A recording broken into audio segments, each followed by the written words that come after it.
Hello. Oh, where'd that come from? Oh, where'd that come from? Oh. Hello, my good and faithful peoples. Hello, my good and faithful peoples.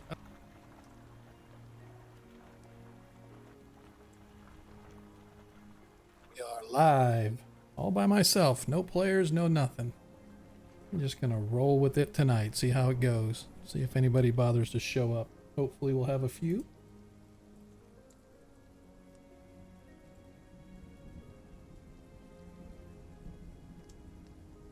Have a couple people online, just not on or in our Discord yet.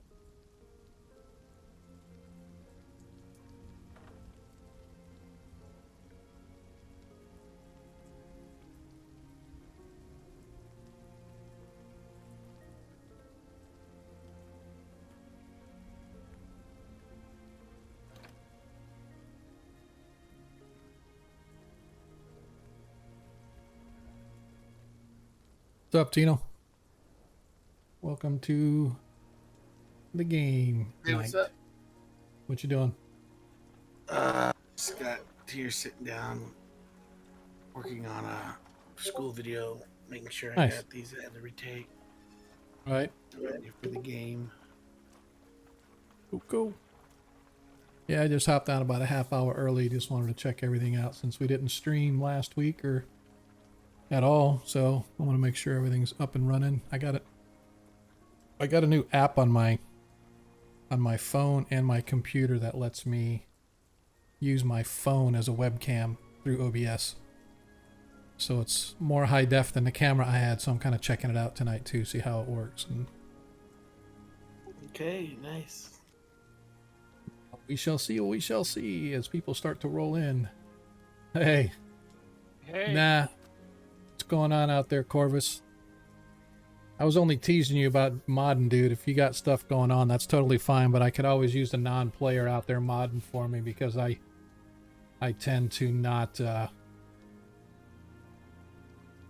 pay attention to chat during the game. So I miss a lot of crap, so it's always nice to have a mod out there. So yep. So Hey, thanks for the follows, man. Appreciate that. Oh yeah, no problem. oh, hey Iger, what's up, dude? Nada, how you doing? Good, man. I was just telling Tino and those that are out there in chat land. Oh yeah, random 8-ball. Well, I won the tourney. Of course not. I don't think so, man. I don't think so. And it's weird. It's kind of funny. Corvus is out there in the chat. He's kind of checking out our my 8-ball thingy. The feels good man is supposed to be a default emote. So I don't know why it's, because that's the name of it, right? So if you look under the hood of the name of the different emotes and stuff, they're always, like, for example, anyone that you get from my channel, it starts with Perrenland 1 or Perren 1, I think, and then it has the name of whatever I give it. So it's weird. The feels good man is supposed to be a default one that's for everybody. I don't know why it's not showing, but yeah, see? It's got that one and it's got another one, and it's just weird. So anyway, I was telling Tino that I put an app on my phone and my desktop. It has a client that lets my phone stream through OBS. And so I'm gonna check and see how it looks tonight. It definitely looks a lot more high def than my webcam that I have. Oh, you're talking about using it as a camera, yeah. Yeah, it says a webcam, so it's much more high def. So I've got it running right now, so it'll be on when it comes on. Yeah, I have that installed too. I haven't played with it yet though, but I installed it. Yeah, the one that I have is called Droid app, Droid Cam, something like that. But it has a Mac and all that version. It's got an iPhone and an Android version. Downside is it's kind of expensive for the Pro version, but the Pro version lets you do things like zoom in and out, flip the view of the camera. You know, like if I want to set my camera up and down or my phone up and down vertical, the actual default camera will make me look sideways, but I can rotate the picture in the app. Right, when it's like $7 for the app itself. Not that bad. I'm not saying it's bad, but I went ahead and got the Pro version of it just so I can muck with it. Yeah, the one I got, I forget what the name of it is, but it's just for iPhone stuff. Yeah. Hey, Corvus, try exclamation roll 1d8. It should let you roll there. Not R, should be, I think the whole word roll. I've got that one installed out there too that you can, so you can roll dice. It won't send it to the VTT. There's a specific module I have, and I actually have to send a request to chat in order for it to send it back to the VTT. But I think if you just do exclamation point roll, so everybody that's kind of filtering in, as you can see, we got about 20 minutes before we're actually live. Go get yourself your snack of choice, your favorite beverage, pop your feet up, put the headphones on, and listen to how our party is gonna get their asses wiped underneath the temple in the city of Highport.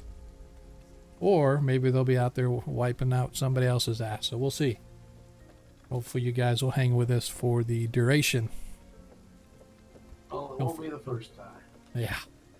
Don't forget, if you have not clicked that follow button, please do so. We need to get our numbers up.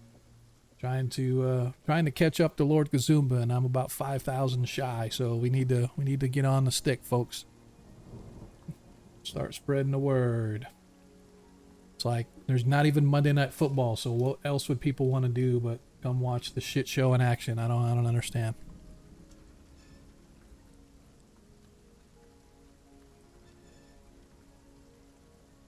You guys happen to go out to Foundry, or to Forge, I should say, you can see that I have moved us from the sewers back into the view of the Pomars, just so don't get confused when you log in. Just as starting up, we're gonna have a different, we're not gonna be where we left off. I'll just move us there whenever it's time to start the game. That way we're not looking at the maps and everything while we're doing our intros and whatnot. I do like the look of this camera in the app though, man. I'm not sharp.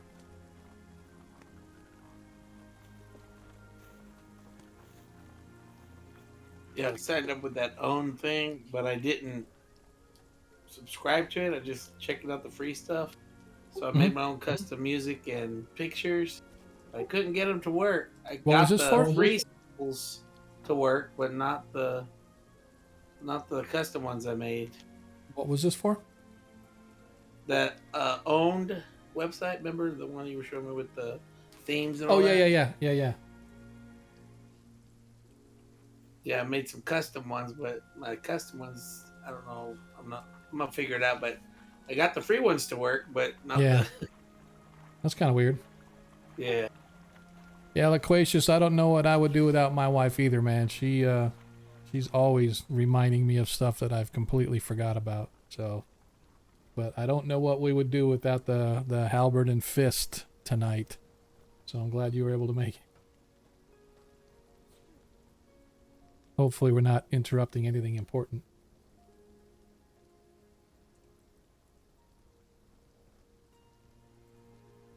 I see how it is. He shows up and then he walks away from his computer. That's what's happening. So let's talk about him until he gets back.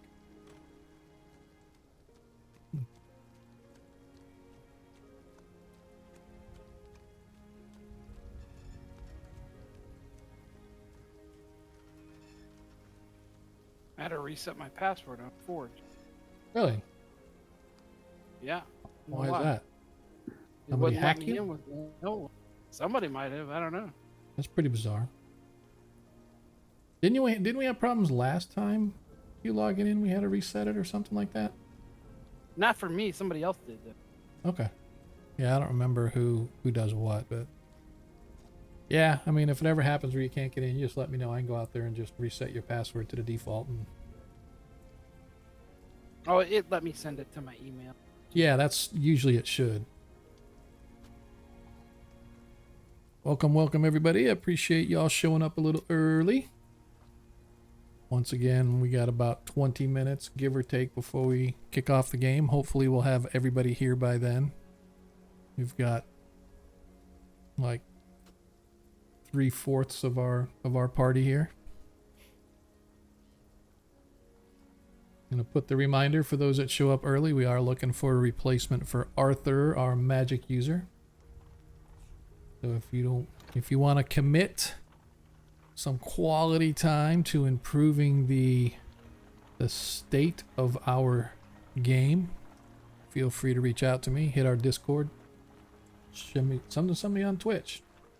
Do that too. Send me a private message. We'll get you set up, get your character built, get you into the next game if we possibly can.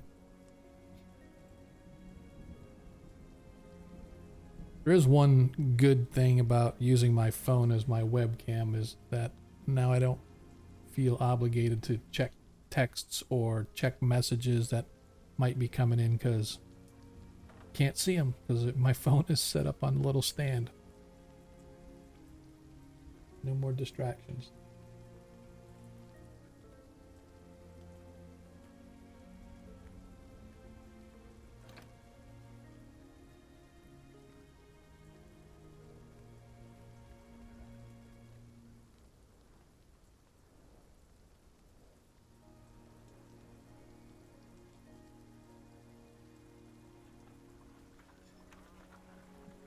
Let's see.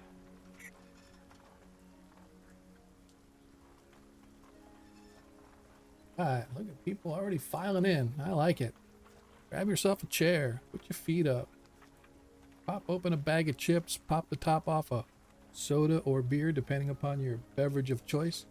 I myself have to make the obligatory BP run to get my Polar Pop, because they're only 84 cents for about half a pound of sugar to pump into my bloodstream.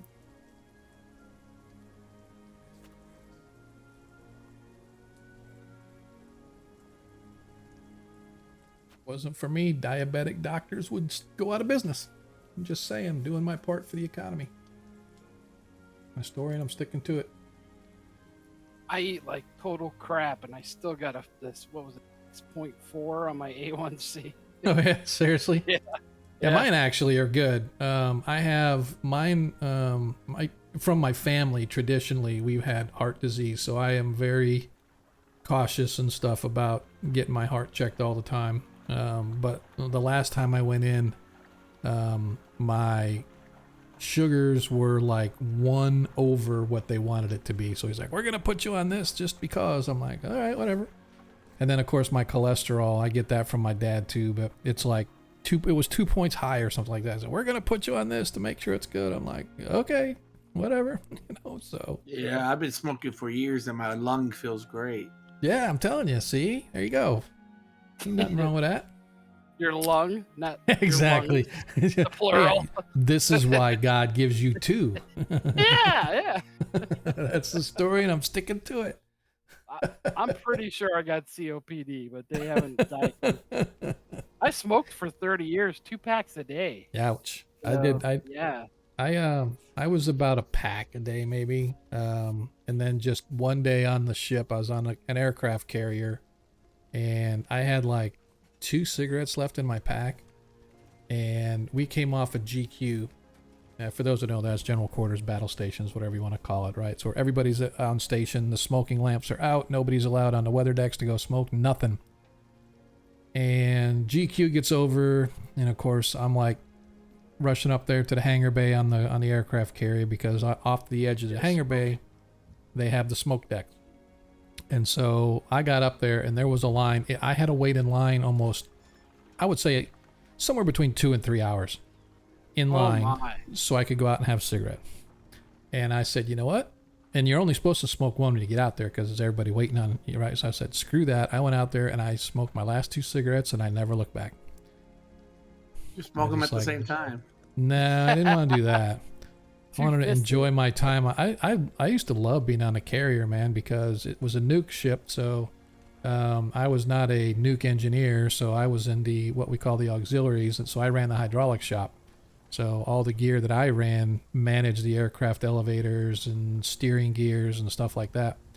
And so we used to be like topside all the time. So it was awesome being on a carrier in that situation, because I was never down in an engine room.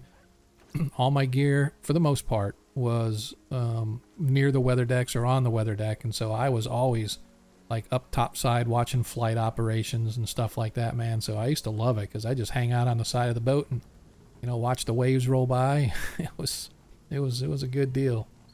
But yeah, waiting in line for 3 hours, I was like, nope, done. No more for me.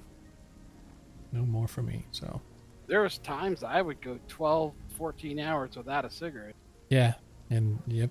Well, when I was on the smaller boats or the non-nuke boats, I was in the engine room. And so that wasn't too bad because it's like, weren't supposed to smoke in the engine room, but during GQ and Everybody stuff like that, we'd be like down on the second deck, on the, what we call the lower level, right? And then the engine room was usually a 2-level space. So upper level had their stuff, lower level had some gear. And so we'd just be down on the lower level, man. We'd finish our cigarette and just put it out in the bilge, man. It's like, Man, that's pretty cool.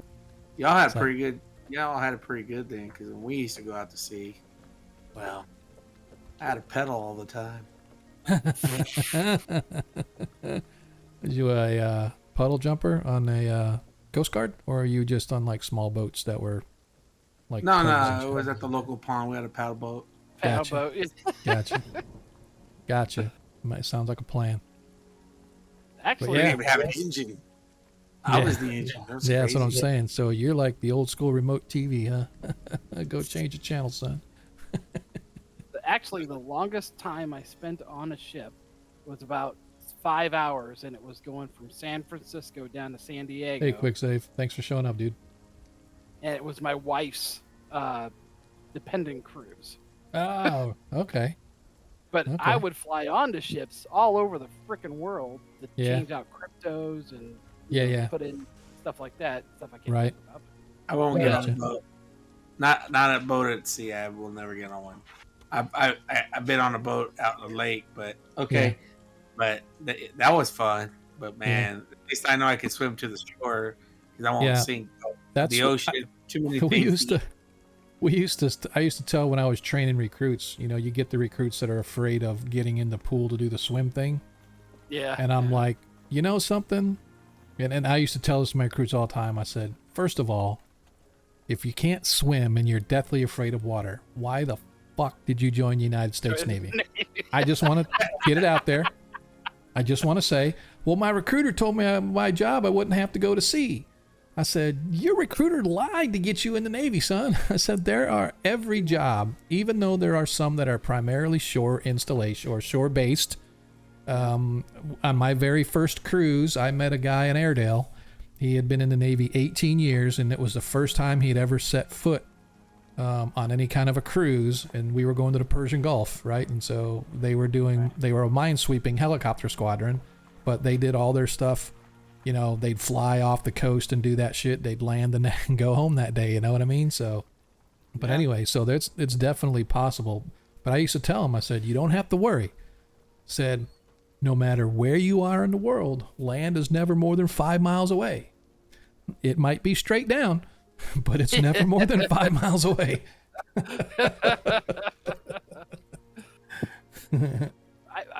I was amazed though. I did 20 years in the Navy, and my sea counter still reads absolute 0. That's pretty amazing.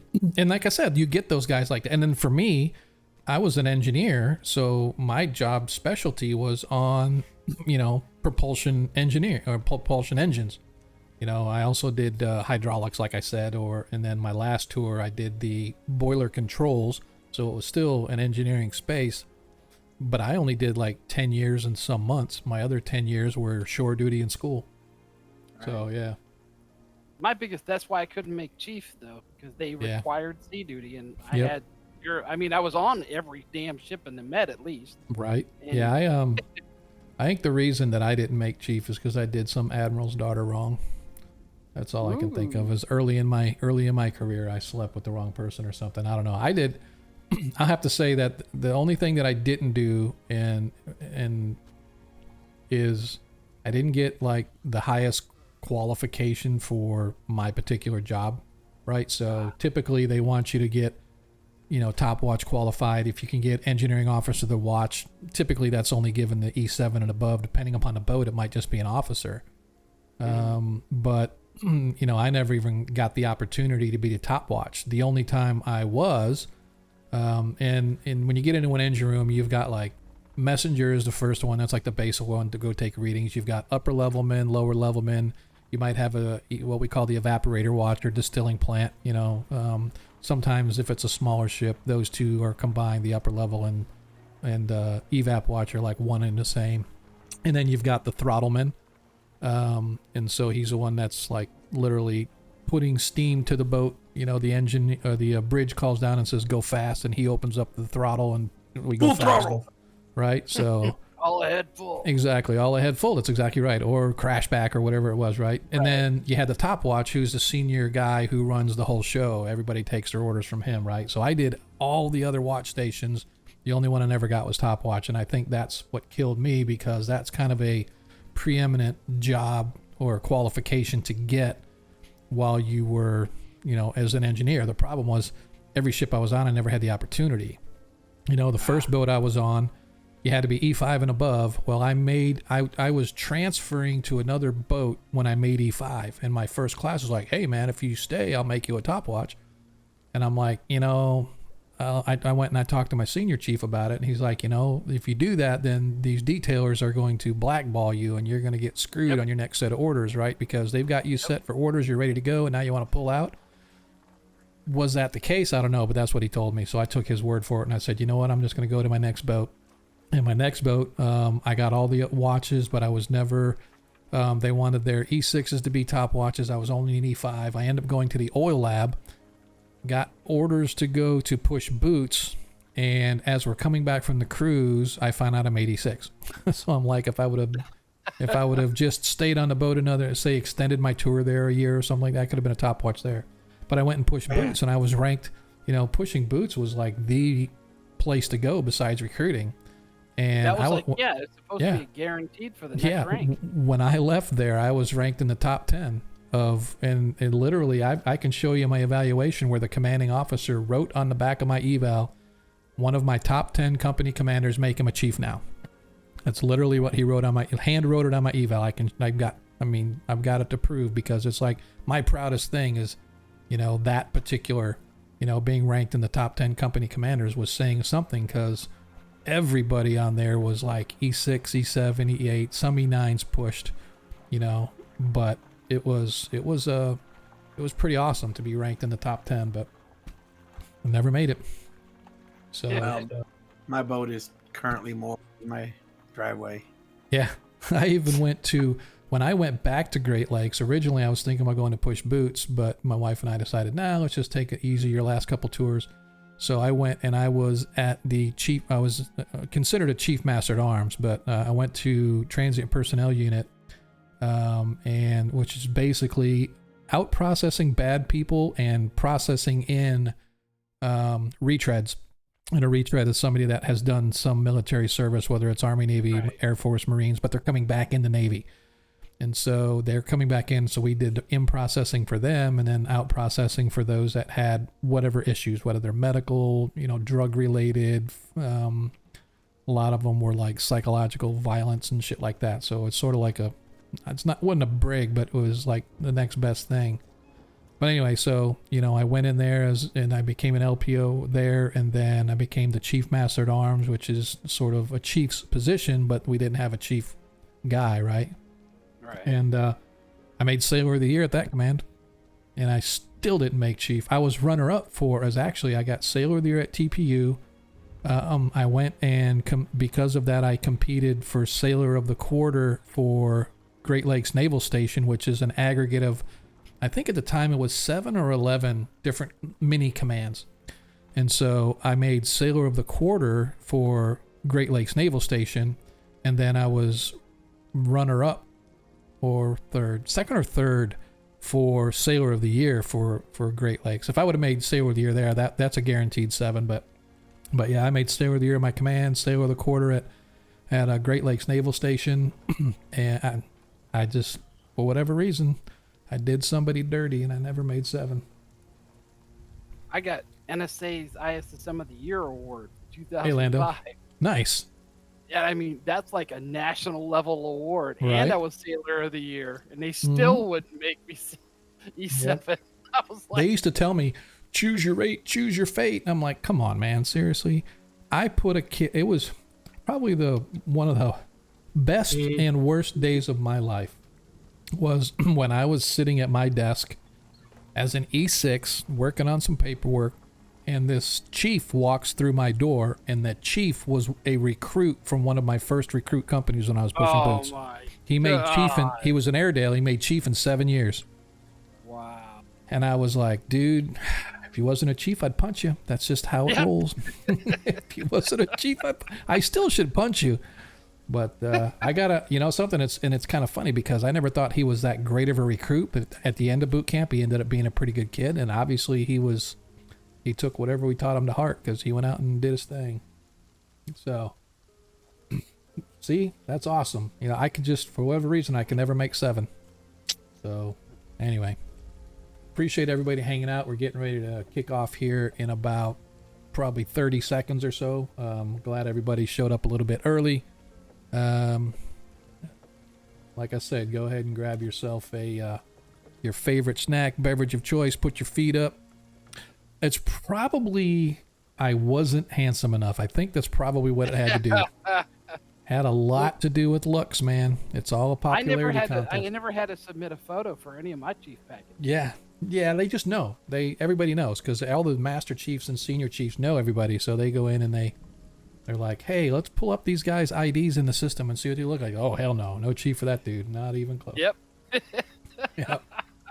Yeah, thanks for that, Loquacious. I appreciate it. Do you got your new character ready to be rolled up? Just asking for a friend.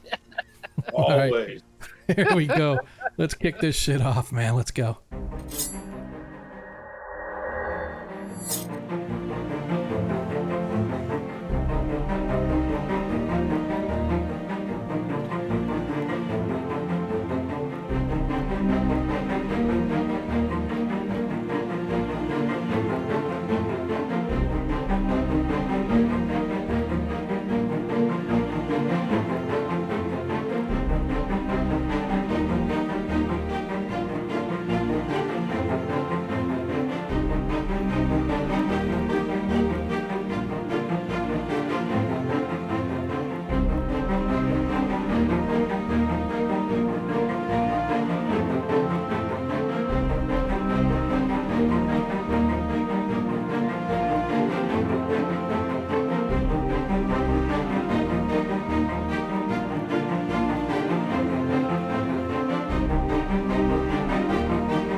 What you get for being a chief in an enlisted man's place. With an E6 and below place, man. Chiefs aren't allowed in the first class mess, dude.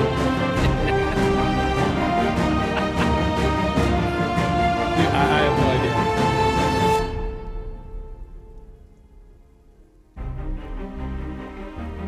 I have no All idea. I was doing was trying to tell that guy I didn't do 20. I got out early. Ooh, here we go. Key Lime Prime. Thank you. Woohoo. Bring it on in, folks. Let's go. We're getting ready to kick this thing off. Hey, Key Lime, thanks, man. Hey, Key Lime, thanks for coming over, bud.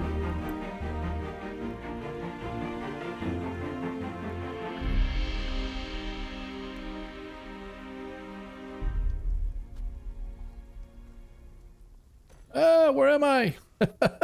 Here we go. I was in the middle of typing something.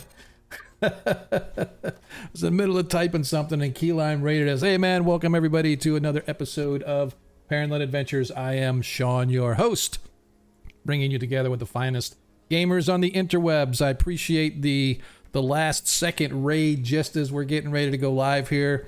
Keyline, as always, man, welcome to the show. Thanks for bringing your friends along with you. If you guys haven't gone up, check out his show. Looks like you were doing art, man.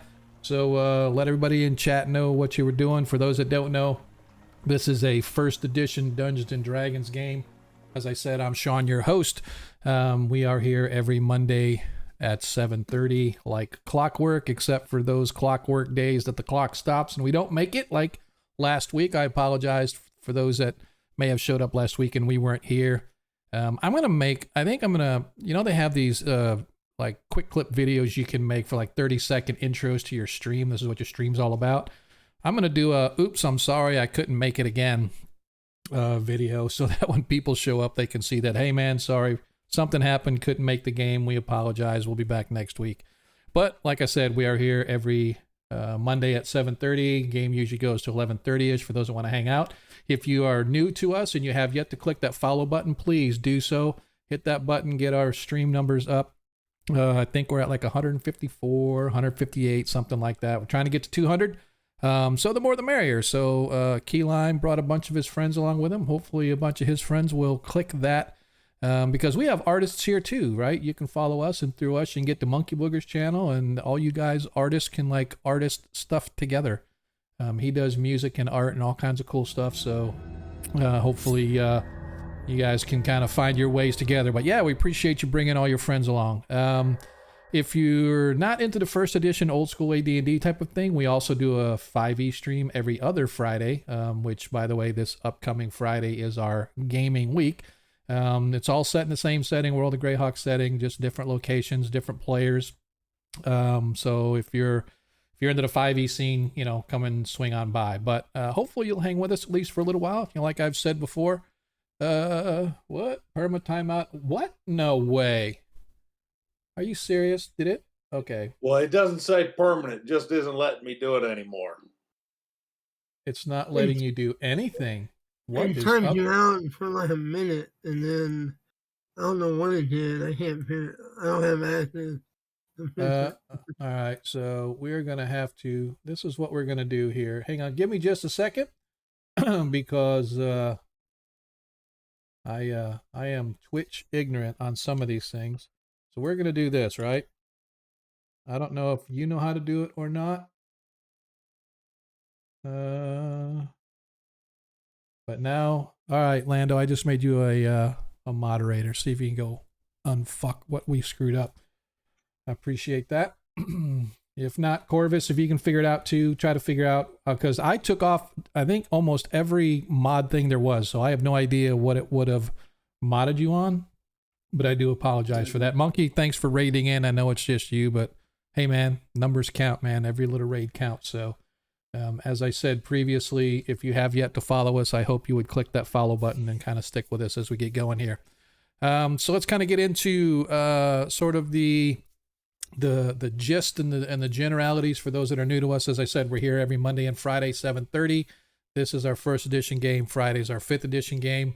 If you follow our game or you've followed for a while, you know that as you earn tokens while you watch the stream, you can trade those tokens in for dice rolls for the players. If you trade in, I think it's 3,000, you can get a natural 1 or a natural 20 for a specific party member, for your DM, because everybody loves a good DM. And of course I pat myself on the back. I know I am a good DM. That's just the ego in me talking, but yeah. So if you've followed us for a while, you know that is sort of tongue in cheek, because this is a shit show waiting to happen. So anyway, Nat 1, Nat 20, trade that in. The only stipulation is the player has to have that prior to needing it. So they can't be in the middle of a combat, something happens that they wish they had a natural 20, it would help so much. And then suddenly somebody gives them a nat 20. Nope, they have to have it prior to needing it. But that being said, this allows the player to replace any dice roll in the game of theirs or the DM's with a nat 1 or nat 20, depending upon the situation. Same thing. If you give it to the DM can swap out any dice roll that he wants as well. And last but not least, if you guys want to legitimately roll anything for the actual player, and when I say roll for, that means you specifically get to roll the dice. You just trade the coins in, let me know who you want to roll the dice for, and then the next time that player has to roll the dice for anything, whether it's for initiative, whether it is for an attack or a damage roll, anything you want to roll for them, I will send you the script to the chat. You will execute that script, and the dice will actually roll from the chat onto the VTT, so you get to roll for that player.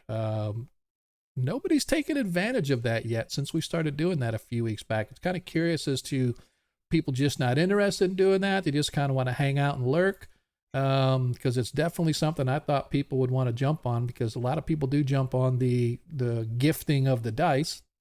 But yeah, if you don't want to do that, that's fine. Maybe that's just something that people aren't really interested in. If that's the case, we can just remove that from our functionality in our tokens and stuff. Yeah, gift Lando the dice. Yeah, no, it is 5K Corvus for that particular one, but it's 3,000 for just doing the regular gifting of dice. Anyway, I will give the obligatory spiel. Please click that follow button at a minimum, so at least you're alerted to when we're going live, or you can see when you come to Twitch what's live. Maybe you'll catch some of our shows here or there. If you really want to show love, please click subscribe button. Not mandatory. Obviously we don't do it for the money, although the money does help keep us in our VTT. The money does help I actually got some artwork done, and we have some new emotes out there for those that are subscribers and stuff. We got some emotes out there, and everything that we make on here, which, like I said, we don't do it for the money, but everything we do make, it's put back into the stream. So hopefully we can see some love in that respect. But if you're not one that wants to do a recurring, there's two things you could do. One, you can subscribe, and then you just go to your manager subscription and say, I don't want to renew it. Or two, you can just hit the tip button. We've had that happen as well. A very generous gifter donated enough for me to get my stream deck. I've said it before and I'll say it again. Cannibal is what makes my Twitch channel go. He's putting my kids through college. The dude is Santa Claus when it comes to generosity, man. It's amazing that we got that kind of support coming from folks out there, all y'all included. For those that just show up to watch, we definitely appreciate all the love that you guys show us. So yeah, so thanks for showing those, Corvus. You can see some of the new ones. I actually have those animated as well. I just haven't uploaded the animated ones yet. They're kind of cool. But yeah, so it's kind of going that route. And I think that's about it. Last thing. We are now part of the Greyhawk Creatives. Greyhawk Creatives is just a group of literally Greyhawk content providers. If you go to our Twitch page, it's twitch.tv/team/Greyhawk Creatives, and you can check us out, and you can see a litany of other streams and stuff that do Greyhawk content. Lord Kazumba, Anna Meyer, Wicked Studios, who else? God, there's like a half a dozen, 8 of them, myself included, that Lord Kazumba has put together, who made partner not too long ago. So he created that team page, so you can go out there and check us all out. So if you're following us, I definitely recommend you go follow these guys. There's a lot of great content out there. Particularly, like I said, Lord Kazumba and stuff. He does a lot of really good content, not just gaming, but he does a lot of, talk stuff. He's got insiders that he deals with. When I say insiders, I mean big name folks. Ed Greenwood, the guy that created Forgotten Realms, is a periodic gamer and talk. What's the word I'm looking for? On his talk shows and stuff. Kazumba will bring in guys like that, right? So go definitely check out that content if you haven't already. He's the one that kind of got us started. But I think that's about all y'all want to hear about that stuff. Let's talk a little bit about where we are and what's going. Yes, thanks, Lando. He's a guest. He's a guest of Lord Kazumba. So hang on. They're telling me I need to check Discord.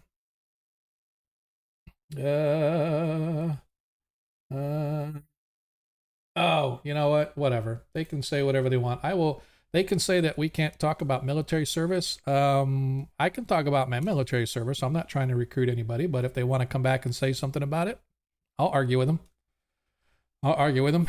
I'm being prodded and said that there was I guess recruiters on here or whatever trying to solicit or trying to get whatever, but that's fine. But if I want to talk about the time I had in the military, I'm going to talk about the time I had in the military until they shut me down, and then I'll just create a new channel and we'll start all over again. So, but I appreciate the heads up though, dude. I did not know that. I would not think that, but I appreciate the heads up. But it's a little late now.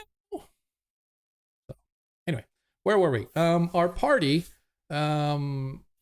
having left the other side of the water in at Dark Shelf, where they cleaned out a quarry, they tracked some slavers, to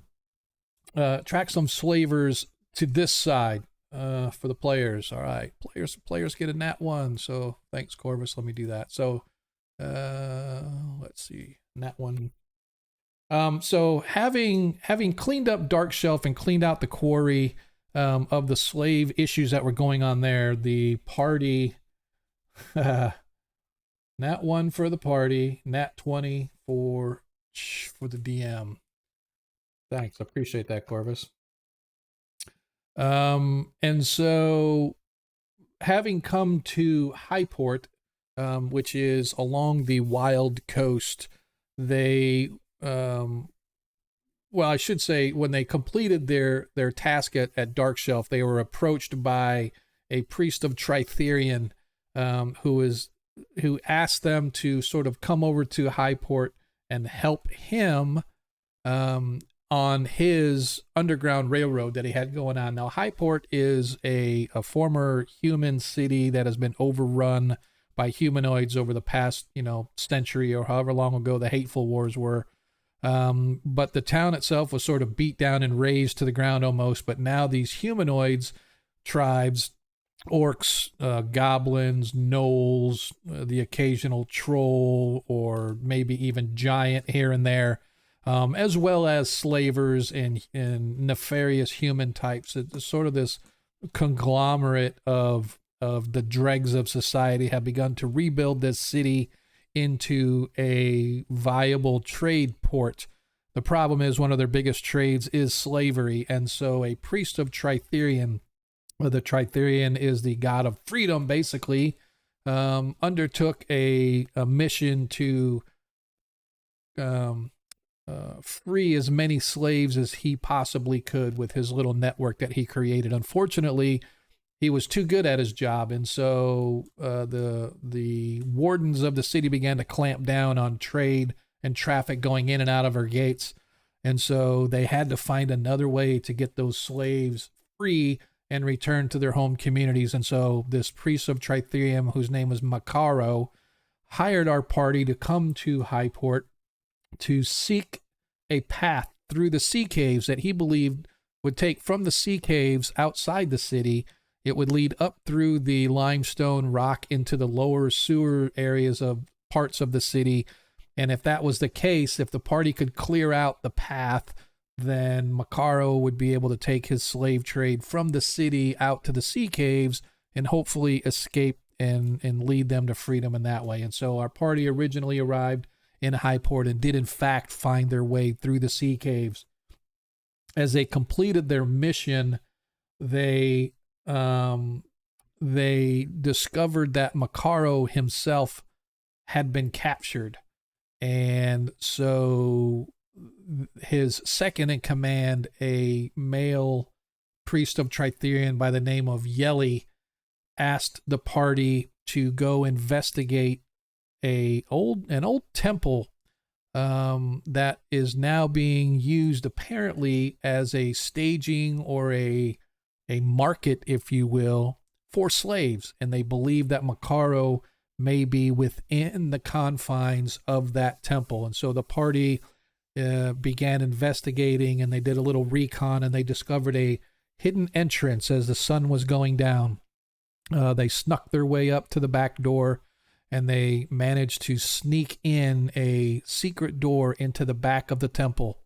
And as they worked their way through, encountering various creatures, some undead, they discovered a rather sizable sundew flower plant that nearly suffocated, I believe it was Loquacious, was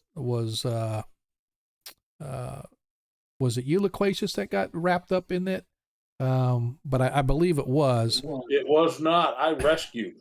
Oh, that is correct. Well, whomever, or maybe it was Deglin. I have to go back and watch the stream. I apologize. But regardless, the party took on this giant sundew, after which it almost suffocated one of their members, but they did manage to free the individual, and thanks to the to locating a couple of barrels of old wine that had long since fermented into almost vinegar, they were able to use that fluid to get rid of all the sticky substance that the giant sundew had left upon them. And so after that, they descended into the depths, as you will, underneath the tower, or underneath the church, and there they discovered what they believed to be a slaver who was guarded by several orcs as well as several giant weasels, and a well-placed fireball by Arthur managed to take out all of the orcs as well as part of the slaver. And in quick, short order, the party took care of the remainder, and found some documents that told a story or showed a trail leading through the hills into the deeper recesses of the Pomarge, into the Drakensgab Hills. There was sort of a trail route marked with various way stations along the way. Some just mere small dots, others seem to be a little bit larger. But in particular, there is one way station that looks to be built of an old fort that the humanoids have since rebuilt and refurbished, and now it is apparently a stronghold. So there is more slavers to the south should they desire to go that route. However, they still have yet to find their comrade Macaro, who hired them, and so continuing their search, they eventually found that, they eventually came to where we are at this point right now, and that is here, where the party now sees there is the dirt tunnel behind them has let me get rid of this first of all. I apologize.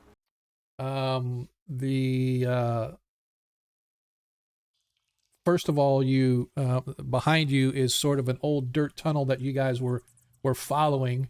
You saw some large ants in that direction as the tunnel sort of narrowed and got smaller, but then they widened open, and these open areas looked like a giant nest of ants.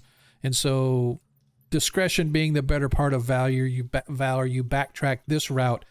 And here, where you guys stand, is a flight of stairs as the rough, unworked tunnel becomes a worked passage. You find a flight of stairs leading down, and down below you noted that there are bars from the floor to the ceiling in little blocks, and you sort of backed off and watched for a little bit, and you saw there are some orc guards down there, but you also saw some human males walking around with the orcs, as well as what appeared to be a slaver of some kind who was telling them about the product that they currently have. And so that is where we find ourselves now, as you stand atop these stairs, and Loquacious jumps on top of Deglin and sits on him. Oh, Loquacious, that's awesome. Is that why I can't see myself? Okay. Yes, because Loquacious jumped on top. Yes, we are all biologists, because we know they are orcs, and we know they are humans, and therefore everybody is a biologist. And we won't get into politics here, but that was a good comment. That was funny. At least I think that's where that came from. If it didn't, I apologize.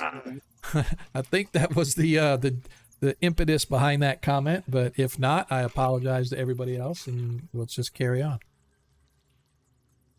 Like I said, as you guys sort of find yourselves standing at the top of these worked stairs, the light is still flickering down there, so there's probably stationary light down there that you guys can't see around the corners, but you can see the flickering. Perhaps lanterns or torches are down there. You also noted that none of the guards or none of the slavers or the merchants that were down there talking carried light sources themselves, but you can see the flickering light coming from below. So you know that there is light down there. Where you guys are, it is kind of dark, although Arthur does have has a torch that he left back where Loquacious is, down in the back there. There is sort of a flickering torch back there to provide you light in this small, thin tunnel that runs here. And so we will take it from there. Gents, what shall we do? Well, we want to go in and free some slaves. Might have to do a little fighting first. Yeah, we should probably try snooping and pooping in there. What do you think? Maybe sneak up that hallway and peek around the corner? I mean, I can certainly take a peek. And if they spot me, I suggest you pounce on them before they raise the alarm. Okay. Loquacious keeps jumping on top of Devlin. I have no idea why, but it's funny to watch. I don't see a Deglin. And was there a Deglin in between right there? Deglin is underneath you now. You are now standing on Deglin's broad shoulders, but he's strong enough to hold you. So I thought perhaps you were getting tired and just needed him to carry you slightly. So no, I don't see his token on here. I don't see the rest of the party. I just see myself. Fine, let's do the. Oh, I see it on the other I see screen. some lady on the end of in one of the cells, Yeah. and I see a lizard man on your screen. I am gonna do this just because I'm tired of Deglin crying that he can't see. Yay! Can you see now? No. No, I forgot to update your token. Hang on a second. Don't go Yeah, anywhere. Luke does not see anything with Harrison Arthur. You need me to make some moves? Can you see now, Deglin? Still see none of the other characters. Yeah, you know what I think? You know what I think it is? I think it has something to do with how the tunnel is laid out and where your token is placed. It's like placing you parts way off of the. So now you can see them, right? Yeah, I had the same issue with a map the other night. Yeah, because of. Can you see Loquacious at all? Yeah, I see Loquacious, but I don't see anybody Yeah, and that's because the walls are blocking, and it's really based on where your token is positioned. Okay. Yeah. So if I move you there, can you see? Can you trying to? No, I'm top of Loquacious. Yeah. Let me All move right. here. There, now I can see. Yeah, now I can see all four of them. Okay. Yeah. So the problem is literally it's where you're located on this thing, and unfortunately, it's the way I built the walls. It sort of puts your token half in and out of the wall, so it was only showing you like certain things. So I apologize. But anyway, so you guys are at the top of these stairs. You said, however, Varys, that you were going to sneak down. So if that's the case, I am going to need a move silently, hide in shadow. Both of those checks, please. Okay.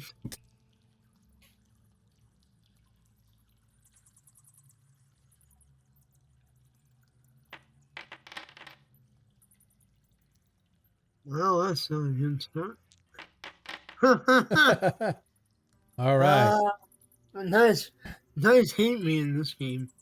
All right. So as you move down to the edge of the wall, Oh Wow. boy. showed you disappeared. There you are. That's kind of bizarre. You move down, you can see from your vantage point that there are a couple of orcs following some humans who are in turn following other orcs. And as you get to the corner, suddenly stepping right where you are, roll a 6-sided dice for surprise, please.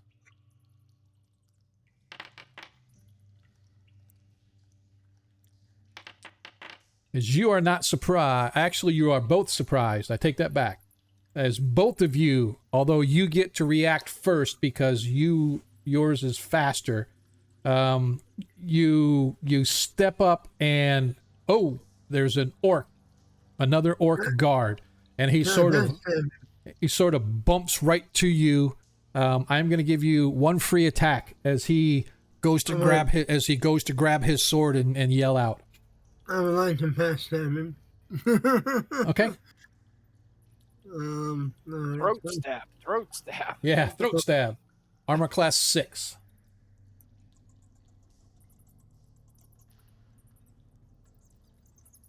That means you need a 13 or a better. Hit. Nicely done. As your dagger comes out, one boom bullet buries right into his throat right before he can yell. Roll damage. Oh, thanks. Well, I was going to do a longsword, but I knew. Oh, okay. No, that's fine. If you meant your longsword, I was just sort of using a little poetic license. So longsword's fine.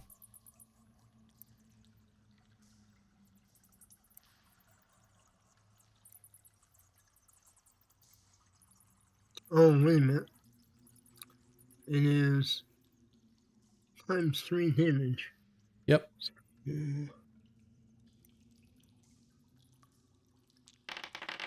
Oh, dang. Now, give me another hide in shadows and another move silent, please. Oh. No. Holy crap. Pretty sure that's not hide. However, your blade goes right up through it. You guys at the top of the stairs, Zadkiel, you and Deglin, as you sort of move up, you see Varys gets down to the bottom. Suddenly something looms out, and as he sort of crouched down, just at the last second, you watch his blade come up and you hear it slightly scrape along the wall, and you hear this gurgling sound, and he jerks back as this orc is now impaled under the throat through the top of its head, his longsword. As he pulls it back, he tries to grab a hold of it and pull it in. He doesn't make a sound, but right across from where you're at, there is a young girl in the slave cage who lets out a scream. And then you hear shouts. I know. You hear too late it is, as this orc is no longer eligible for combat. However, okay. Can I get off the stairs? Yeah, hang on. I'm trying to. Okay. I tell my friend to arms. Why don't you scream like a girl too, and they'll think it's another girl in another cage together. Oh my god, that was my ear, man. Oh, I'm sorry. Screaming, don't touch me there.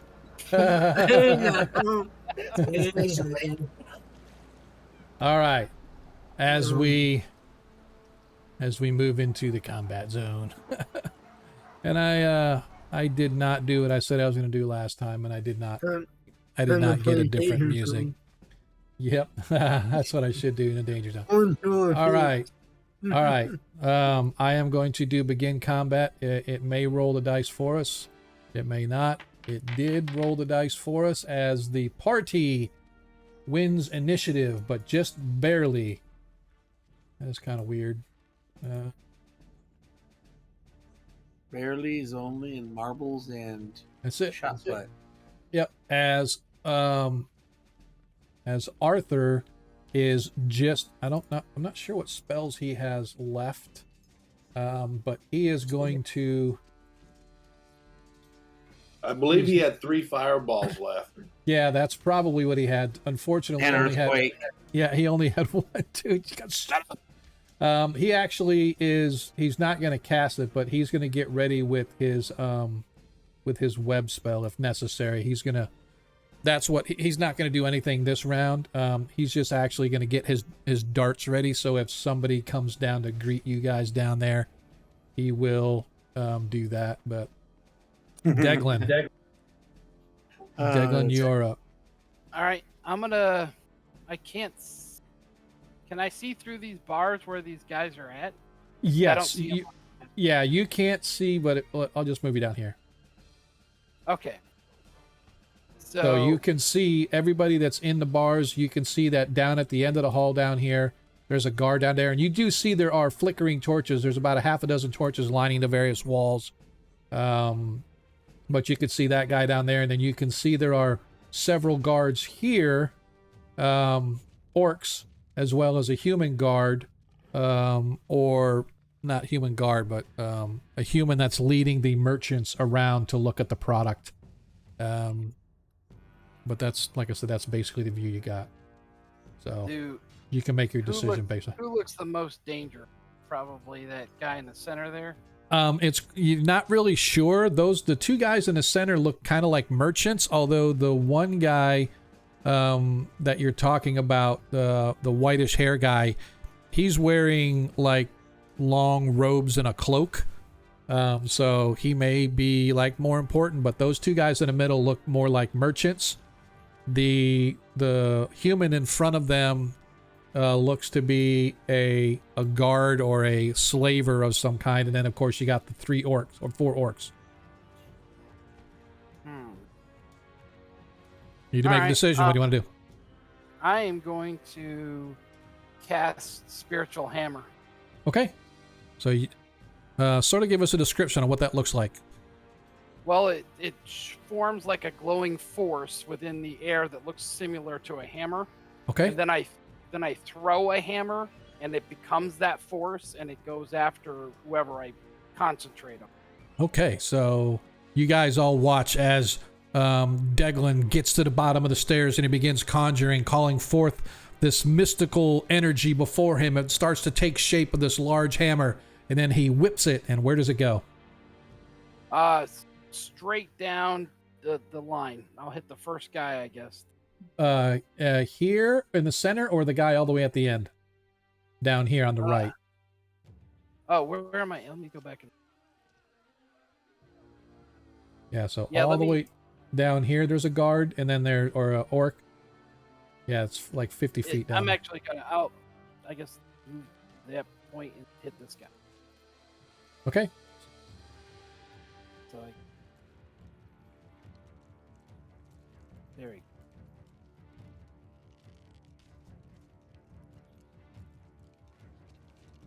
Targeting. No problem. Just waiting on you. Yeah, I'm getting there. Okay. I'm not the one that's anxious. The people out in chat are starting to get a little anxious, wondering why the priest isn't doing anything. It's kind of like my daughter-in-law. Can't make a decision. Just do.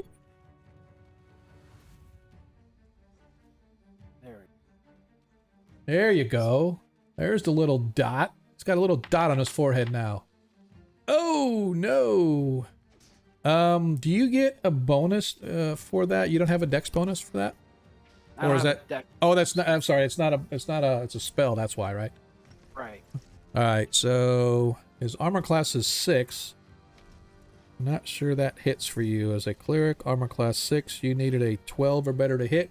You got a 9 as your spiritual hammer coalesces around, and you go to throw it, and he just sort of ducks, and it clangs into the solid metal bars that are entrapping one of the slaves in there, who then backs up to get out of the way so she doesn't get smacked by the hammer, or he doesn't get smacked by the hammer. Anything else that you want to do? Nope, I'm going to concentrate on the hammer and keep it going. All right, don't forget, as we get into combat, don't forget, party, you do have a natural 1 available, as the DM has a nat 20 available, courtesy of Corvus. We appreciate that. Don't forget, folks, if you have yet to, now's the time to get into trading in your tokens in order to give a nat 1 or a nat 20 to the party should they need it. As of right now, they don't, but You never know in the next few seconds or so. It may happen. Next up, Ferris, as you rip your blade out of the top of the head as the blood sort of spatters on the ground before you, Deglin moves past you, and you watch him, as I said, he conjures this spell that coalesces this energy, and he tries to assault the first orc, but unfortunately misses. It is now your turn, sir. What's up? Alright, so he's the closest one, huh? He is the closest one. You've also got the one on the right that's down the end of the hall that's not as close, obviously. Yeah, can I reach him? What's your movement? Yeah, I mean, well, just remember, you in order to move, if you want to attack, you have to move less than 10 feet. If you move more than 10 feet, it's considered a charge. You would get a bonus to attack him, but he would get a bonus to attack you back. Yeah. Where is my movement on this? Your movement's 90. Okay. Well, yours might be 120, but yeah, I don't think it shows the movement on here. That's weird. It should show them. We should change this. Yeah, it's 12 inches. So 120. Is it? Yeah, because I'm just wearing leather. And yeah, that's what I thought. Yeah, I knew it was 90 or 120 because you had the lighter armor on. Yeah. Okay. So that's enough to reach whoever's up here, right? Yeah, but again, it would have to be considered a charge because you're going more than 10 feet into combat. Okay. You go ahead and move me because it doesn't like me trying to move. Oh, that was weird.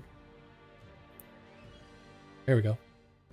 You are there. So now you get a +2 in addition to what other bonuses you have.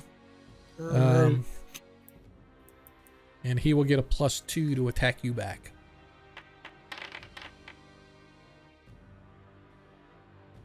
13. Let me think. I think that may hit. I think you only needed a 12, right? Something like that.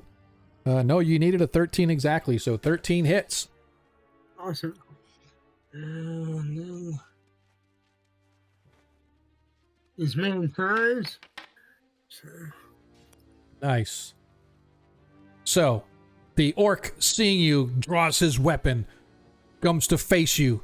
He tries to deflect your blow, but you feint, go up underneath him, right in through his midsection as you impale this orc as well, this time piercing right through his sort of haphazardly put together chain armor. It pierces right through his chest, out his back, and he collapses to the floor, dead before he even gets a chance to say anything, as you have taken out your second orc in as many seconds almost. Nicely done.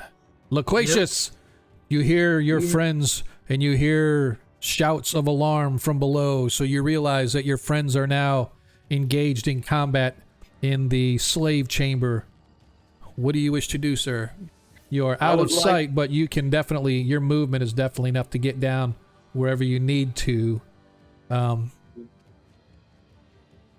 like to move to the top of those or bottom of those stairs and oh wait, Varys is down there. I was gonna shoot down there. Yeah, he took that's the one he took out.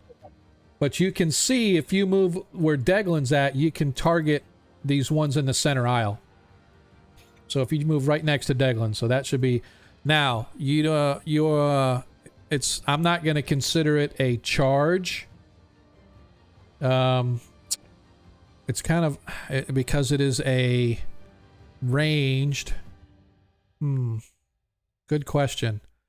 How would we want to handle that? Anybody give me any thoughts that you have, because technically you're not charging up on them with a +2. However, I don't know. What's he using to attack? Yeah, that's what I was going to say. Using his crossbow, so yeah. So that's not a charge. Where does he throw it? He's just see, the thing is I always say that if you move more than 10 feet, you can't move more than 10 feet and attack, right? If you do, you can do so as a charge. You get a +2, but they get a +2 to attack you. But in this case, it's a ranged weapon. So how do you handle somebody moving into position to use a ranged weapon, right? Do you consider that a charge? Yeah, charge with a throw, which would be momentum. Well, he's not really throwing. He's shooting a crossbow. Right? So you know what? No. I'm just, you know what? Okay, this is what I'm gonna do. Just for consistency's sake, because that's sort of one of those things that are a fuzzy rule. For consistency's sake, I'm gonna say the only way you can attack is if you do a charge. If you take the charge, right? So that means you have to take a charge. Means you get a +2, but that still means if you don't kill them and they attack back at you, they get a +2 to attack you back. So I'm gonna just stick with that. So it's your call. You can move there. But if you fire, it's going to be considered a charge, and they will get a +2 to attack you back. So just for consistency, even though it may not be like as realistic as you may think, or I may think, but just so it's consistent with melee weapons, I'm going to go that route. So he's charging with a crossbow. Yeah, it's like I said, because, and the reason I say that is only because in normal combat, you can only move 10 feet and attack, right? If you move more than 10 feet, you can't attack unless you charge the individual, right? So he either... Yeah, and I guess it wouldn't matter because he got the nat 1 anyway. As you go sliding in... A slave. Yeah. Go ahead and roll another 20-sided dice to see if it goes past and pings one of the slaves inside the bars on the other side. Hopefully it hits the one that was screaming, so it should be quiet. Yeah, so it should be quiet, yeah. Go ahead and give me another 20. Yeah, I'm all screwed up here. Hold on. So just ignore this, whatever's rolling. Okay. I like it. Oh, you got a 19, so that hit. No. Alright, so... Alright, so the arrow goes flashing past the orc, shattering on the bars before it has a chance to strike any of the slaves inside. But that is it for your attack. And Zadkiel, you're up, good sir. Zadkiel's going to charge and attack this evil woman witch. She is not an evil woman yet. She's inside the cage. She's a slave. Oh, are those cages? Okay, I can't see. Yeah. I like his righteousness, though. Yeah. She howls like a harpy. All right, so I don't know. I was down here, so I don't know what I'm doing because I can't see anything. So I guess he would move up here, I guess. Yep. So as you step in, you can see that Varys is down the right-hand side of the cages, pulling his sword from the remains of a dead orc. Next to you, you can see Loquacious. Which one is dead? This one? No, the one way down here. It's not on the map anymore. He's way down here. Okay. Okay. And then down the center aisle, you can see there are orcs as well as slavers all in the center aisle. Okay. Can I move here? Yeah, you sure can. Can I move here? You sure can. Okay. I'm gonna say, as I'm running, I'll say, "Slavers in the cage, grab your as we shall free you." You're gonna have to say it again because you cut out. You went like you were talking in a box. Sorry, let me try that again. Slavers, grab your enemy through the cage bars as we attack, and we will free you. We are here for you. We are your salvation. Okay. And then I'm going to strike this guy in front of me. Okay. You get a +2 in addition to whatever other bonuses you get. Okay. Can I attack them? Uh-huh. Okay. Give me a sec. I forgot where my dice are at. I think I still haven't targeted. How do I? You just just right click on it and click the target again.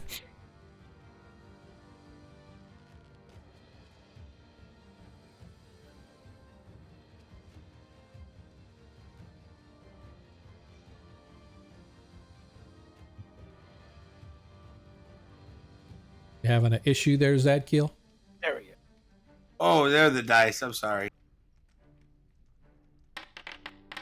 Nice. Hits. 16 hits. Roll your damage. Yeah.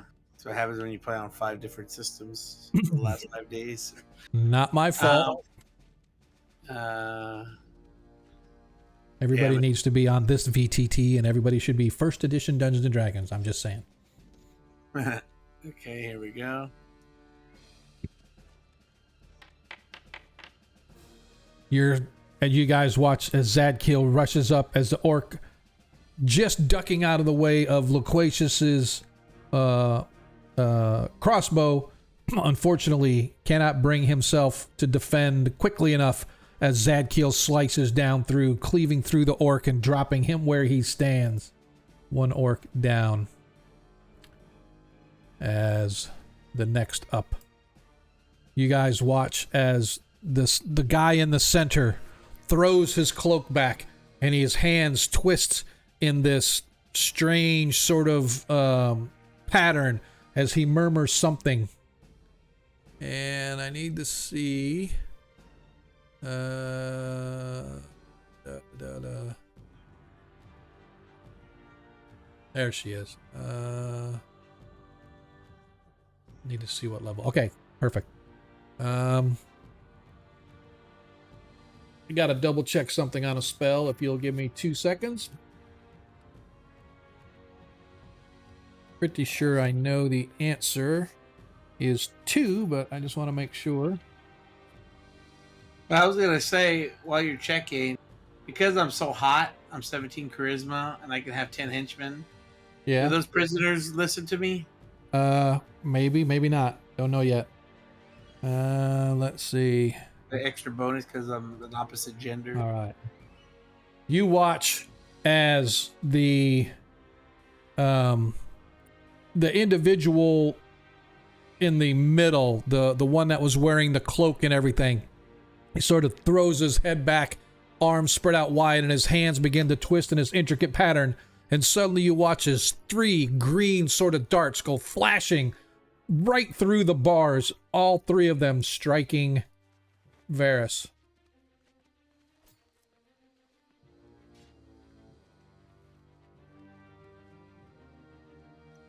Awesome.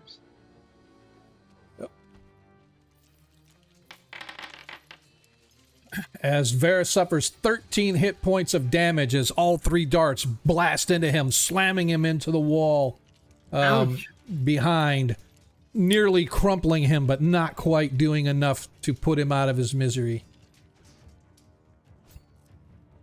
I'm less than half my hit points. As the guard, you hear yell, "This way!" And it's actually a female voice underneath the helmet and the armor as she sort of screams, "This way!" And she scoots past the orc. Well, I'm coming after Gets her. gets over there and stops and waits as she's leading the way. And this individual has followed her. Is she the one that hit me? No. This individual right here that's behind her. Okay. Well, I'm gonna. Yeah, with the white hair. That's the one that hit you. Oops.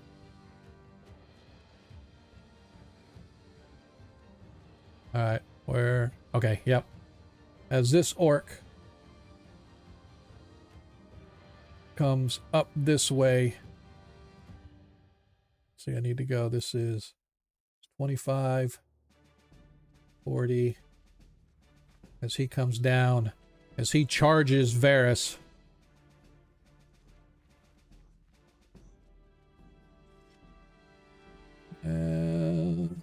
Let's see, what is his weapon?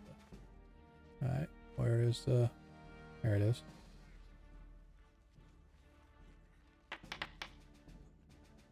Two.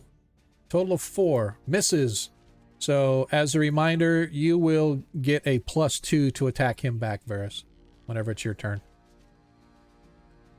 As this orc steps up, targets Zadkiel, grabs his blade.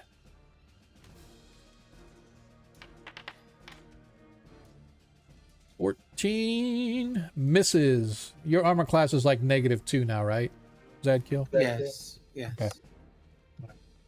As the orc swings in, unfortunately, he cannot penetrate the armor that is surrounding the holy warrior.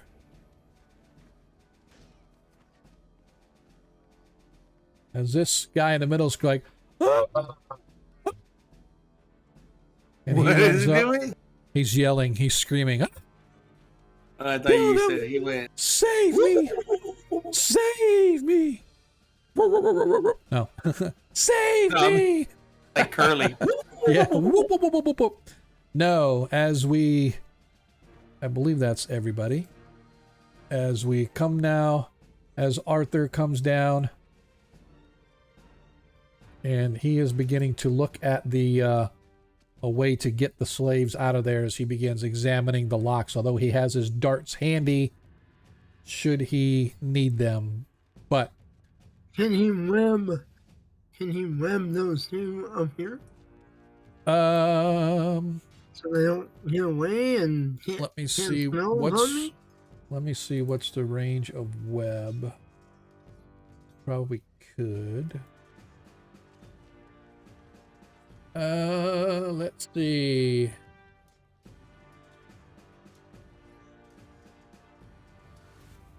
Let's see if he came down. Yeah, I have to double check the range. I don't know if it says here 40 feet, but I think the range is more than that. Let me get my check really quick.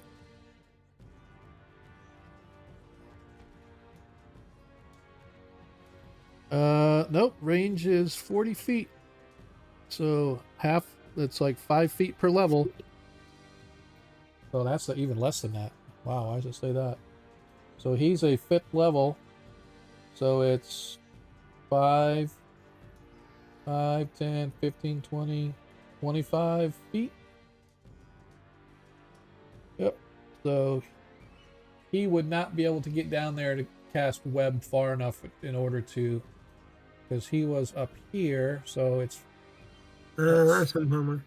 yeah. So I'm gonna say it's like 15 feet to come here, and then yeah, there's no way he could get down there in order to get close enough to cast the spell. So he is going to continue to move here and see about trying to get them out. But he does have it available if necessary. He can move up.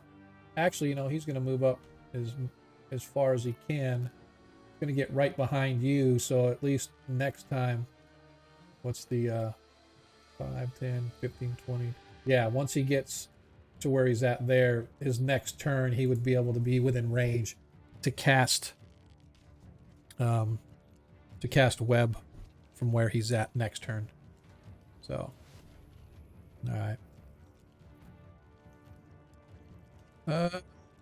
Oh, I forgot. My mistake. We need to roll initiative. So I'm going to roll the dice to see who goes. I guess I should have done that previously. For some reason, I was thinking Arthur went first, but he did go first. So you guys got, anyway, as you guys got the initiative. So, Deglin, you're up.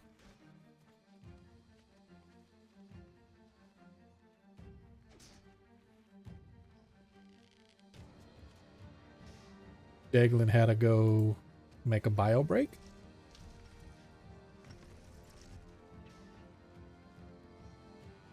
No, I turned my mic off. Sorry. Yeah, I still got spiritual hammer going, so I'm gonna hit that first orc that's in front of. Okay. Zadkill. Zadkill, yeah. Yes. We're talking about you. Oh, I'm here. No, he's just saying. Come on.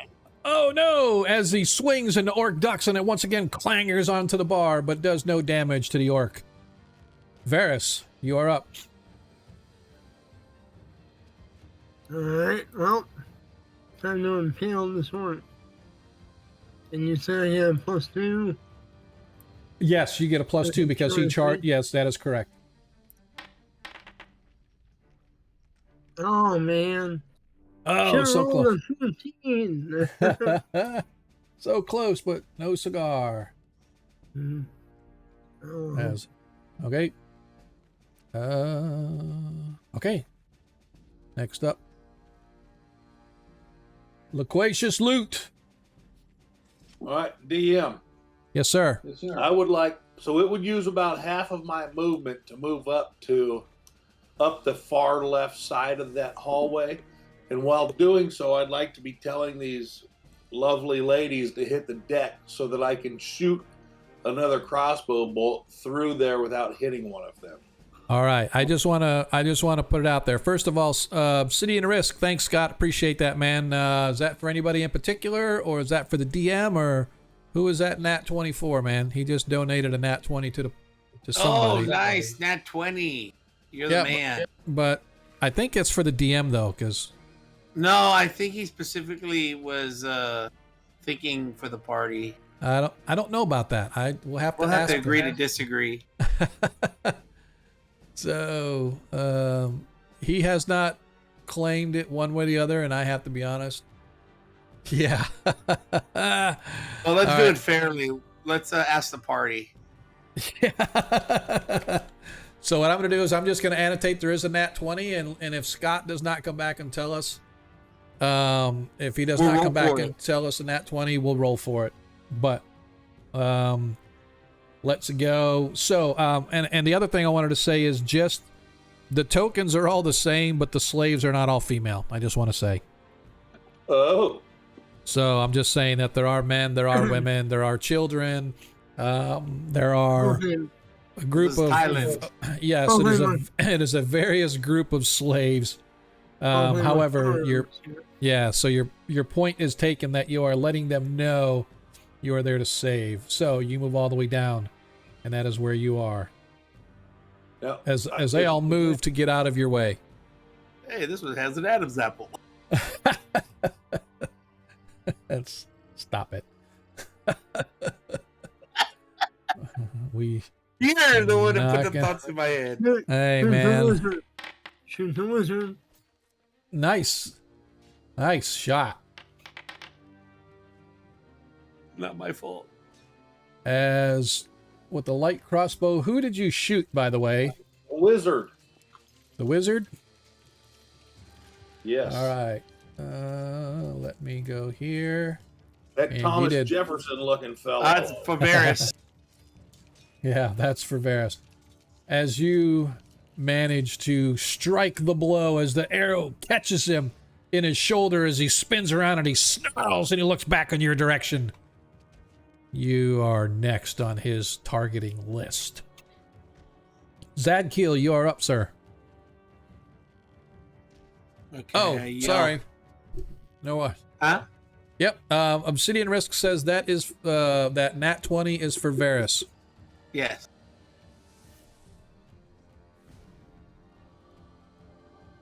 So just in time, or almost just in time. Nice. Yep. Next round, you got him, dude. All right, go ahead, Zadkiel. You're up. Okay, I tell the orc, this is your last chance to run, or you'll feel the wrath of my hammer. And then I hit him with my sword. Spits at you. E. Okay, and I'm gonna go ahead and attack him. Okay. Feel the wrath of my hammer. And armor class of 6. That means you need a 10 or better as you miss. Well, you get bonuses, right? I got 10. Yeah, so we need to put that as part of your roll so we see. So you did. You're a 5th level, right? Yeah, but I have +2 for strength and then 2 for the sword. Yeah. Yeah, I'm just checking though. I'm just making sure you're 5th level. Yeah. Yep, so you needed exactly a 10. So you hit. Go ahead and roll your damage. Yeah, I knew you had the +2. And then if he's evil, I have another +2. What's that? And then if he's evil, I have another +2. Oh wait, no, that's against me. Never mind. Yeah, no. What 3 number plus is your that's a 3 plus your strength bonus. 6, 7, 8. What's your strength? Oh, because you got a +2 for the sword too. +3 for strength. Yep. So you got 8 total. As you tell it that you're going to or you tell the orc he's going to feel the wrath of your hammer. He sort of spits at you, and then you completely catch him off guard as your blade comes down as opposed to a hammer, cleaving him from shoulder right to his hip as he almost splits in half, is how heavy of a blow that your magical blade inflicts upon him. And the tongue come off to in mid-stroke. Yeah, let's do that. Let's do that. That's what happened. All right. Anything else, movement or anything that you're going to do? How far can I move? Oh, you can move up to 10 feet because you just attacked. Okay, is that 10 feet? No, that's 50 feet. Sorry. Okay, that's 30, so it's 40, so probably right there. Yep. All right. And then I chant out, "Come on, slaves or captives." What's the word to use? Whatever word you used earlier, I'm going to say that to them. "Come on, prisoners, help! Restrain them through the bars." You see them all cowering and stuff in fear, as they all look pretty beat up, pretty damaged. Okay. All right. Let's see. Next up is the wizard. Just one more question about the cages. Yep. Are these cages, or are they a wall? I mean, are they all bars like we can see from one end of the room to the other? Yeah. Okay. Yep. Let's see.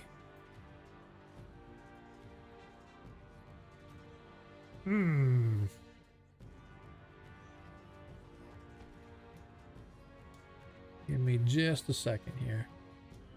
Whoa, whoa, whoa. What's this monster summoning? That's what I'm wondering. Now, I did hit him with a bolt there, DM.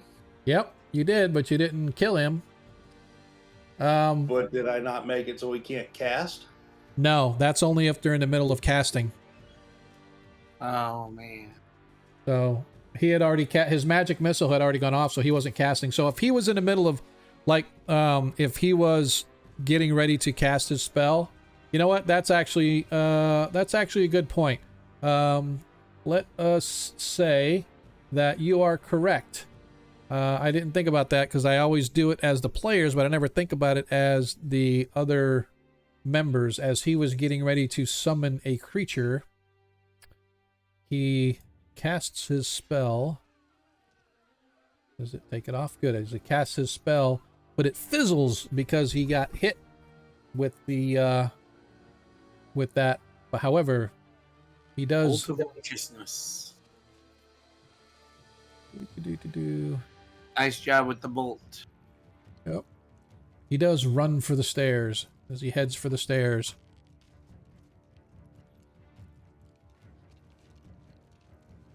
All right. Now I have to. I don't think he heard you. What's that? Not All right. calling it a scaredy cat. All right. Well, if Arthur can win that stairwell, that would be awesome. As you see the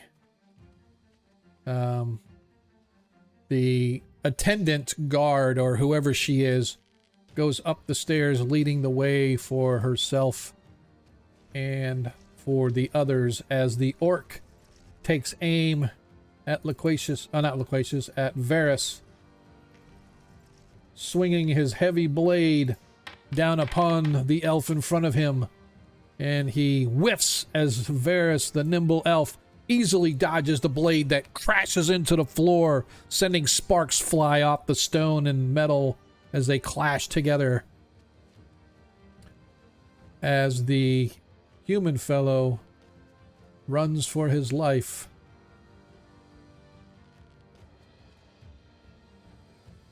I want to see how far that was. That was 20, 40, okay. Arthur never got to go there. Correct. He never got through there. So, as the human merchant fellow disappears up the stairs, I'm actually, just because he's not a combatant type, I'm gonna take him out of combat. Where are we now? Who's oh, as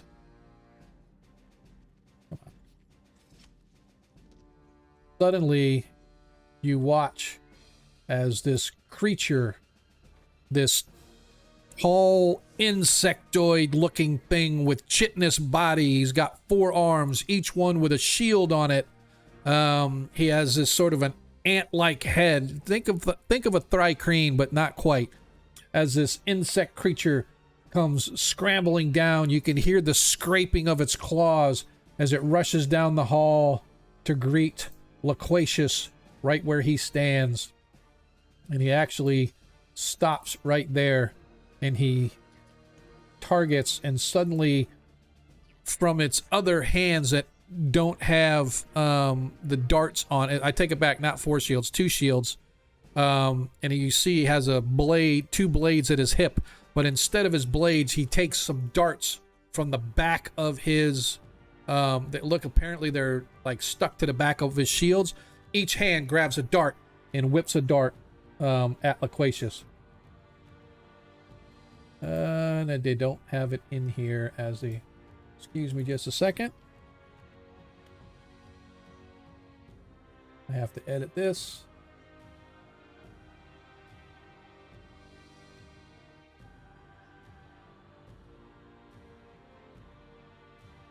All right, so he fires a dart at Loquacious.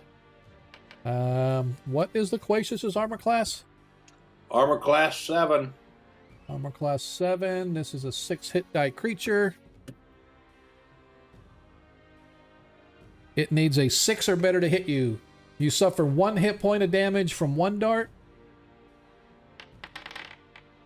And the second dart misses. All right.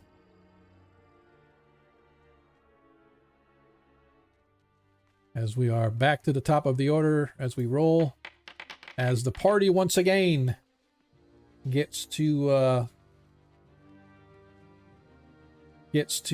go first. As I don't know why it keeps skipping Arthur, but that's fine. Arthur is going to try to use his darts to attack this orc here. You know why it might be skipping Arthur? It's probably because it detects that there's not a player in the game claiming him. Maybe. Quite possible. It's an interesting thought. I like it. But anyway, he is going to go with his dart. He gets 3 of them. 18 as he hits, does 3 hit points of damage to the orc. 6 misses. A 14 hits with another 3 hit points damage. As Arthur comes to the rescue, dropping the orc in front of Varys, leaving the way for Varys to be free to go forward. Going after a mage. Deglin, you're up. As you see that, you see there are no orcs or anything remaining in the hall area. But you did see at the end of the hall some large creature rumbling across this, about 7 feet tall. It's sort of half hunched over. Think like almost, I want to say like a praying mantis sort of walking, right? But you saw that it had chitinous like skin for armor. It had 4 arms, 2 carrying shields, 2 swords on it, and it attacked Loquacious earlier. And you know that Loquacious is down the end of the row. Right. Oh, snap! Darling, what's up, man? Appreciate the lurkage. Sorry, folks, I didn't mean to interrupt our game. Go ahead. What'd you say, Declan? Well, I was saying, and the wizard's up on the stair, too. Yes. It's very difficult for you to see where they went, but you do know they disappeared in that direction, but you don't know. You can't quite see the stairs through all the bars and everything, but you do know that it's probably an exit up there. So, how far can I charge? 90 feet? Yes. Your movement is 90, so you can go a total of 90 feet. So it's about 70 feet from where you're at across the room. So you could actually charge all 90 feet and get to the magic user, I think. That's what I'm gonna try to do. Okay. 70 I was going to suggest you help the monk, but okay. And well, I could use the hammer on either one. So the wizard's more dangerous than the monster. Yeah, I was going to backstab and crit the wizard. Get to right. Because he does that, just so you know, Varys is just saying he's got a nat 20 in his pocket that he's going to use on the wizard. Oh, okay. Well, then I'll go after the asp. Okay? Is that what that thing is? Yeah. It's an Aspis drone. So don't. What's that? Sorry, I missed that. I'm telling it. Gotcha. All right, its armor class is 2. So Deglin is a 5th level cleric. You need a 14 or better total. 8 plus whatever I hate you're. these dice. Oh, you're using it with. I forgot you're not using your. You can't use I your don't have any thingy. bonus. Yeah, I forgot. Never mind. Ha ha ha. Yay! I'm sorry. This thing sucks. Woo! DM's kicking ass. All right, that's all that you got for us, Deglin? You've done your movement, you've done your attack. Next up, Varys. I'd like to run up behind the wizard Okay, and shove my sword through his back. okay. Backstab him. Got 20 for 68 damage. Okay. Or how you want me to do that? Roll. You want me to roll 68 or roll? Yeah, just roll 68. That's totally fine because it's it's a hit, it's a crit. So Yeah.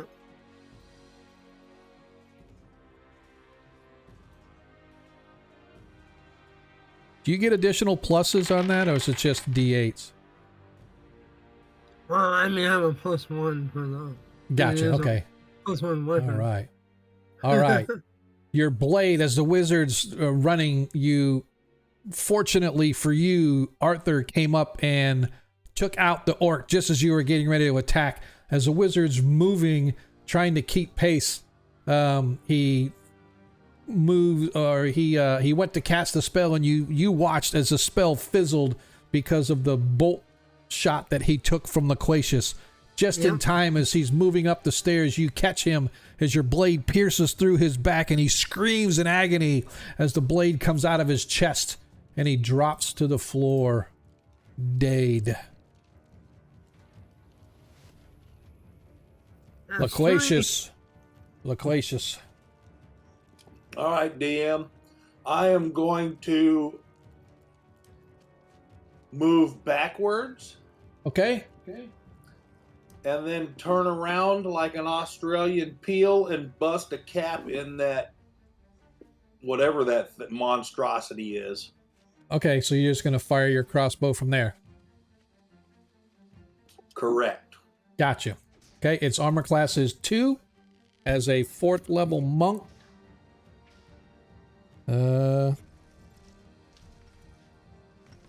Where is it? That's interesting. Oh, there it is. Armor class 2 as a 4th level. You need a 16 or better to hit it. Oh, I accidentally put a +2 on there that shouldn't be on there. That's fine. 5 still misses.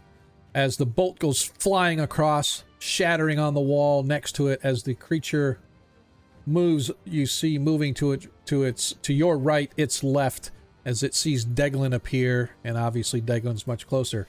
However, before that can happen, the righteous warrior Zadkiel the Wise, you are up, sir.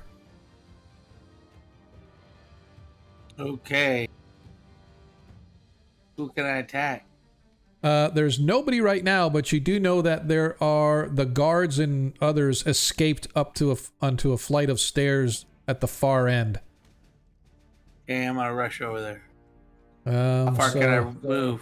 So you can go your movement. I think. What kind of armor do you have on? Right, armor. We should probably kill the insect thing. I think Not because leather armor. No, I know. I thought you It's had not plate. leather armor. No, you have plate. Yeah, so your movement is 6. So you can go 60 feet. 5, 10. If we go, it's 50 feet to the end, and then another 10 feet you can reach the Aspis creature at the end if you wanted to. Okay? And you get a +2 for your charge attack. I say. Shields. Wait, it has shields, right? Yes.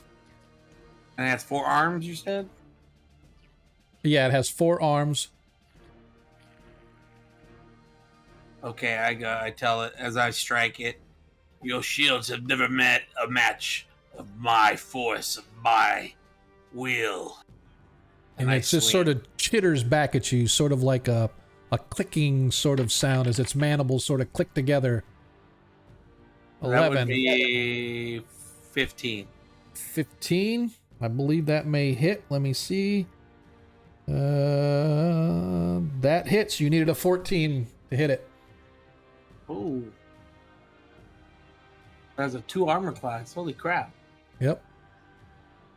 That's pretty strong, man. Yep. All right. I'm gonna hit Well, it. you ain't seen nothing yet. Go ahead and roll your damage.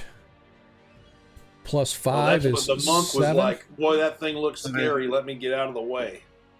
7 damage. Okay. As you slice onto it, so you watch as a bit of its armor sort of its, because the armor it's wearing is literally its own skin. It's like this hardened shell, like a giant ant type creature with a hard body. As you slam onto it, you watch little flecks and you see slight little stains of blood sort of seeping out of it, but doesn't appear to have damaged it too severely. Seeing the elf sneak up and manage to stab the wizard, the guard comes back down the stairs. No charge, no +2 to attack, but she brings her weapon to bear as her battle axe comes cleaving down on top of Varys. 16 as she hits for 8 hit points of damage as the battle axe slams into Varys. I need some healing. As the creature, seeing you sort of arrive, it whips out its 2 long swords, attacking both attacks at both attacks go after the paladin Zadkiel. Your armor class is a -2. Yes, if it happens to be evil, then It's not. It needs a 15 or better to hit you. that'll probably hit me.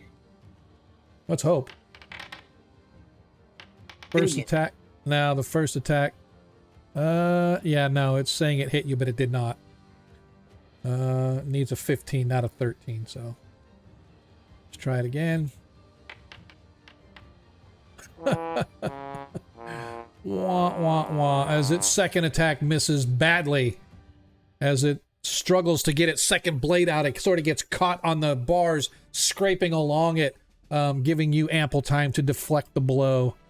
But now we are back to the top of the order as we roll initiative. As Arthur moves up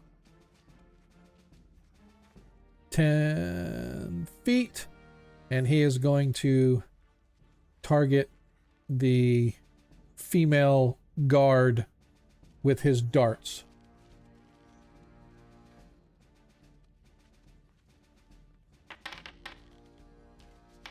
Let me double check the guards. Armor class 5.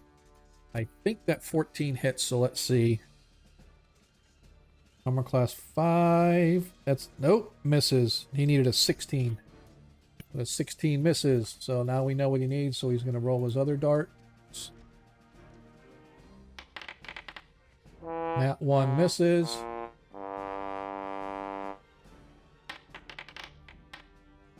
Ten misses, and then we're gonna see if he hit Varus with the nat 1. Nope, 14 misses. Almost hit him critically. What's Varus's armor class? 3. Nope, he missed Varus too. I only had 7 hit points left, so Yeah. Hey man, I'm just saying. Yeah, he needed an 18 to hit you. All right, cool. All right, so that is the wizard failed in his attempt. Varus, you are up with the guard standing right in your face. Yeah, I'm just gonna shove my sword to the guard. Okay.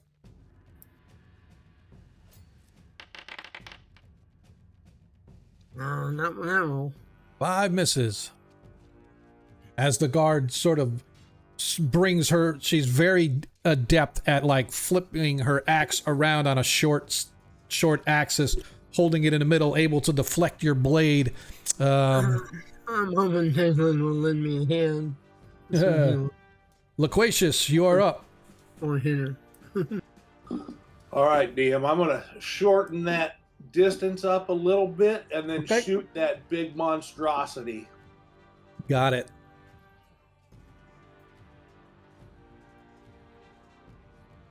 Okay.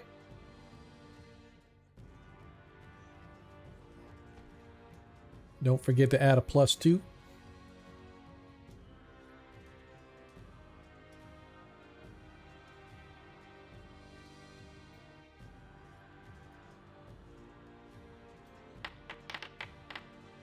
Yeah, doesn't matter. Jeez, what is going on with these dice tonight? As it shatters on the wall behind him. No bueno. Zadkiel, you're up.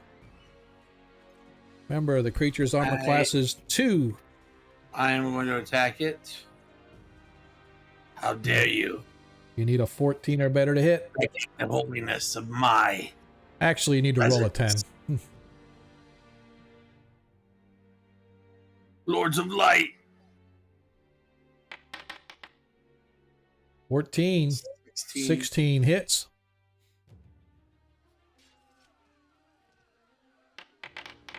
Two plus 5, 7 more 7 damage. again. Nicely done.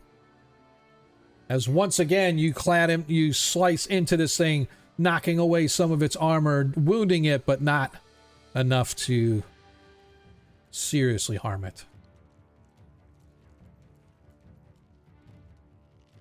As the guard once again. I never got my turn. Oh, snap. Why did it skip you? Don't know. That's pretty bizarre.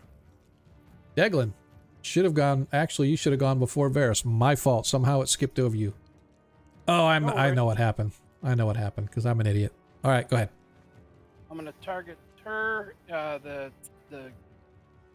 Who's ever going up to Varus? Gotcha.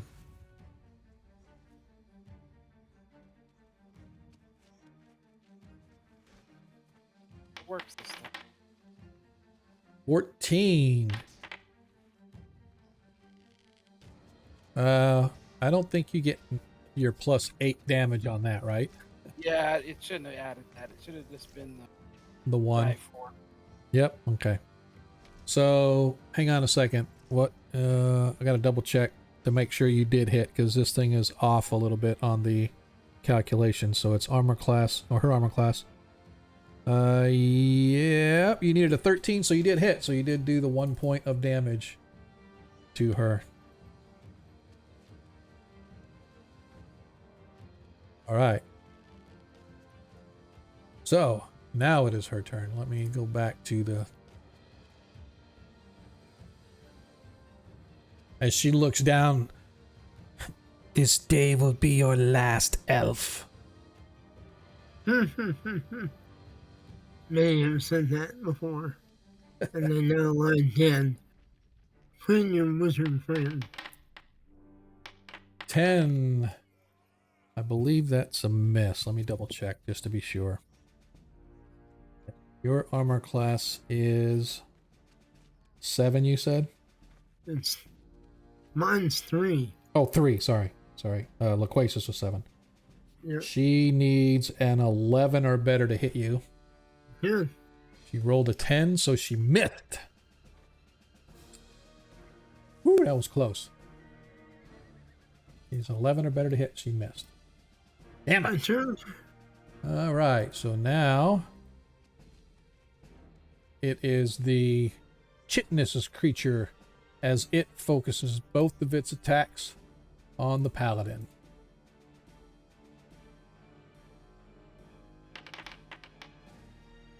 $18 hits for 6 hit points of damage. Loquacious, I'm not sorry, Zadkiel takes 6 hit points of damage from the first blade. Natural 20. And 4 more. So you take a total of 10 hit points of damage. Take it back. I take it back. You took 6 from the first, 10 from the second, so 16 hit points of damage to Zadkiel. Out. Yes, out. So that leaves you with 28. All right. We are back to the top of the order as we roll the dice again. And the party once again gets to go first. All right, spiritual hammer's over, so I'm. Hang on just a second. It's supposed to be Arthur going first, but for some reason it never marks him as going. So he is. I'm sorry. So he is going to try his dart thing again on her. 2 misses. 14, I think, still misses. It's actually 15 plus. Oh yeah, 15. Sorry, but he needs a 16 to hit armor class 5. So that still misses. One last one. 12. It misses as well. All right. So Arthur, his darts all miss. And as you look, by the way, you can see that Varys is bleeding and sweating and huffing and puffing profusely under the onslaught of this woman in stout chain armor. So it's my turn now, right? So That is correct. I'm gonna run over here and attack her. Okay. Target.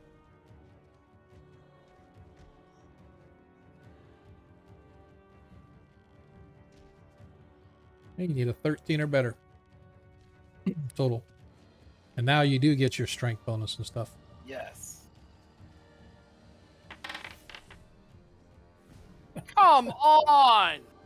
The belt only gives you a +3 to hit. No, it's supposed to be more. Hold on, let me go look. Yeah, it's just plus to hit. It's +8 to damage. Gotcha. Okay, gotcha. All right. Yeah, bad dice These for real. dice rolls are ridiculous. Big time bad. But I don't mind because it sort of drags things out a little bit. I kind of like it as you rush up to aid your friend, but unfortunately fail to do so. However, at least there are 2 of you now attacking the one. Okay, Varys. Varys, you're up. Alright, let's see if I can get her. Oh man, really? No I'm telling bueno. you, tonight's cursed. There's a curse on this game. Yes, there is. All right. And the worst time rolling we've had. Loquacious loot. All right, DM. I've had enough with that crossbow. It's time for the halberd and fist. I like it. As you charge I'm gonna up with close your halberd. that 20 feet and just clobber this thing with the old halberd. All right, +2 to attack. It gets +2 to attack you if it chooses to do so. Is this thing large? You know what? Good question. Let me double check just to make sure.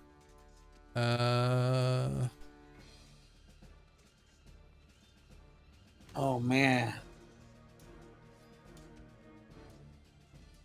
Where is it?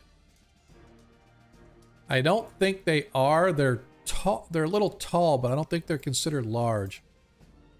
All right, I will not roll as if he's large then.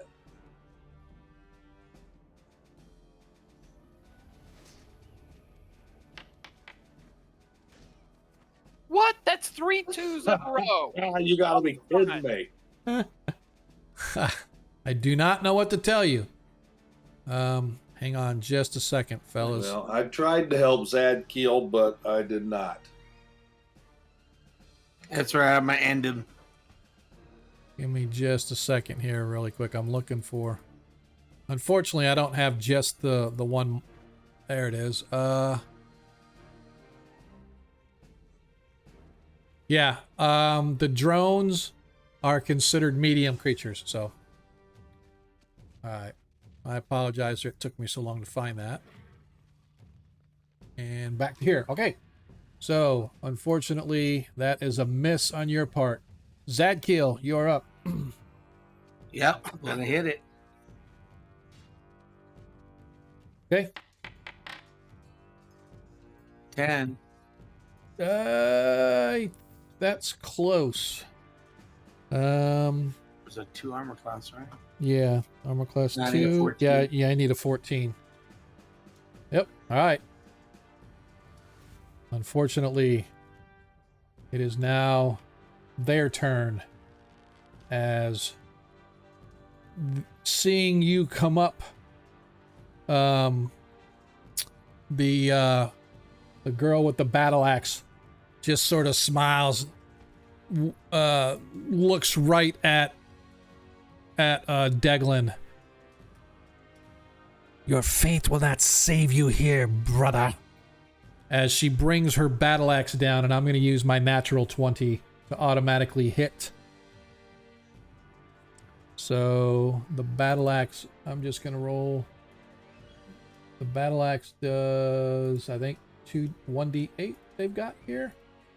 1d8 plus 8 then.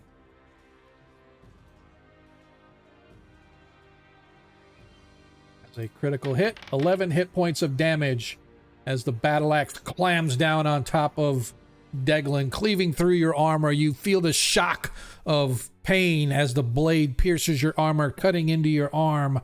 Doesn't drop you, but the pain is significant, and you see that she has a lot of oomph behind her blow. And she sort of laughs as the Aspis now once again targets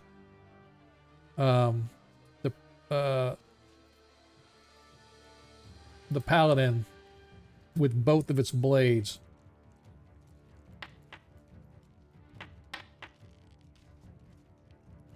What? Again, your armor class is -2, right? Now, I don't. Why is this thing giving it a 10 needs to hit or a 13? No, hits AC 3. So it's weird that it's got you. Yeah. So I'm double checking here. Yeah, it needs a. No, sorry. It needs a 14 to hit you. I don't know why it's saying it hit with that. The second one, that one does hit as you suffer 7 hit points of damage. Zadkiel. Yep. Bringing you down to 21.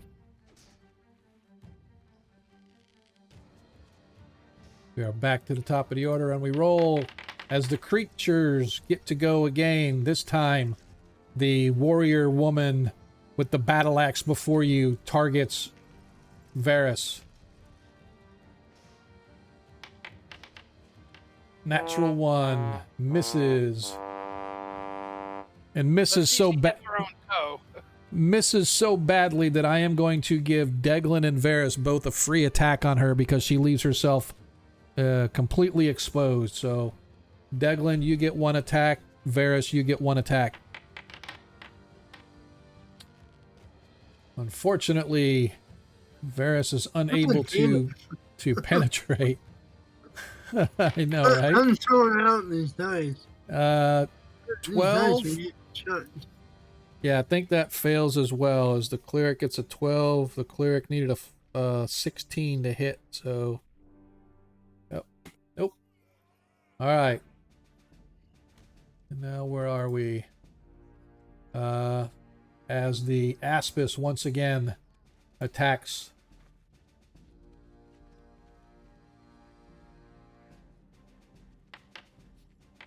"16 hits for 4 hit points of damage, bringing you down to 17. Zadkiel. As it rolls its second attack. 11, I think, misses. Yeah, it needs a... Yeah, it doesn't. So the second attack misses. As they are up and done. As Arthur once again targets her. Oh, sorry. With the darts.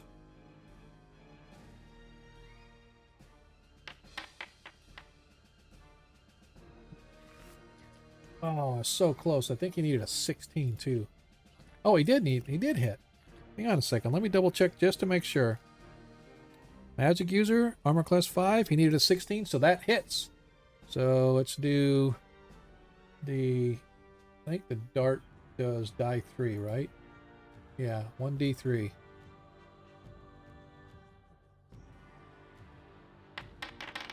As she suffers 1 hit point of damage. I don't know why it did that. Okay. Now attacking one more with the dart. 12 misses.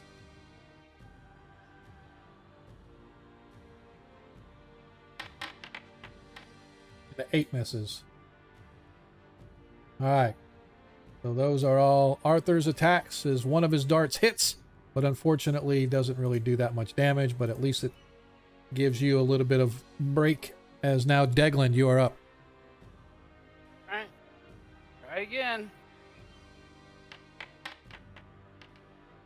17 yes, hits. Finally.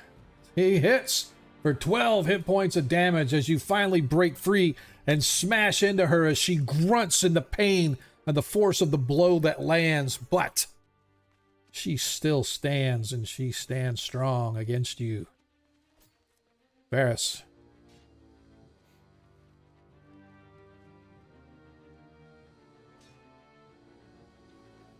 Alright.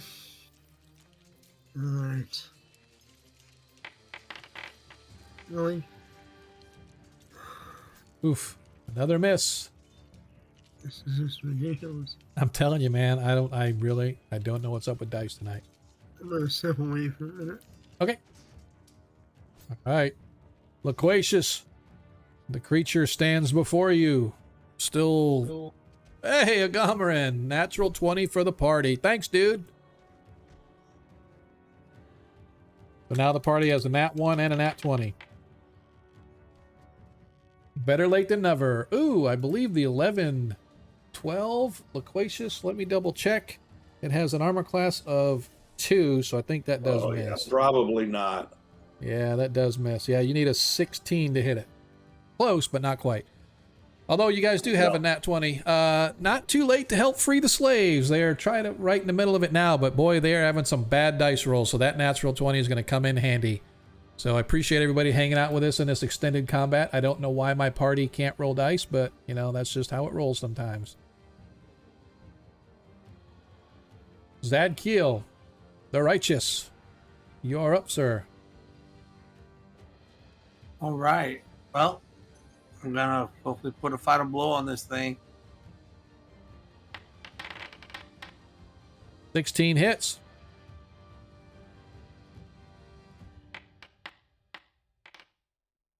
It'd be 10 5 points plus of 5 is damage. 10 hit points of damage. Once again, you slam onto it. This time you could see that it felt that blow, and it looks winded and damaged and hurt, but it is still fighting on as if its very life depends on it, which it probably does. So you're back to the top of the order as we roll, and the party goes first as Arthur once again targets with his darts. Oops.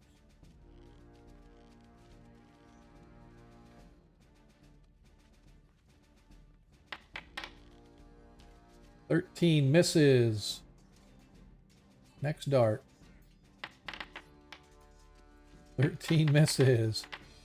No, I don't know why I keep saying he hit, but 13 misses. He needs a... Actually, he got a 14. Maybe I forget. I keep forgetting what he needs to get. Yeah, he needs a 16, so neither one of those hit.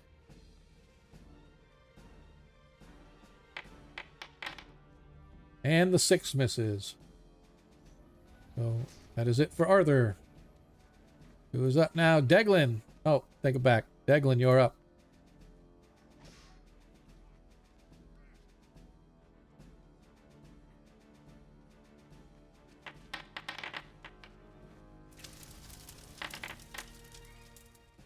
Natural Shazam! 20.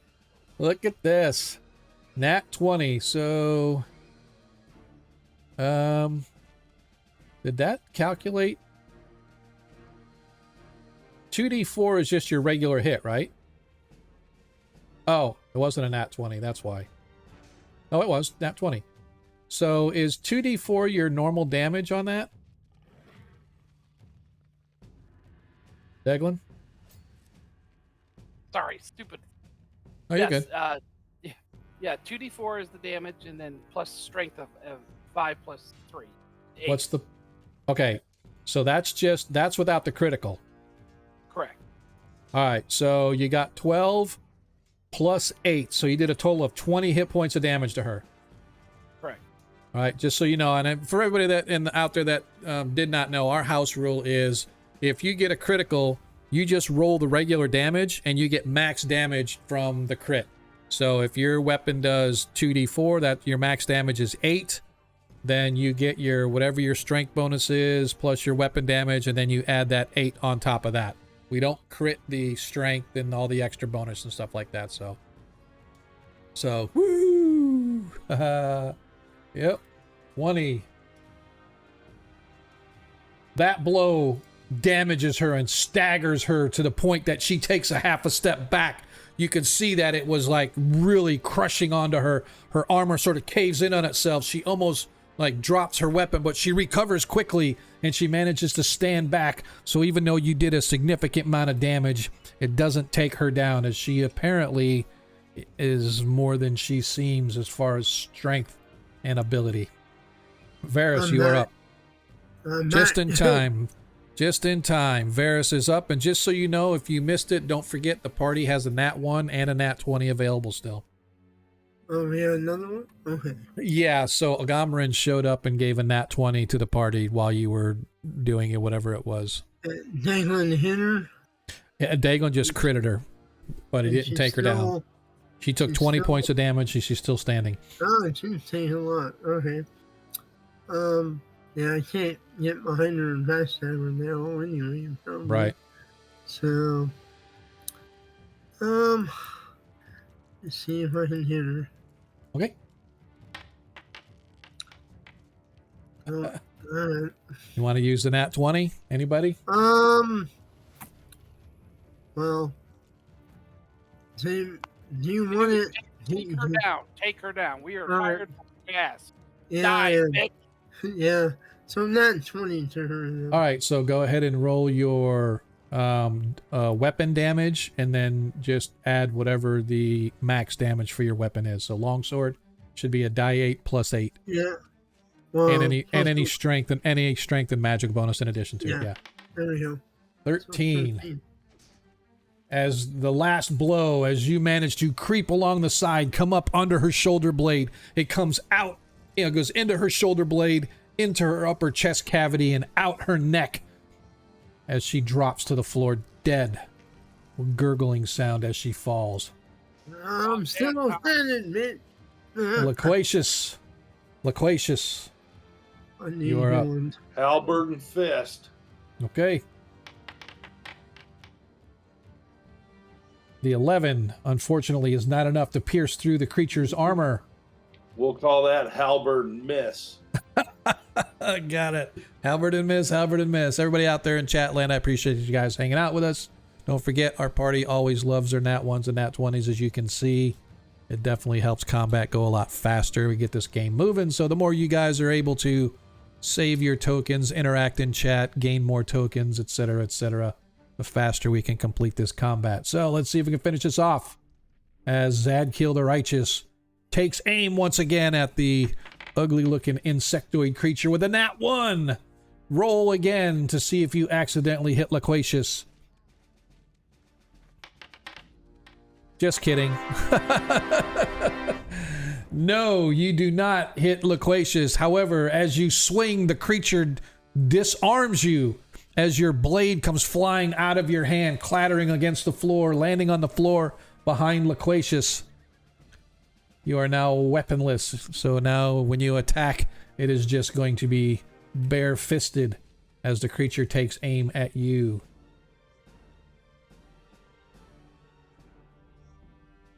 His first roll goes after the paladin. A 10. He misses. His second blow goes after Loquacious.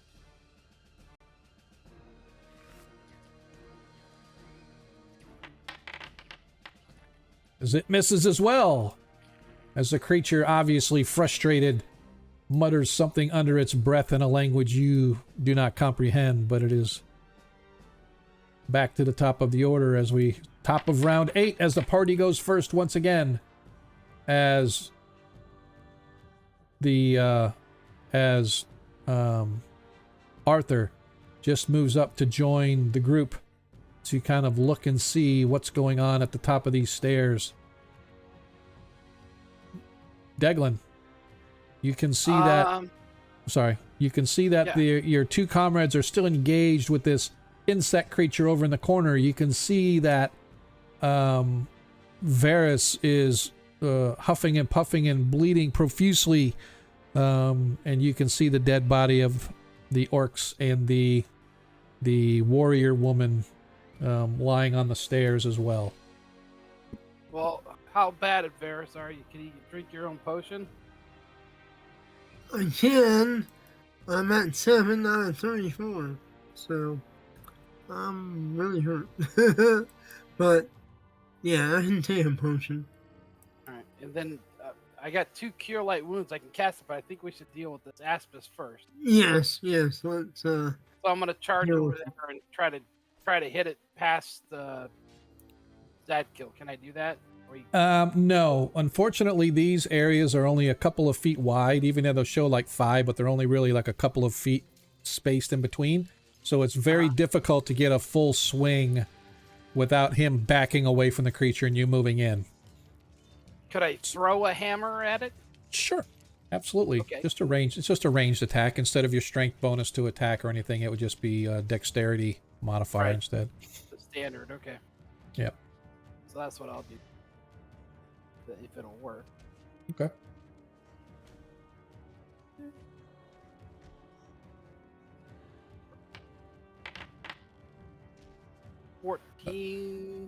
Plus, sure do you get a dexterity bonus at all? No. Okay, gotcha. Okay, so 14 misses then, because it does have a high armor class. It has armor class 2. So yeah, you would have needed a 16 to hit it. So, all right. Unfortunately, you guys watch as the thing clatters to the floor. It hits sort of bounces off one of its shields and clangs into the wall behind it and clatters to the floor. Varys, you are up, sir. How far away is this thing? Agometer would like to rage. I just saw your token. By the way, if you guys haven't seen, I did post some new tokens out there for subscribers. Hopefully you guys like them. What were you looking to do? Oh, I'm doing the wrong thing. I was trying to use measuring tool. Okay, gotcha. You can go ahead and delete those. Somewhere in there. Let me find it. Oops, wrong thing. Still remembering how to use Foundry. Yeah, Been using those 20 on weekend. Where is the... Alright. Why is it not showing me? Is that it? No. I forget which one it is. I just did the... Oh, there it is. That's like... And there we go. Alright. Okay. Can I throw my +2 dagger at it? Sure you can. Absolutely. Just tell everybody, duck! Ooh, look at there. And the 18 hits. Alright, you said it's not large. It is not large. It's a medium creature. 74 plus 2. Loquacious is like, oh, look what I found. Nicely done. As the dagger catches it in the throat, as it sort of gurgles a little bit, and one of its arms quickly reach up and sort of snatch it away, leaving a gaping hole in its neck as blood is beginning to flow freely out of it. You can see that it is on his last legs. You're up, Loquacious. You need to die so we can heal. Sounds like a perfect chance for the old halberd to not miss. Everybody else is hitting. About time for you. Oh, apparently not. Apparently Malnutrition. not. Needs to eat his Wheaties. Yeah, that's it, man. What is up with these? Those innard worms. All right. Why does...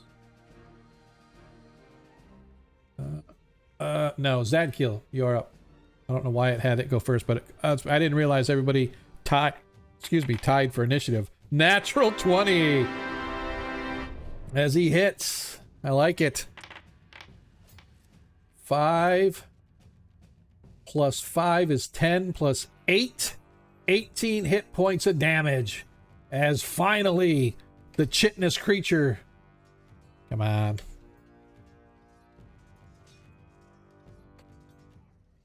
Disappears as you guys finally come out of combat, huffing and puffing. You hear some screams come from the top of the stairs from where you guys are. You okay, Arthur? Yeah, there are some more slaves up here. Okay, well. Makoro! Say me my answers. Nobody answers.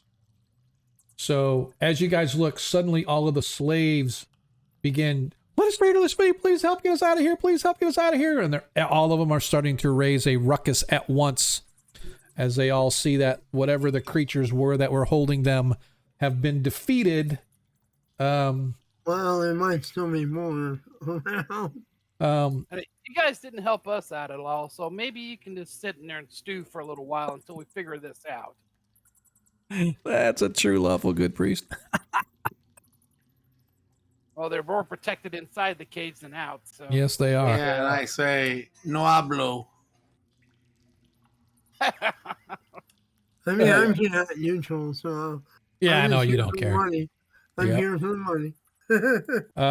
So anybody else wounded besides who's all wounded? Just so everybody knows as a party who needs healing and who doesn't need healing. However, I need healing.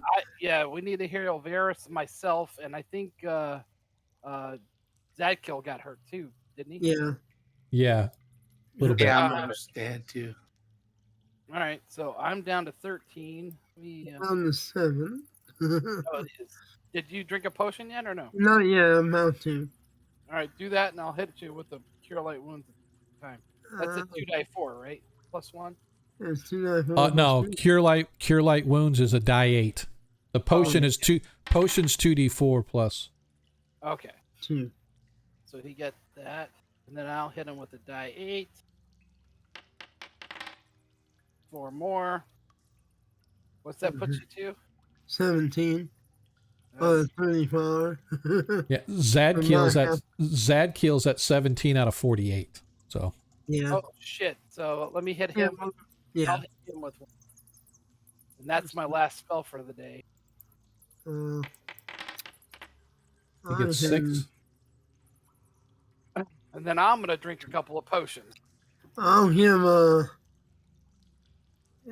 has Angel used his healing today? Yes. Okay. Yeah.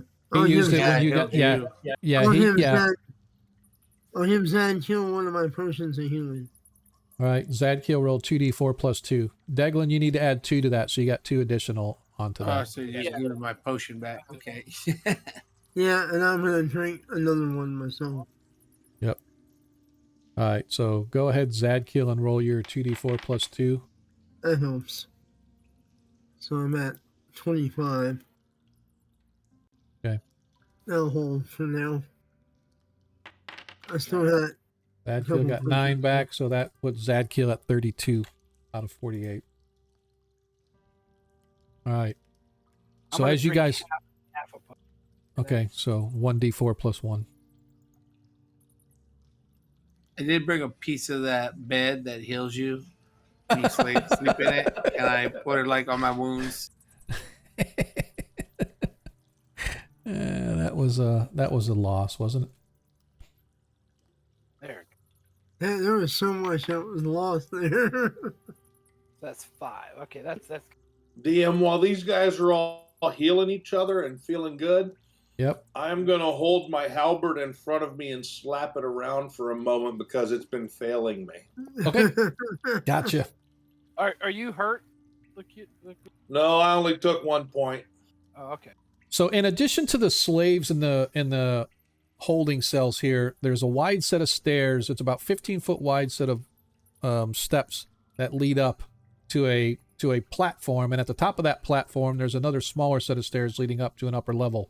There are additionally 2 doors in here that go into probably some room or chamber off of the holding cells as well. DM, do any of these people look capable of wielding a weapon? No, they all look to be, if anything, if they could at one point, they probably can't now because all of them look pretty beat up and pretty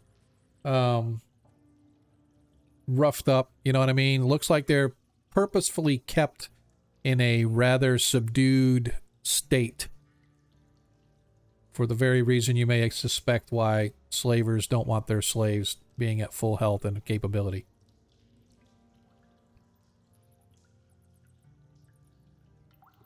Well, you guys want to look in those 2 rooms or those 2 doors, or do you want to just go where Arthur's already poking?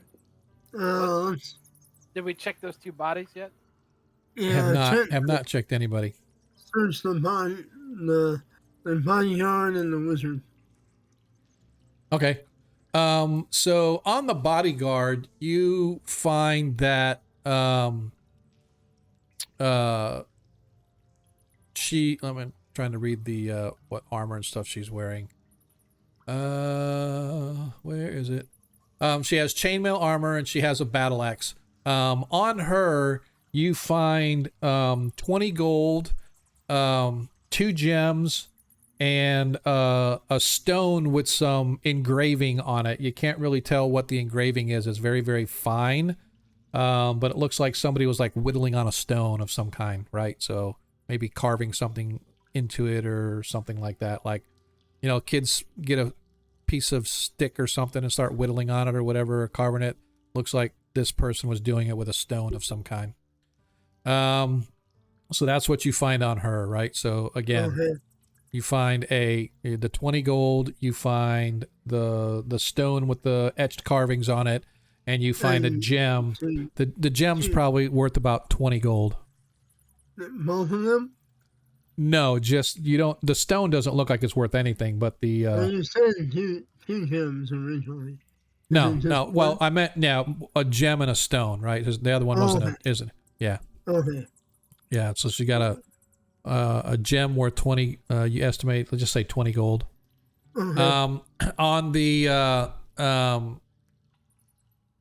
wizard one, you find that he wears a gold ring with it looks like starburst engraved on the ring itself. It's like I said, it's gold, like a gold wedding band almost, but it has etchings on it. When you look at the etchings, it looks like a fireworks or a starburst of some kind on it. And he's also wearing what you recognize as many magic users wear magical armored bracers, and he's wearing those one on each wrist. Okay, So take those off. Ooh, those might help my armor class. Might be useful for me or you. Yep. And he had a walking staff on it. It's just it's a wood staff, ornately carved out of some sort of a heavy oak wood. Doesn't have any pictures or runes or glyphs or anything on it that would make it indicate that it was anything other than a walking stick, but it is a finely ornate crafted. Could probably be used as a quarterstaff if you wanted to use it as a weapon of some kind. And as well, he has a dagger, but he has no money or no other otherwise lucrative items on him. Well, I'll recover my magic dagger too, by the way. It's missing. And look at the monk. Oh,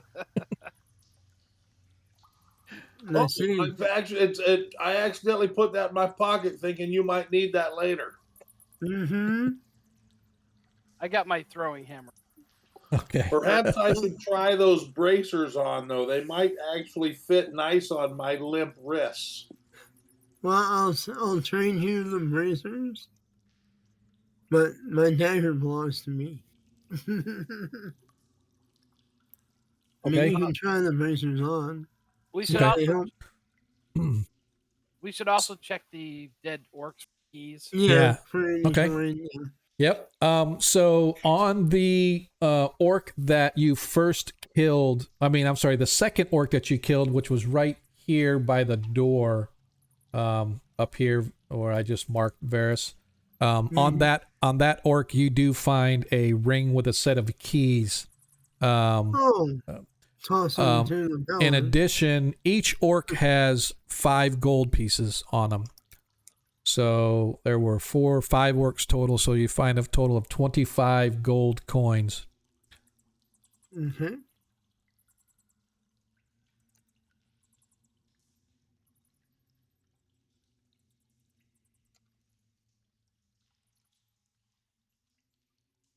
Throw the keys to the paladin. It's probably the cell keys. Okay. Do we want to search these 2 doors? Or do we want to go up and look for Makara? Well, do we have any threats left to take care of? I know there was that one merchant that ran away, but... Well, there might be more upstairs. Yep. So, as you guys are sort of... What the heck? Why is that doing that? Sorry. I apologize. Oh, that's why. That's why. I was like, why is it targeting? As you guys are standing there, suddenly walking out from... So at the top of the stairs, there's a landing. And the landing has another narrower set of stairs going up. So if you guys were to come up here just so you can see... I'm going to put everybody up there so you can see what I'm talking about. Oops. Sorry, I apologize. That was my fault. I moved everybody and then you moved yourselves. So here you can see there's a flight of stairs leading up as well, and there's a door at the top of those stairs. There is a hallway running through from here all the way over to here that goes all the way across to another room, right? So it's sort of like it's like an underpass, right? So it goes an underpass leading into a room directly across. And out of that room, you see a few more slaves sort of hesitantly sort of walking up and creeping, and they're looking at you guys like, Did you kill them? Yes. Is Makara among you? I'm sorry, who? Makaro, no, what did he look like? Because they have moved many prisoners today. I think some went to the sail block, and others that they felt were more important, I believe were already packed up for transport. And that is where we're going to leave it for right now. We're going to take our break as our party sort of decides what they want to do. Let me pause the music here so nobody can... So nobody will be distracted while I talk. So we are going to move to our break time. I appreciate all y'all that are hanging out with us tonight. Don't forget, if you haven't clicked that follow button, I would appreciate it very, very much. Also, if you have not clicked that, or I should say, have clicked the follow button, please do. We're trying to raise our numbers up a little bit. If you want to show a lot of love, feel free to cheer. Feel free to hit the subscribe button. We definitely appreciate it all. In the meantime, if I can figure out how to do this, we're going to go over to our break time. Normally we take, give or take, oh, here we go. Let us skip the advertising. Where is this coming from? No, we don't want any. No, we don't want to do any of this stuff. It's a 30-second spot. Let's just skip it. I blame Monkey. I'm going to blame. We're going to shuffle this bad boy and let's start playing. So, like I said, we're going to move into our break. Break is usually give or take about 15 minutes or so. I'm going to put that timer on the clock right now. And what we're listening to, if you did not already know, our very own Monkey Boogers has his music stuff that he likes to do. And so we're just going to kind of hang out with him for a little while. Like I said, I'll be back in about 15 minutes. Right. We're not selling out to nobody. So yeah, so hopefully you guys will hang with us for a little while. We'll be back in a few, give people a chance to do bio breaks, even though they've been disappearing all game. And I've been sitting here tapping my leg and tapping my feet, trying to keep going here without peeing myself. But take a quick bio break. Feel free to get up and move about the cabin. Go get yourself a restock of your favorite beverage. Get yourself a favorite snack. Come back, plop your feet up, and we'll see where the party is going to continue from there. Will they find Makaro? Gonna have to come back and find out.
All right, I'm back.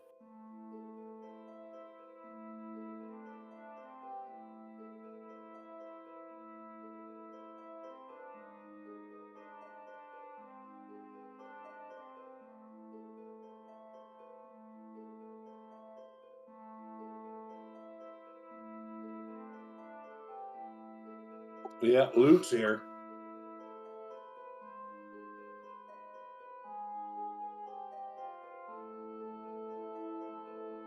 I want to know why that chick was like so hard to beat. She must have been well, didn't it say 7 hit die? Something like that. So I mean, 7th level, but I mean, there was something that was keeping her up. You get hit with 20, that should have dropped her.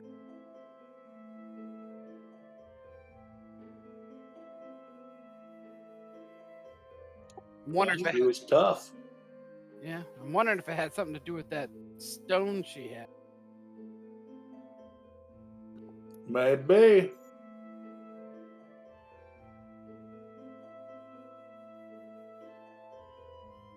I got almost no spells left. I got like hold person, command, and dispel magic. That's about it.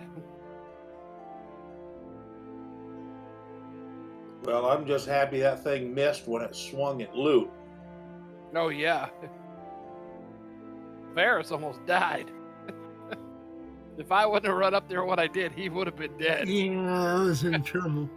I was in trouble. Killed some more pretty easily and Keith the mage, but then she came and started wailing on me. Mm-hmm. Well, 25 is better than 7, but I'll be better when I'm fully healed.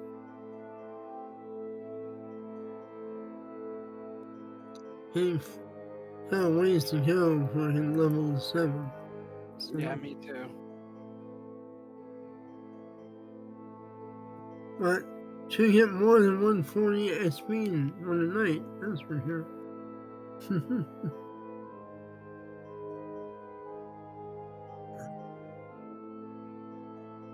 Hopefully we can find Macario. I guess what we're gonna do with these slaves, just tell them to go hide in the tunnels? Or what are we gonna do? We can't escort them all out right now. Not when there's probably more slavers still upstairs. Well, maybe since this area is fairly clear, we'll just keep them in this area, and then we'll send somebody back to pick them up when we figure out how to get out of here. Yeah. We need to find Macario if we can. Yeah, well, like that other slave told us, apparently Caro or several slaves had already been moved. Yeah, it might be too late. Yeah. I might be out of luck. We didn't check these 2 rooms down here. Yeah, I don't know. I don't know. Maybe there's some flies in there can feed the slaves or something. Yeah. I should probably run upstairs because that merchant is probably yelling for help.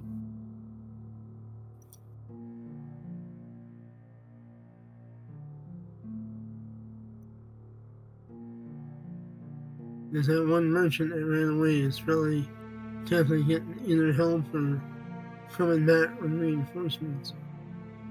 Well, I'm wondering where this other room goes to because you didn't show it, so I can't really see.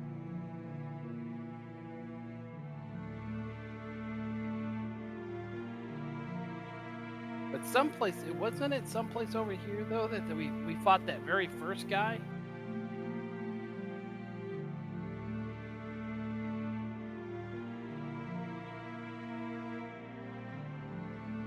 Yeah.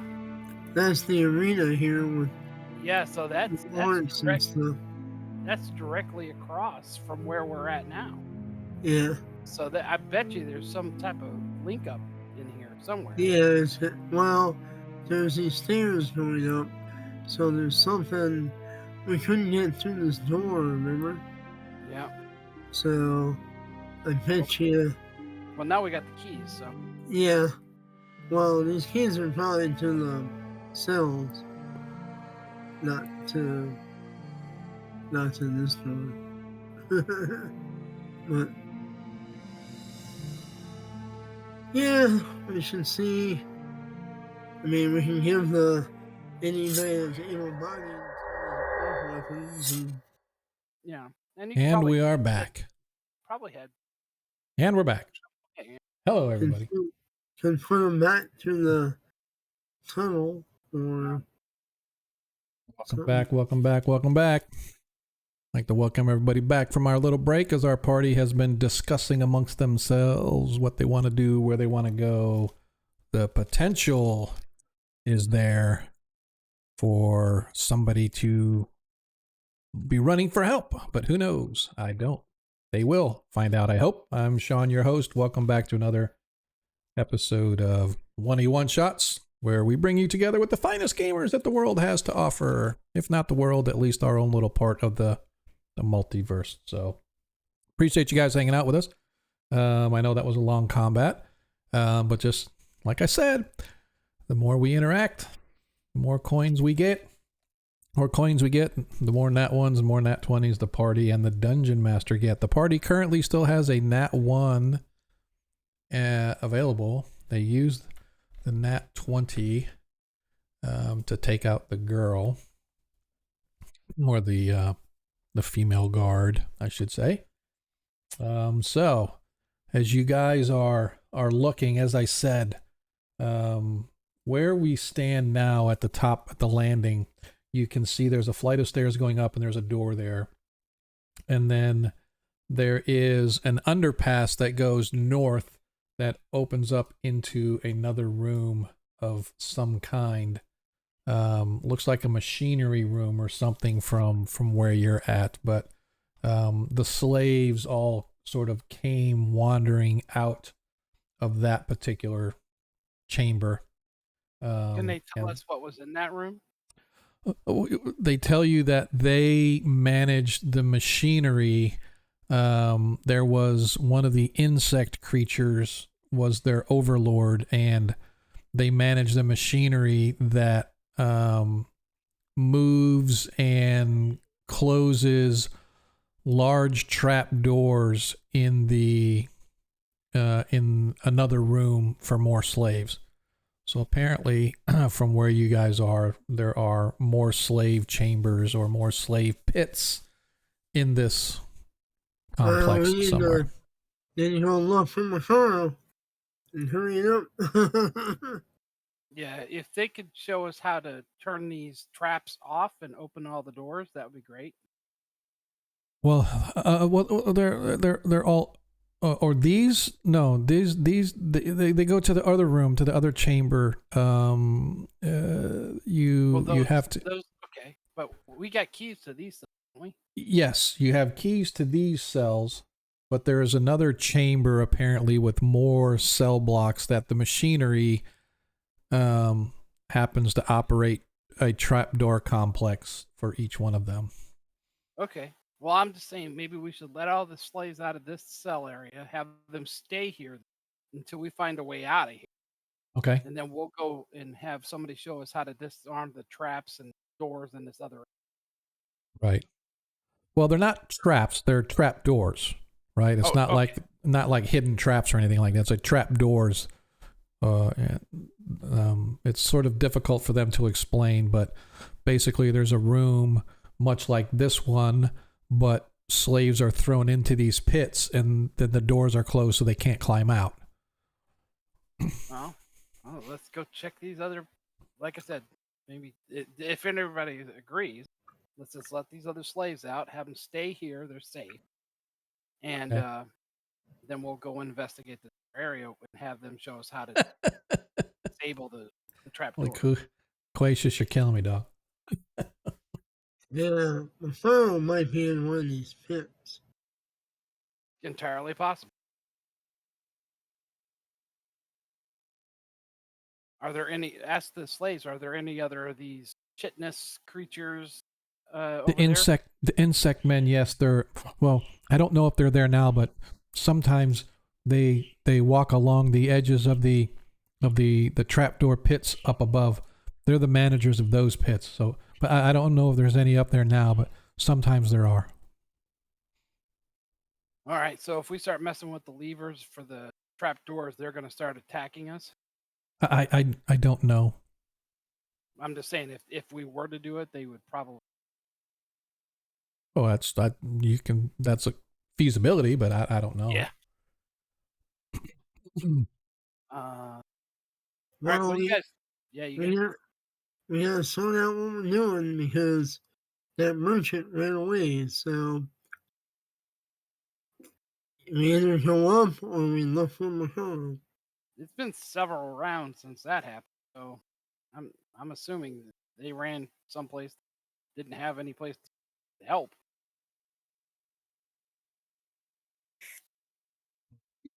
Or they're lying in trap waiting for us to come in and ambush us.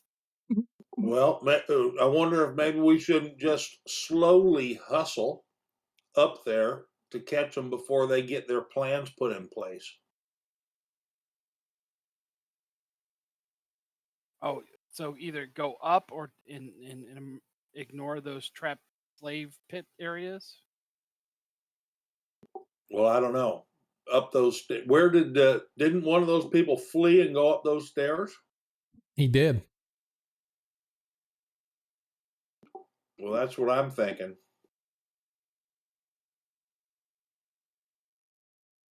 You guys' call.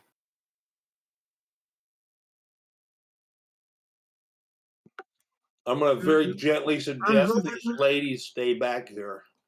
I'm going up the stairs and checking to make sure there's not 100 men behind that damn door. Though. Okay.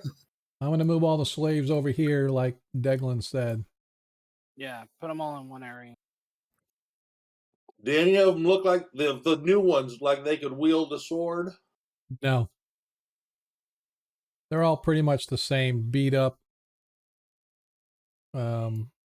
very rough looking, as if they have been malnourished, not very well taken care of, etc., etc. So, Well, give them the key so they can get into these storerooms. I bet. Okay. Some food. Okay. So you guys stand now at the base of the stairs as Varys quietly works his way up.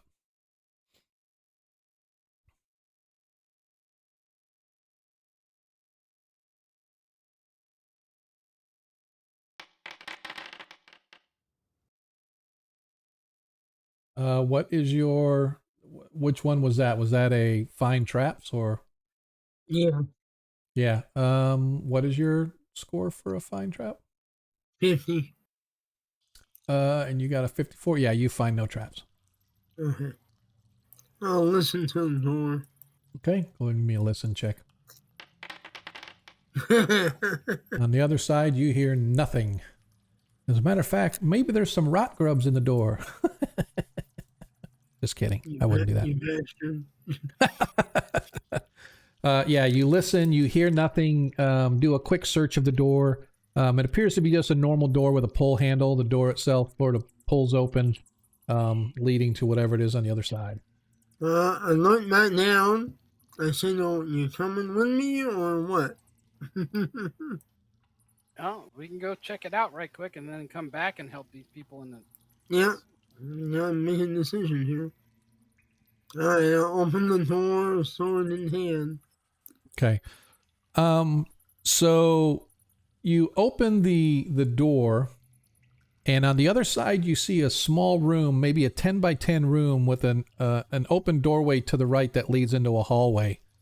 This is a small room, very sparsely furnished. On the west wall, away on the other side of the door, you can see that there are a number of levers, and above them at eye level is a narrow horizontal slit.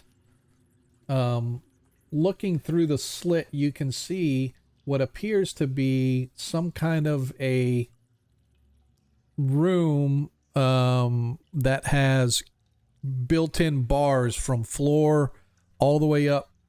Well, from the floor below, which is about 10 feet down, all the way up to floor level here.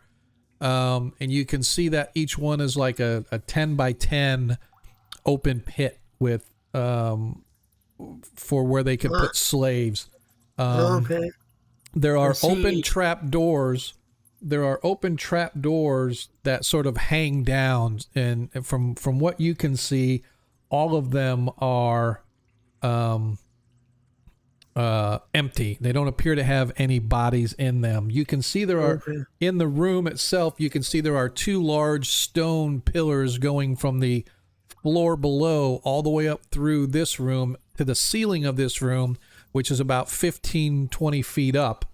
And like I said, as you're looking, you can see basically you could walk across this room, but it would be like walking on balance beams, each one maybe 6 or 7 inches wide.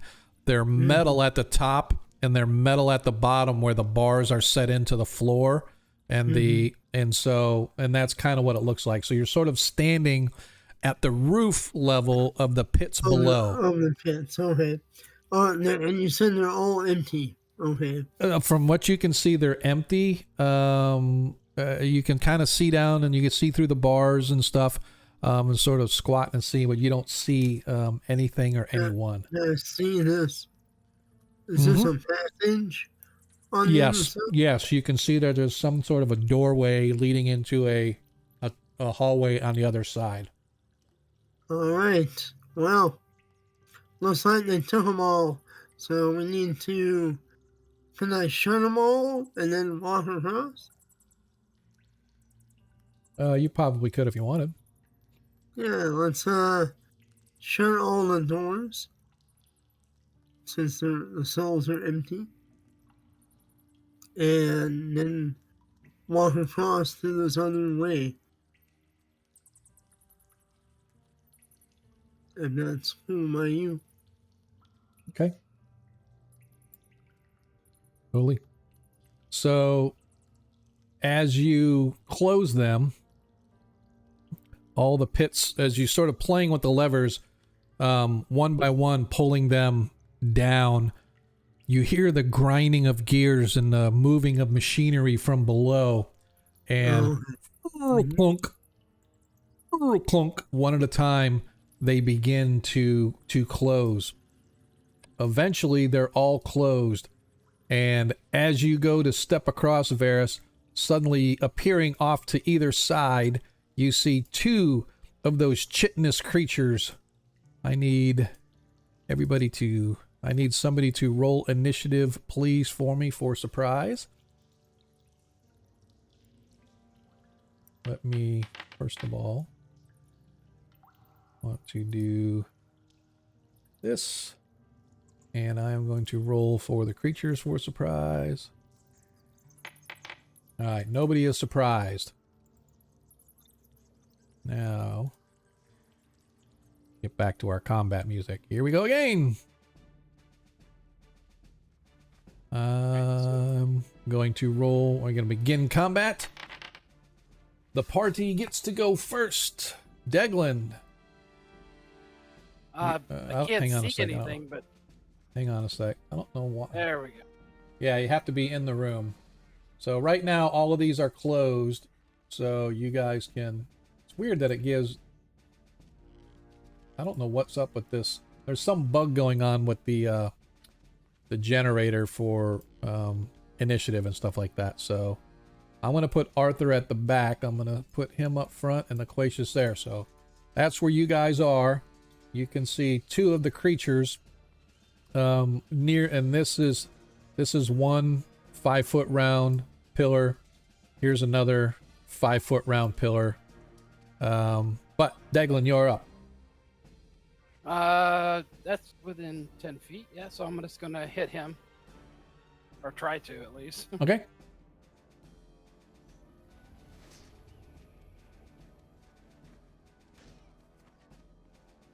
They are medium-sized creatures.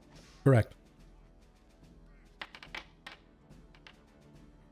14, 17, so that's That 4 hits. plus 5, 8, 13 points. How much? 13. Nice. As you quickly move across there, grabbing out your weapon. Woo. Sorry, I had a crumbly cookie in my mouth and it kind of caught me by surprise. As you slam into the creature, driving it backwards a step, as it recovers, you see that it has a 2 long swords, one in each hand, and the other one is likewise armed. That is your attack. As Arthur moves up. Yeah, he's gonna move 5. He's just going to move up and hold his water. Loquacious. All right, DM, I can just see that one on the bottom. I'm going to hit him with my light crossbow. Okay.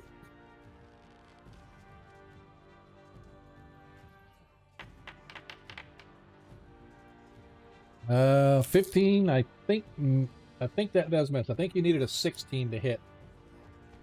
Fourth That level sounds monk. about right. Yep, yeah, that's correct. You need a 16 to hit it. You got a 15. So close. Just missed. As they say in baseball, just a bit outside.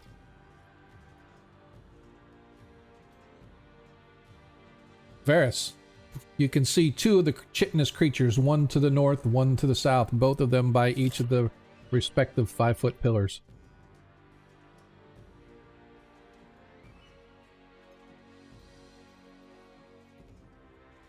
Yeah, help, Caitlin. Okay. I'm gonna turn this music down. It's speaking I'll of- do up. Better? Yeah. Oh, I miss. Alright.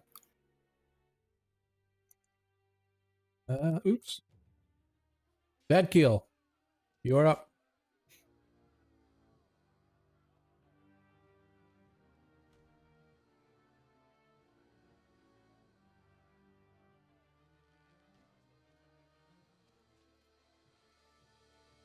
As you guys watch. Oh! Ooh. Nice shot. 23 hits. Roll your damage, sir. We may not need to have anybody provide you guys with nat 20s this time.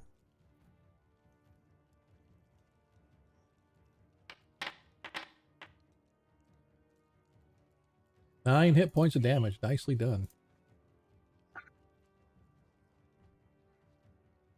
All right. Sorry you went. All right. As this creature targets first Varys with its long sword. 9. Is that what it got? What? Your armor class is 3, right? I don't know why this thing is. I don't think a 9 hits, even though it's a 6-hit die. That's pretty good. Yeah, it needs a 10. I don't know why it thinks a 9 hit. But its second blade goes after Deglin. Natural 20. God. Can we use our natural one? Totally up to Yeah. you. I would do it. Natural Yep. 1, as instead of taking 10 hit points of damage, the creature, by some divine twist of fate, your Jaskar sort of breathes and it forces the blow to be just off. So where originally it cocked you in the side of the head with his blade, now just barely breezes the top of your skull. And it misses. It's my helm. It hits your helm instead. Yeah. As this one targets both of its attacks. 16 hits. The paladin takes 8 hit points of damage from the Aspis on its first blow. Its second blow misses, so you suffer a total of 5 hit points of damage. And as you guys are watching, you watch another one of these creatures appear from across the room, coming out of the far chamber. As it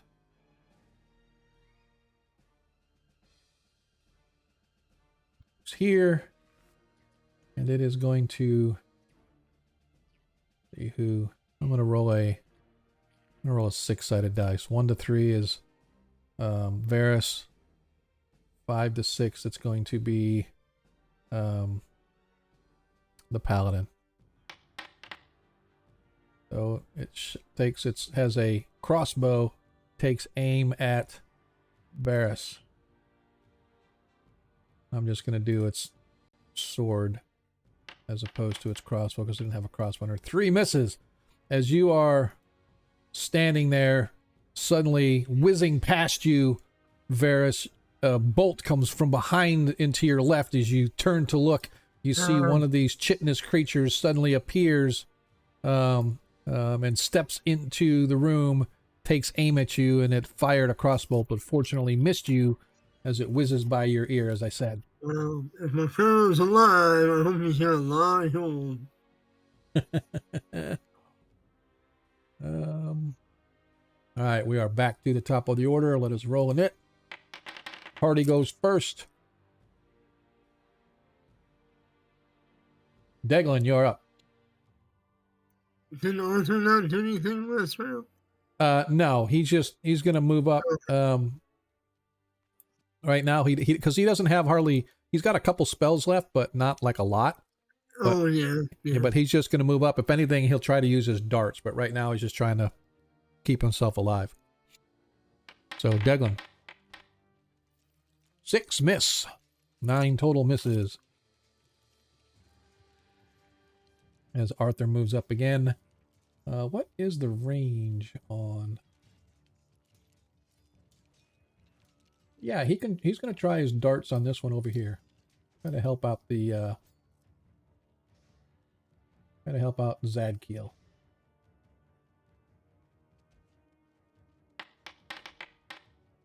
"14 misses.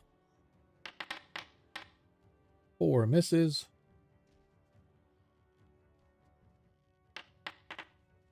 13 misses. And that is it for Arthur. Glacius, you see that there are now 3 of these creatures in there. 1 engaged on Zadkiel, 1 engaged on Varys and Deglin, and the other alone directly across from where you guys are.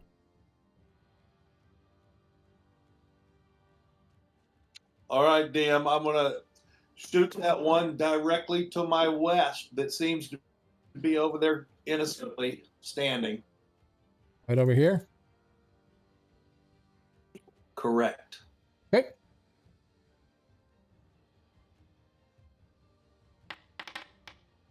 "19 hits.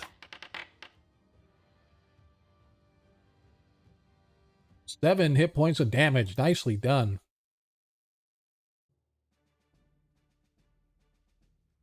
Very well done, sir. Any movement or anything? Or you're just going to sit there? I'm pretty good standing right there. Okay.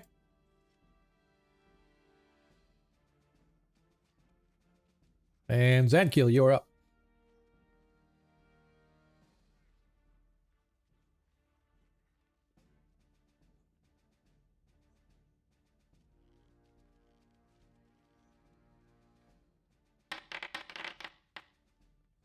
Six plus 3 or 4, 10 misses. Any movement or anything? Or are you just going to stand there and go toe-to-toe with it? Yep, stand there, go toe to toe. All right, Varys, you're up. Can you get behind it and backstab it?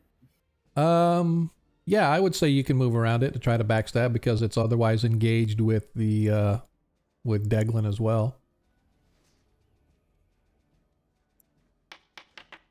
Oh, nicely done. Well-placed blow from the backstab. 3 die 8 plus 1. Nice. 10 hit points of damage.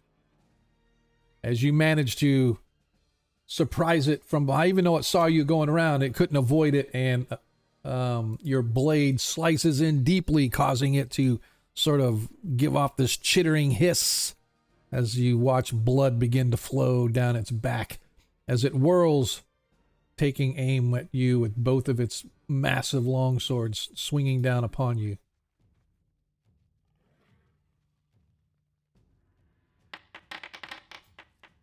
Five misses. Natural 20 for its second blow. As you suffer 12 hit points of damage, Varys, from the second longsword as it slams Really? right down into you. Oh well. My pain contains die. Hey, DM, I'm Oh. not sure where the +3 on my crossbow damage came from, so you might want to add 3 to that guy, because I just don't know where I would have had +3. Okay. That's fine. What's your dex? Yeah, what is your dexterity? 17, but I That's think that's why. only for to hit. No, yeah, you are correct. Yeah, it is only to hit. You are correct. So, okay. Good to know. All right, you guys watch as this thing slams its blade down into Varys, nearly taking him down, but not quite.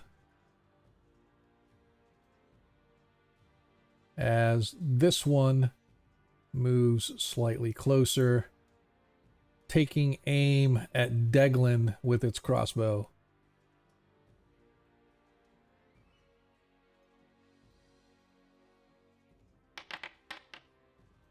$15. What's Deglin's armor class? That's incorrect damage, by the way. What's Deglin's armor class? -2. -2. Let me double check that really quick. It might hit, it might not. 15, yep, just does hit, but it's only a light crossbow, so it's only die 4. You take 1 hit point of damage from the light crossbow.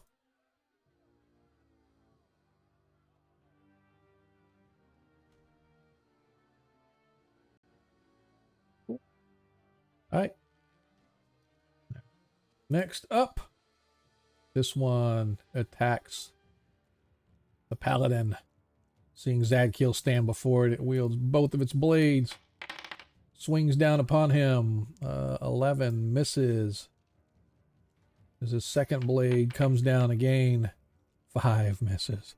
Killing me. I guess I got all your guys' dice rolls this time. As we're back to the top of the order. Party goes first. Once again, the moves over 10 feet. Arthur takes aim. Excuse me.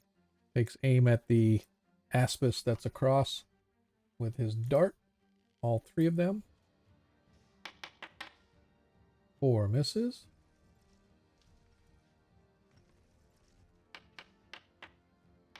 Ooh, 17 might hit. Let me see. I think he needed... Did he need a 17 or a 16 magic user? Armor class 2?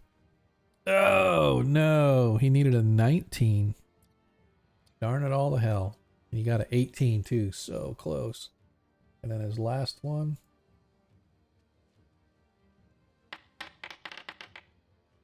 Oh, another 18. So close. Both, but all of them miss. Loquacious loot. Outstanding. I'm going to follow up that last hit with another. Or not. It teased me. I thought it was going to hit. I know, I saw that, and then it kind of fell over. Like, wah, wah. All right. It was Loquacious. Zadkiel, you're up. A lot of combat tonight for you guys tonight. That's like tonight's whole game was. Yeah.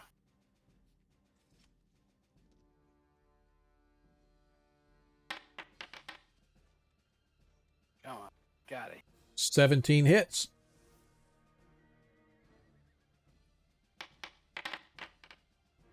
7 hit points of damage. Nicely done. as your blade slams into it, you find these creatures are extremely sturdy, extremely tough. This is going to be a long, drawn-out combat. Varys, as the creature hulking before you just rips its blade out of you as you feel the sting of pain surge through you. Not quite done yet. 11. Can't feel it not anymore. Oh, well. Yeah, this dice are killing tonight, that's for sure, for everybody, really. All right, next up, as the creature once again tries to slam one blade on you and one on the priest. Let me get rid of this. Target. 5 as its blade misses you, as you manage to duck out of the way as it brings its second blade against Deglin. 6 misses Deglin as well. As the newcomer sort of slides over about 5 feet or so, takes aim at Deglin with its crossbow.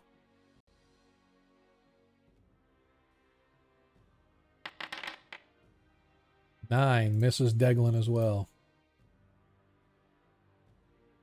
And the last, both go after let's see, a 14.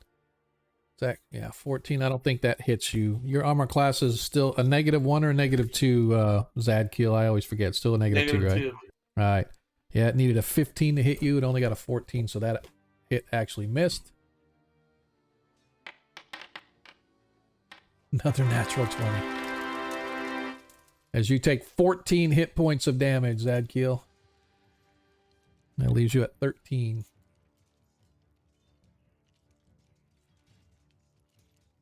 Well, at least I know me and the paladin might die soon. And we need to roll again as the creatures get to go first. I don't know what the heck's going on here. There we go. As one blade at Varys and another one goes after the priest. 4 misses Varys.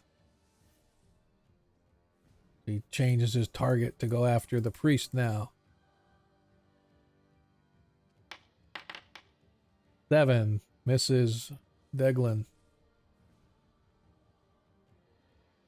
The next creature, as the next one, seeing the loquacious appearing and firing bolts, decides to target the same man that's been targeting him.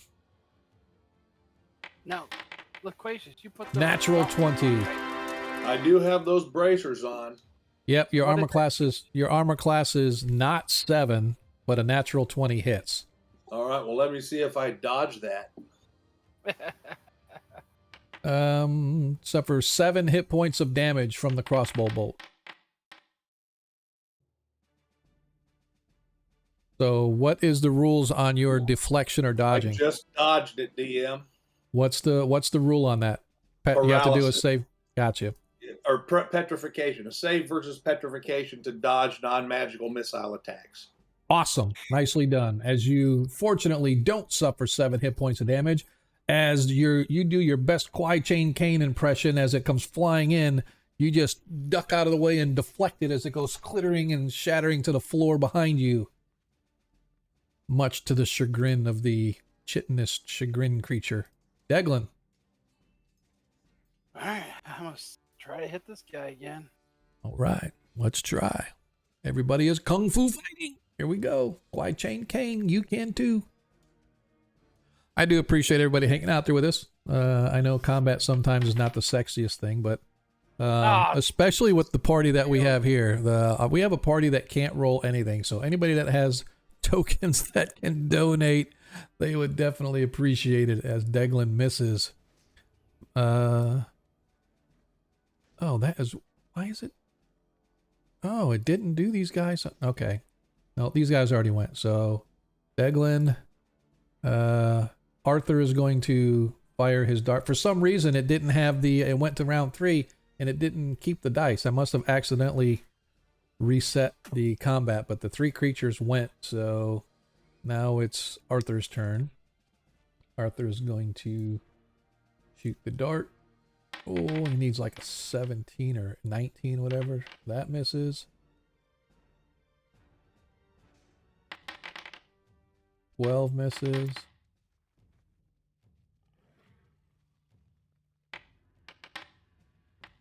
That hits. Oh, 18 finally hits. But the dart only does, 1d3. That's cool. Does 2 hit points of damage to it. That's Finally, he hits. Yeah, right? Hey, man, better than nothing. All right, let's untarget him.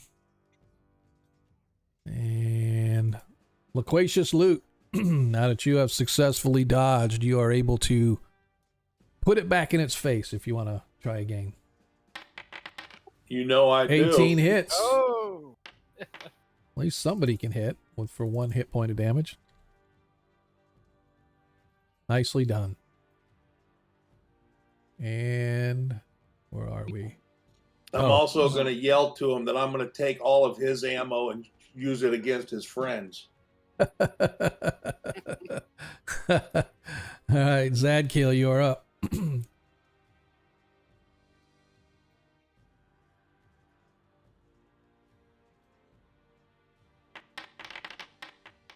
Ooh, Ooh, he hit. Nice. So close to a nat 1. That's fine. It's you had actually it. 6. 6 hit points of damage. Yeah. As you whittle it down, you are definitely, it is succumbing to your heavy blows, but unfortunately it's still standing. Varys. Jesus Christ. I wish I could tell you what's up, dude. I really wish I Oh, could tell you. man, I want to roll my roll dice. Yeah. Somebody needs to buy where they can roll Varys's dice rolls for him, so he doesn't have to, because I'm starting to too. feel bad. All right. Top of the round. Let's roll initiative. All right. Creatures win the initiative as this one, once again, a blade at Varys and a blade at Deglin.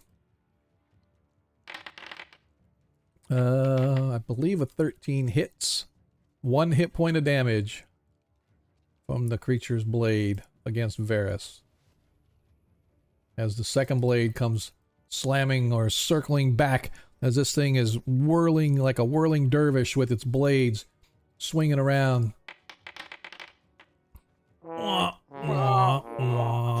Maybe it hits the pillar and breaks the I sword. am going to do a saving throw versus petrification and paralysis.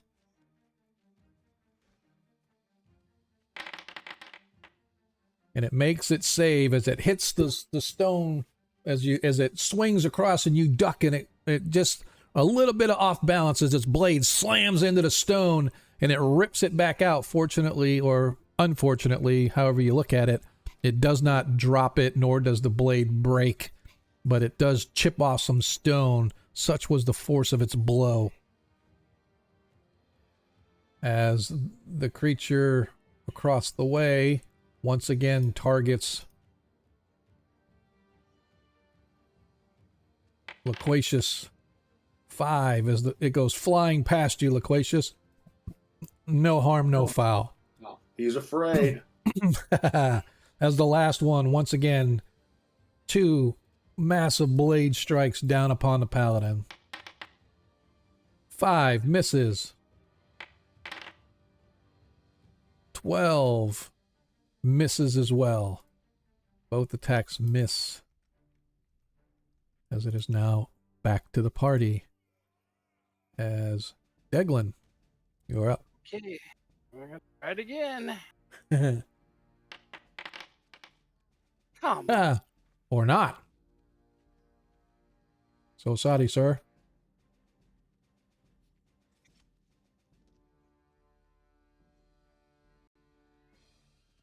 Guess I should have said this before.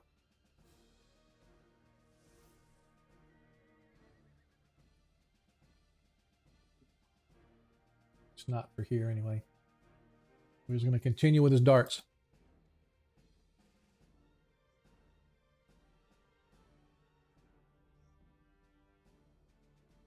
Yeah, we need a rest.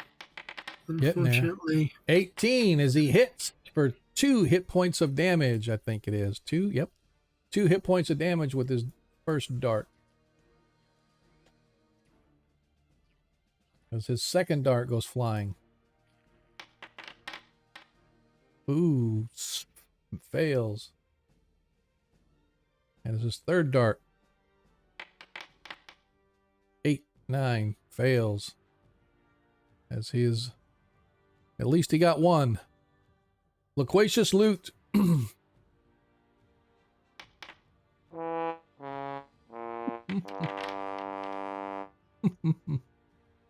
Nope. No go. Yeah. Oh, you critted. Oh, why did it? Oh, okay. He had the don't wrong go one. up. Yeah, he had the wrong sound effect. You had the wrong sound effect on there, that's why. So you did 4 plus another 4, so you did 8 hit points of damage total.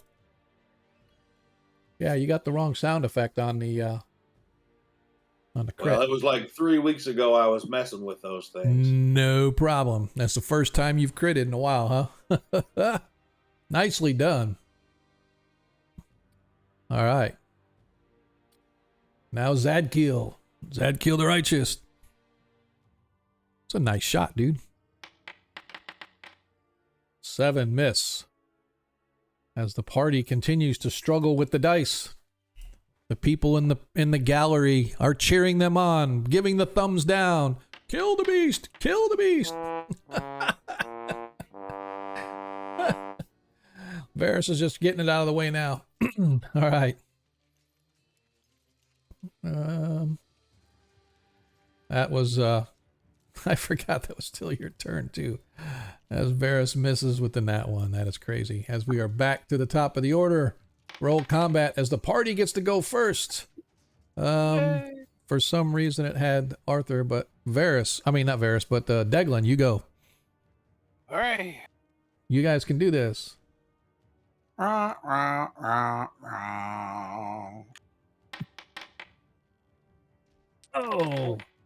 Well, 14 plus 3 is 7. You hit. 17 hit. Yep. So you did 10 hit points of damage. As finally you managed to take down one of the creatures as it drops its blades to the ground, as it sort of gasps for breath and then dies at your feet. Crushing blow. As Arthur moves over, and he only has one left, but he is going to give it to his comrade. As he feeds you a healing potion for 6 hit points of damage. Thank you, my friend. That's his last one.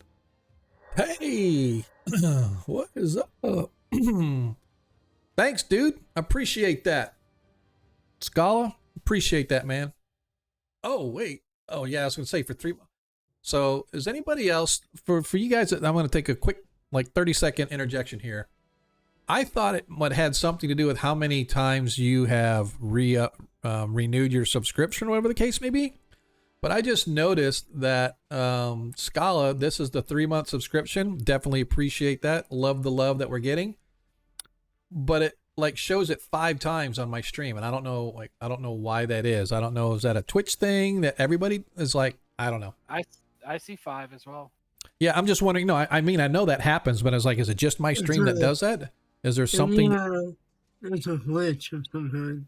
Yeah, I mean, but it happens every time somebody resubscribes, or anybody subscribes, I should say. I see that person's name 5 times, right? I'm like, what the heck is going on? So I'm wondering if there's something that I have set wrong, but I haven't ever done anything. I'm just like, hey, dude, I definitely appreciate the, yeah, it's just my stream. See? That's what I'm saying. It's just I have told you guys, and this is the time of the game when we need to reinforce this. We don't come here to entertain. You don't come here to be entertained. You come here to see what kind of a shit show we got going on and just how bad is it going to get. So between tonight's dice rolls and now this, I don't know. So we're just gonna have fun rolling it out, though. We're good though. That's good, man. Appreciate it. I do appreciate the love, man. Like I've said over and over and over, and I'll continue to say it. We don't do it for the money. Every dime we make goes right back to the stream in one way, shape, or another. I really appreciate you guys and all the support you give us. It blows me away that people would come here to watch just how screwed up this shit is. So, all right, let's get back to the game here. So, Arthur moved over and fed you his last healing potion, so he is out of his... See, I'm glad I looked because that's his last healing potion. Loquacious Loot, you're on the hot seat. It's a 5 as your arrow goes, or your bolt goes flashing past the creature as it chitters and sneers, almost like it's laughing at you somehow. And now you, Sir Paladin. Zadkiel, what do you want to do? I want to sit here and go. Just ask Varys. Varys, want to roll for him? No, I can do it myself. I can roll a natural one, just as good as the other guy. I have a plan that I want to do. All right, Watch natural one. There you go. Oh, as he hits, nicely done. As he hits with a 21. Here's the natural one. Be positive. My Nice. friend. 10 hit points of damage. As that last blow manages to take the creature down, leaving but one. Alright. Varys. So, since he's been focused on our monk friend, can I charge and backstab him? I'll allow it.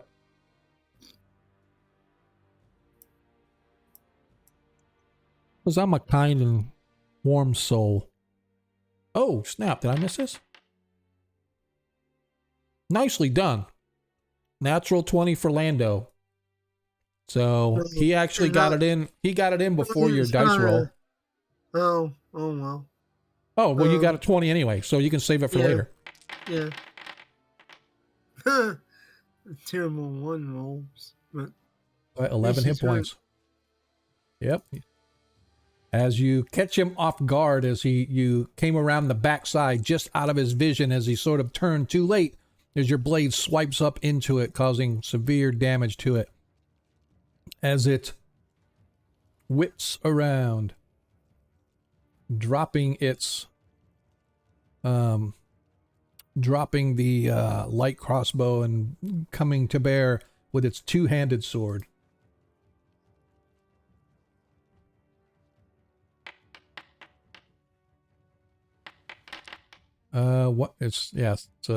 Rolled an 11. I don't think that hits you. Hang on a second. I think armor class 3. Nah, I take it back. I needed a 10, so it did hit you. And you suffer 1 hit point of damage from its two-handed sword. So, dude, you're getting lucky on the damage. At least I could say, or I'm getting unlucky 1. Yeah, at least I'm still alive. Yep. All right. As we tie, we roll again. The official rule is the characters win the tie, right? No, but you guys won anyway as I re-rolled. So we are... Deglin, you're up. All right. Boom. And attack. Let's see.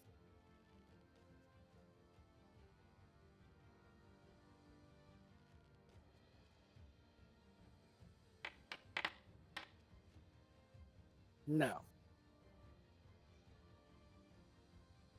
Okay.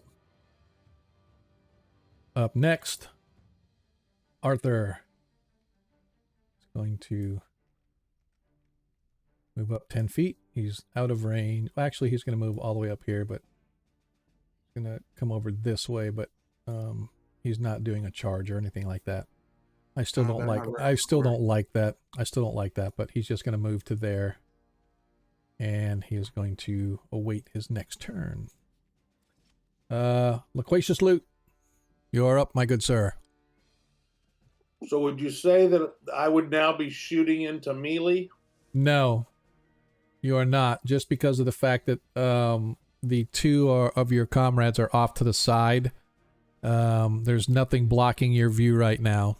I mean, technically I could say yes, but I'm going to say no. At least this first round is it gives you a clear shot. But you missed anyway, which is fine. Back to the twos. Back to the twos it goes. Zadkiel. All right, I'm gonna do the 22 Skidoo, and I'm gonna charge him right there. Okay. Not really a charge, but okay. Okay, I'm gonna move back 5 feet, and then I'm gonna charge. No, doesn't work that way. Get a running start. Like winding up a Hot Wheels. Go. All right, go ahead and roll your attack. So is it or is it not? It is not a charge. It is not a charge. You were within 10 feet movement, therefore it's not a charge. You're gonna move back 5 feet? That doesn't, no, I'm not gonna, because that way everybody can do that every time. Oh, I'm gonna back up 10 feet and run and chart. No, just, no.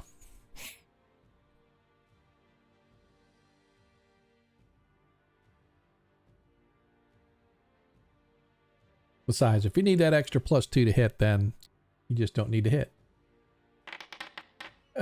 What you need? Let's see. No. Yep.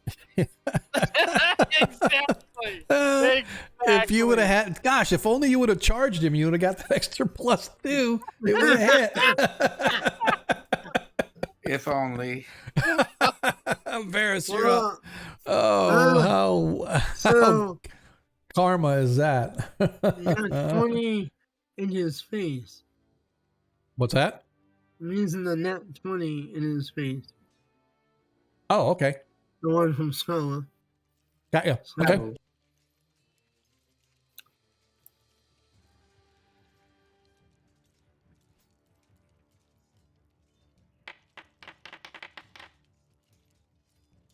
That's my damage.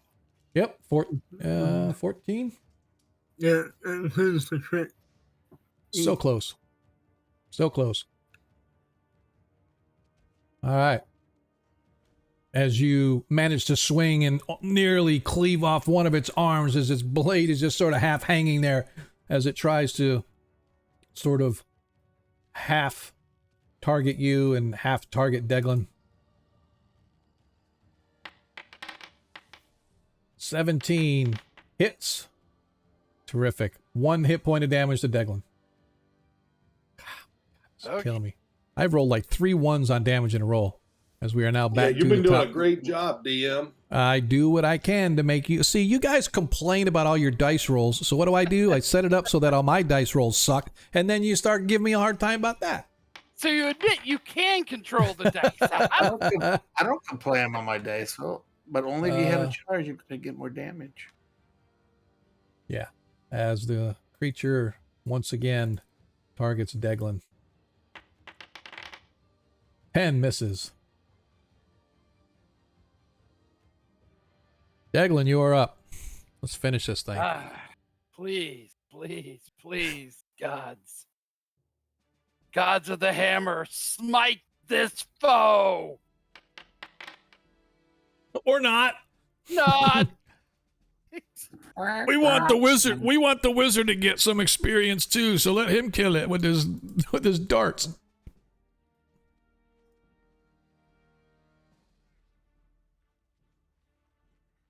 As Arthur goes after it with his dart. 15. Nope, he needed a 19. He needs a 19. 12. Nope. Ugh, 15. Nope. As Arthur wastes yet 3 more darts. Loquacious loot. Man, combat has really been as he hits for 4 hit points of damage as Loquacious carefully taking aim as the creature just starts to bring back his blade to bring it down atop of Varys, who he sees as an easier target. Right through the forehead, this crossbow bolt explodes, sending brain matter over the top of Varys and Deglin and Zadkiel. All of you guys get this ochre mucus stuff from the exploding head as the creature drops to the floor. The last of your Wait a minute. foes. What? He shot it with the bolt and it got brain matter. Yes, he got it right in the forehead, and its head just goes like a little zit, just popped and like spewed. For the brain matter to hit me, there must have been the guy way over here in the grassy knoll. No, it just hit as it turns its head right there, and it just sort of splattered on all three of you guys as its body goes. I know you are, but still, doesn't matter. Brain matter it is there because so let it be written, so let it be done. As you manage to take out the last of the creatures, bringing our combat to an end as the three deadly aspis now lie on top of the trapdoors that cover up. Okay? And then move along. Yeah. So let us see.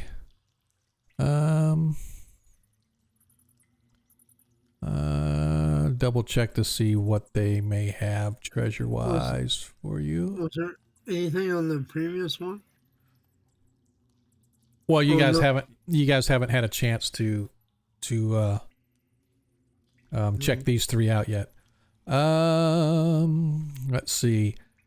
None of the aspis that you see here have any kind of treasure. Well, the last one, the one with the two-handed sword that you just managed to fell, it's the only one that has any kind of treasure. Tucked in a little belt where its sheath is, you find a little pouch, and in that pouch you find a little pearl. Okay. Maybe worth a couple $100, a couple hundred gold.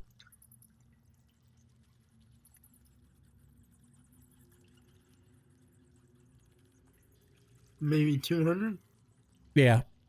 Okay. Yeah, maybe. Once you get them appraised, you probably get a better price, but Yeah.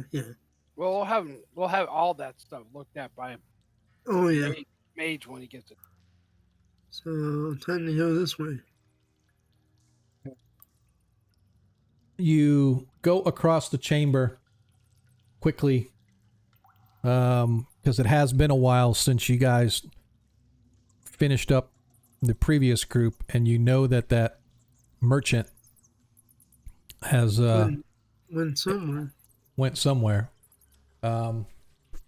And well, these traps were all open. He wouldn't have gone that way. Yes, so I am glad you said that. So as you look, Deglin, the first thought that raises into your head is, it's quite possible he came this way, but if he came this way, he would have had to walk across the little 6-inch beams all the way across, right? Which is not hard. Yeah. It can be done. They're wide enough to walk across for a human person to walk across, but to go quickly and stuff, obviously with the trap doors down, it would have been much more difficult. So it's likely as not as he did not come this way, but it's not to say he could not have. He probably went the other. Quite possibly, yep. Yeah, well, I mean, whatever. Yeah. Either way, we still gotta find a way out that we can get the slaves out. Well, yeah. We know that there was a way when we first came in. Yep. Well, we want to go back. Or what? I do want to check those monstrosities for their extra bolts, DM. I'm getting low. Okay. Go ahead and roll me a 12-sided die.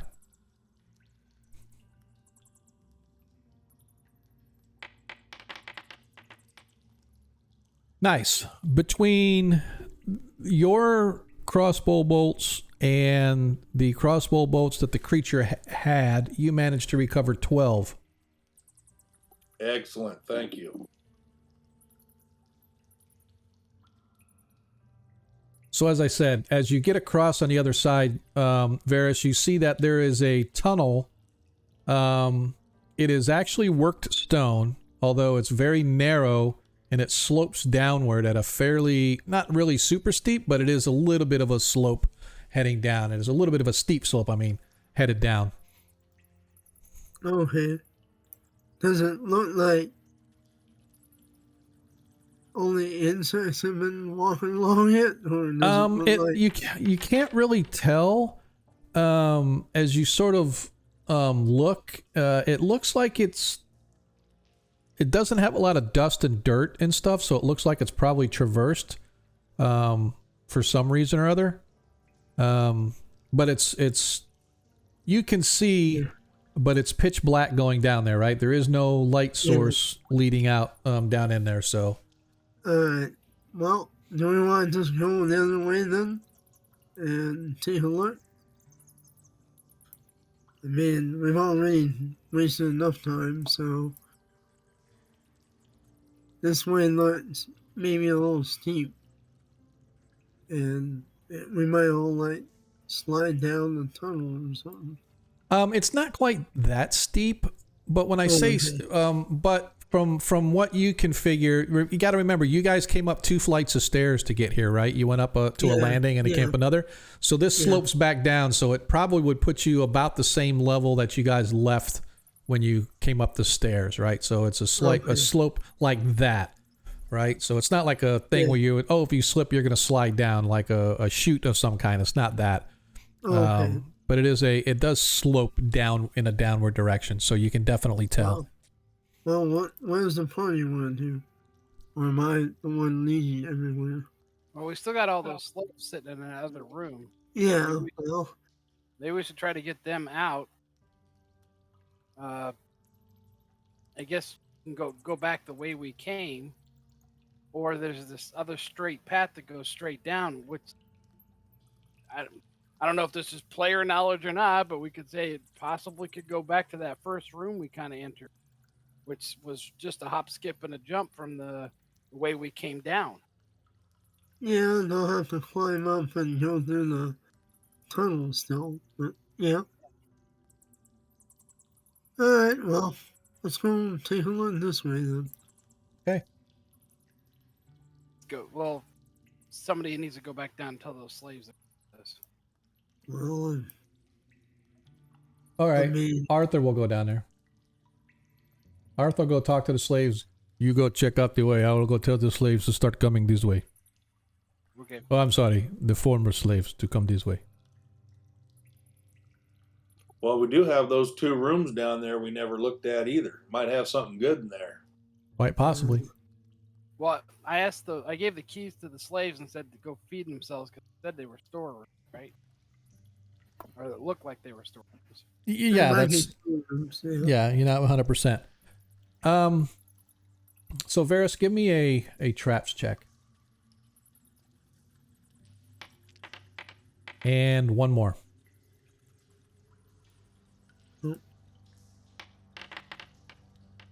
As you look, you realize that you have seen this door before. You recall that there was a trap on this door, but you find that the trap has since been sprung. And on the other side is a now slick set of stairs leading down into the chamber below with a bunch of dead orcs, charred, burnt bodies. Yeah, is that ladders? Can I see the ladder still here? Yes, the ladder across the room is still there. Well, they can get out that way at least. Okay, we know for sure this room is clear. So Yeah. we can at least bring those slaves and leave them here. Okay. Yeah. Do you want to lead them out, or do we want to go? Well, Or do we want to just leave them here? I mean, if we want to continue to explore, it's going to be... I don't know, how much more of this are we going to do before Vicaro's probably not down here? Well, yeah, we might as well get out with as many as we can. There were still slavers up top, too. We have to Yeah. check those. Well, I mean, no one's deciding anything, so I'm the one walking around trying to find Ricardo, even though I didn't want to do this in the first place. I'm thinking that the getting might be good Ricardo right owes now. Ricardo owes me a ton of gold for risking my life for all this. So, you we guys just, managed to lead the slaves down into this chamber. They are a mismatch of men, women, and children. Probably the youngest is about 10 years old, so they're not like baby children, but still there are some children here. All of them appear to be in extremely poor shape. Looks like they've been mistreated, malnourished. And as you come in, they're all like whispering profusely, "Thank you, thank you, thank you, thank you."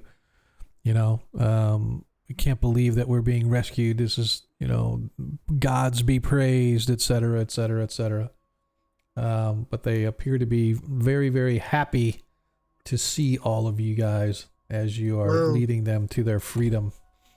We still gotta get past all the slavers and stuff, so. Right. And the whole city's full of non-humanoids, so. Right. If we could sneak them through down to that house where we set up that, you know, when the first thing we did, Yeah. through the caves. Yeah, Sneak well, 'em to yeah. there. So we want, You would have to take all of these people and get them across town. Yeah, that's going to be impossible without more help. We're all beaten Well, and battered. That halfling was staring at us across the way, so Yeah. perhaps if we made our way out there and signaled to him, he might have a solution for getting these people out of here. Oh, you know what we could do is up top there was all those manacles. We could put them all in manacles and act like we're the slavers, taking them down to the ship to be, you know, whatever. I can try that. I don't know if they agree with it, but we need to get moving though, and not dilly dally. We've already wasted too much time here. Yeah, if I get bit by 13 mosquitoes, I'm dead. Yeah, well, I mean, we're all hurt, Paladin. Toughen up. I've been the MVP tonight, so. That's funny. So, are you guys going to start leading them out? Yes, so. All right. So I am going to leave the slaves there. You guys just need to move where you want to go, and then we'll determine what's going on, and then we're not going to worry about having to move the slaves themselves. Back up the tunnel and up the stairs. Okay. From where we came. If I weren't a paladin, I would suggest them be our meat shields, but... Yeah. All right. So you guys slowly work your way back into the tunnel, where you find yourselves at the bottom of the stairs, and you know at the top of the stairs is the vault of the mausoleum where you guys were in the upper temple. Yep. And we're expecting trouble. So, yeah, head up. Okay. My ears sharp and my eyes ready. Give me a hide in shadow and a move silent check, please. There we go. So I'm hiding but not moving silently. All right. I had 62% move silently. I failed by 1. Oh, so close. All right. So, you move up and you see that the way is clear. But as you go to move, you see suddenly the grass right around the door begins rustling and moving again, and you recall before you step that Yeah. the last time you weren't careful, the grass snagged you and Yep. held you. And fortunately, you catch yourself before you step on the grass, as Yep. even though you torched it, you see that it's already almost grown back over, as if the Oh grass my. as if the grass around it has sort of moved and sort of filled itself in. Almost like a Oh. living, breathing creature. Yeah. Yeah. What do we want to do about this grass? That's what would prevent us from getting the sleeves out any kind of time.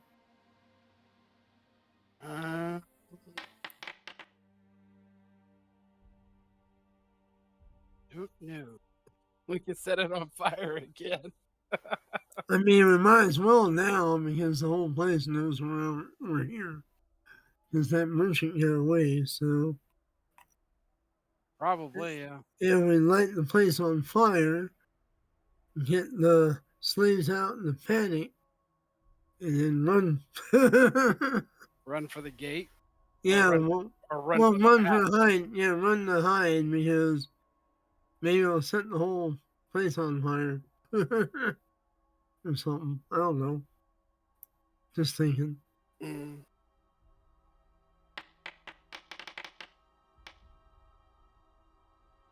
Oh. You guys need to tell me. Yeah, well, I'm waiting. All right. What if you just use the torch to kind of blaze the way? Yeah, I'll see if I can make a path. I'll light, Okay. light a torch and try Okay. to turn a little path, Okay. and then Nicely hustle our done. way out. It's almost as if the grass knows, because as soon as you start bringing the flame down, the grass sort of parts away, giving you a path to walk And through. And as you I'll move, and sleep as there. the flame moves away, the grass sort of slowly starts to creep back over, and you put the torch back, and the grass begins to part, almost like water I'll being just parted. stay. Yeah, I'll just stay and have everybody get the F past me, and then I'll go in the back. That way I can keep the grass burning. As you're moving everybody out, I'm gonna move the party members up. And hopefully the Paladin and Declan can keep an eye out for trouble. As Deglin, you get up. Suddenly you hear this gonging sound coming from somewhere deep within the church on the upper floors. So it's up here in the church. It's not down below.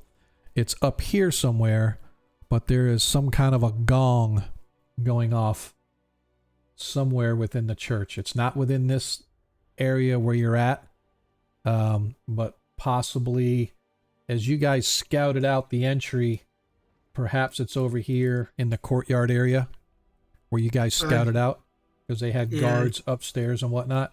But you hear the sound going off in the distance. I can't even see this map. So Yeah. still Yep, it's okay. I can you're not gonna be able to see outside, but if you're watching out on the stream, you could see you guys are in like the west wing of this building, and the courtyard is on the east wing, and the rest of the church is on the east wing. So it's obvious that it's also obvious that this place where you guys are is it had a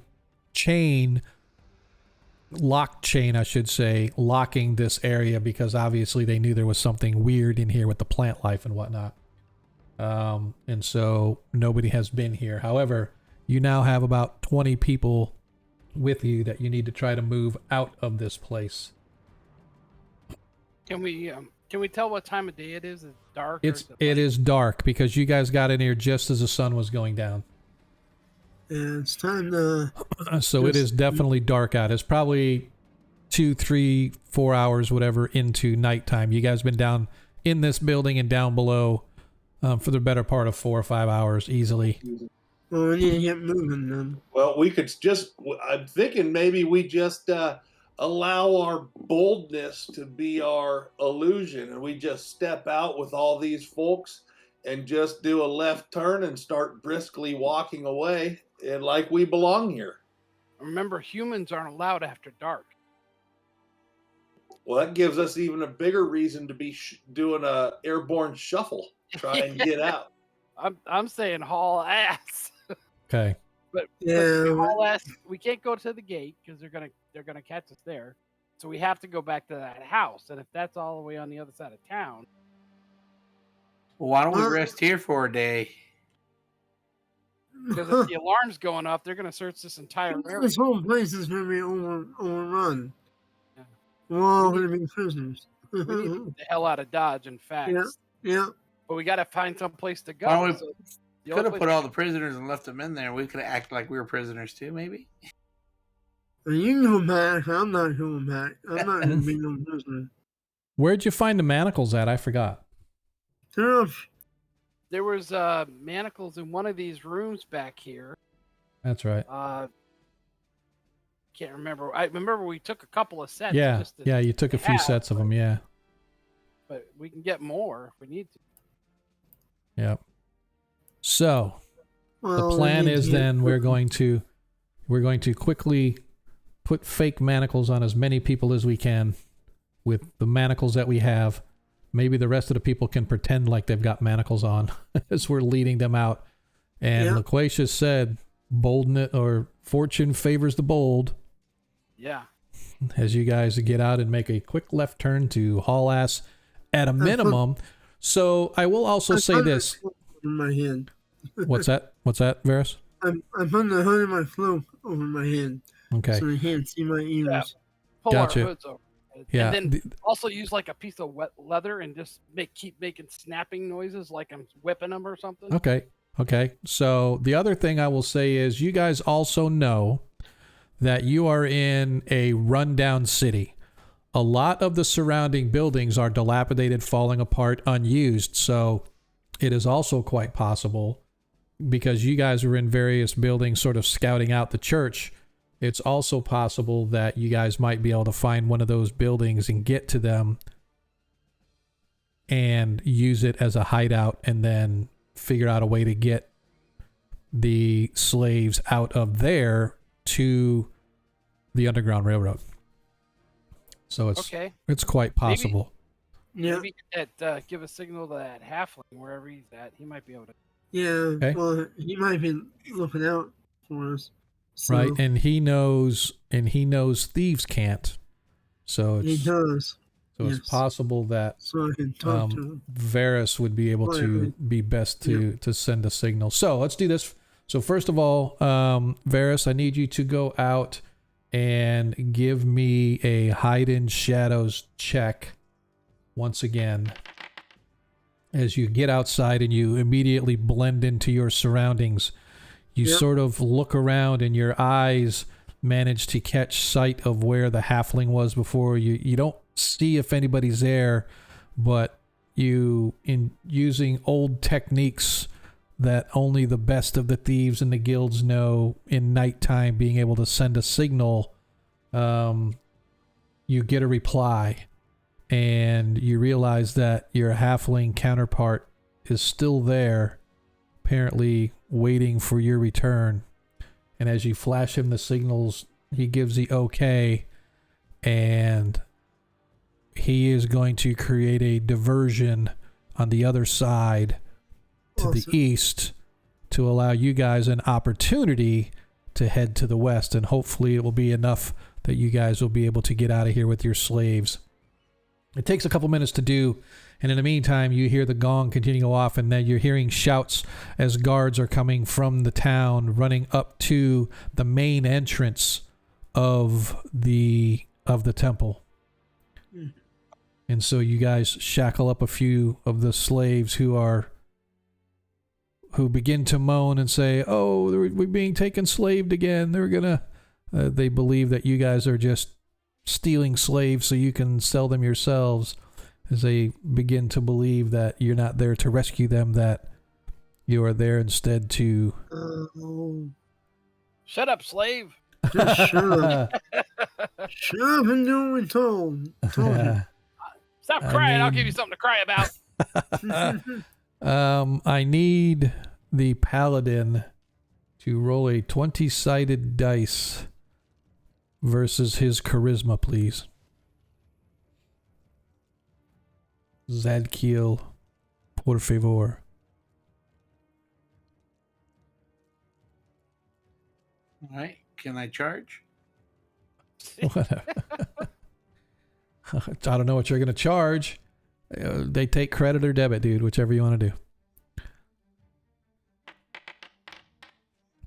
As the calming ease of Zadkiel's voice overcomes the people and lets them know that we are merely pretending to lock the shackles on them in order to portray that you are slavers leading these slaves to wherever it is they're supposed to go, and it's the only chance that you guys have to get out underneath their noses as you begin to execute your plan.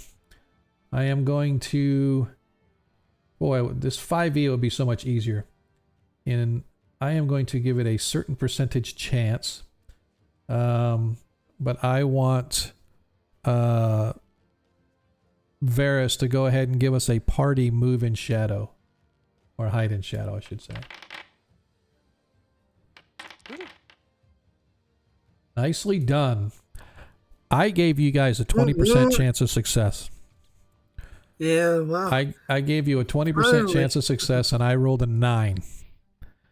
As you guys begin to move out, the slaves have their heads covered.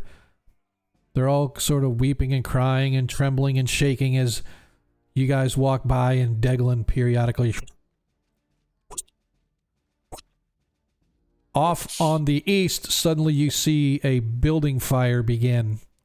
And you hear screams and shouts, "Escaped slaves over here! Slaves have escaped over here!" And you watch a small battalion of orcs and other sundry slavers begin to rush away from the direction that you are going and toward the east as you guys slip away into the darkness.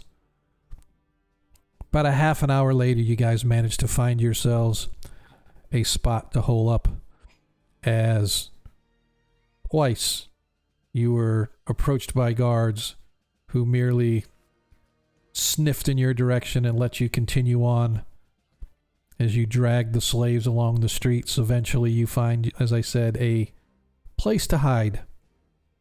An old abandoned building that's large enough and fallen down enough that it'll support having all of you in there, and probably not too many people are going to come investigate it even in the day as you continue to move yourselves into the lower areas out of sight of any of the streets, where you manage to hole up for the night.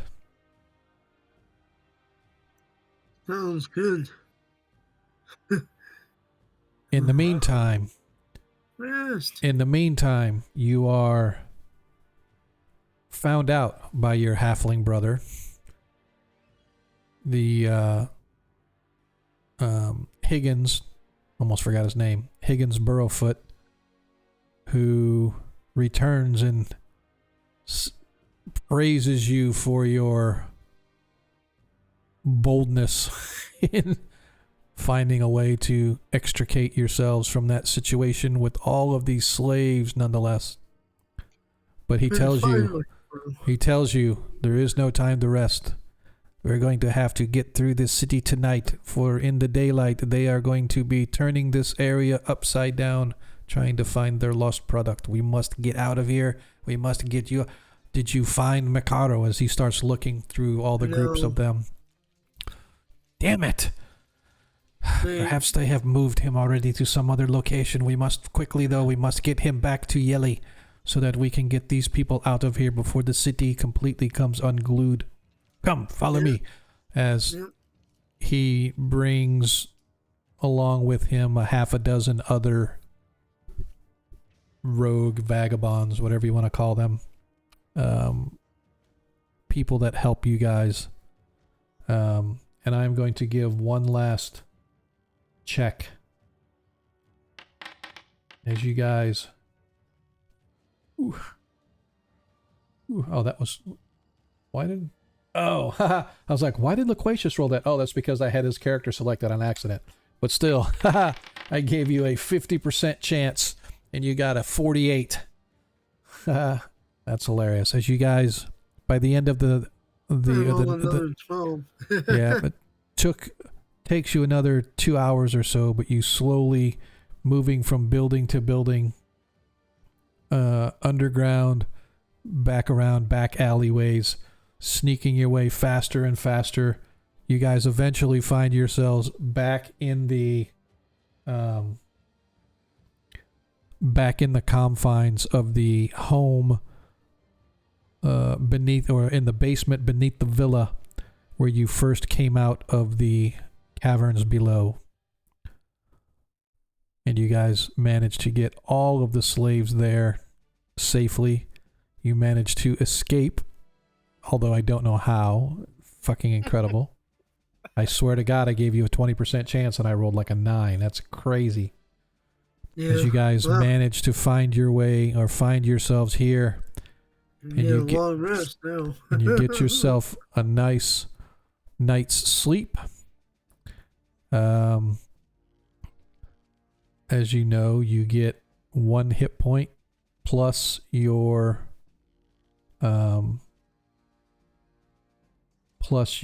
constitution bonus.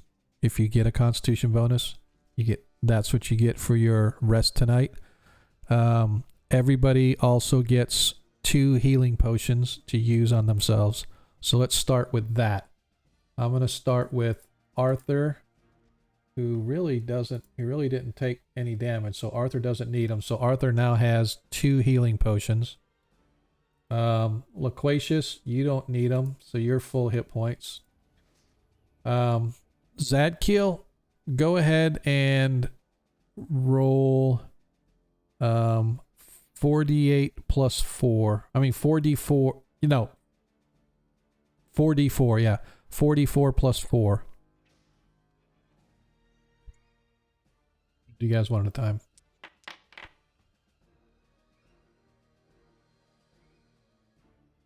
Okay, why did that not? Look at all that. Look at all them ones. I don't understand why it didn't roll on mine. What was the total? Oh, 48? Yeah, whatever. 11. 11? So that leaves you 24. Yeah. All right, and I'm going to give you...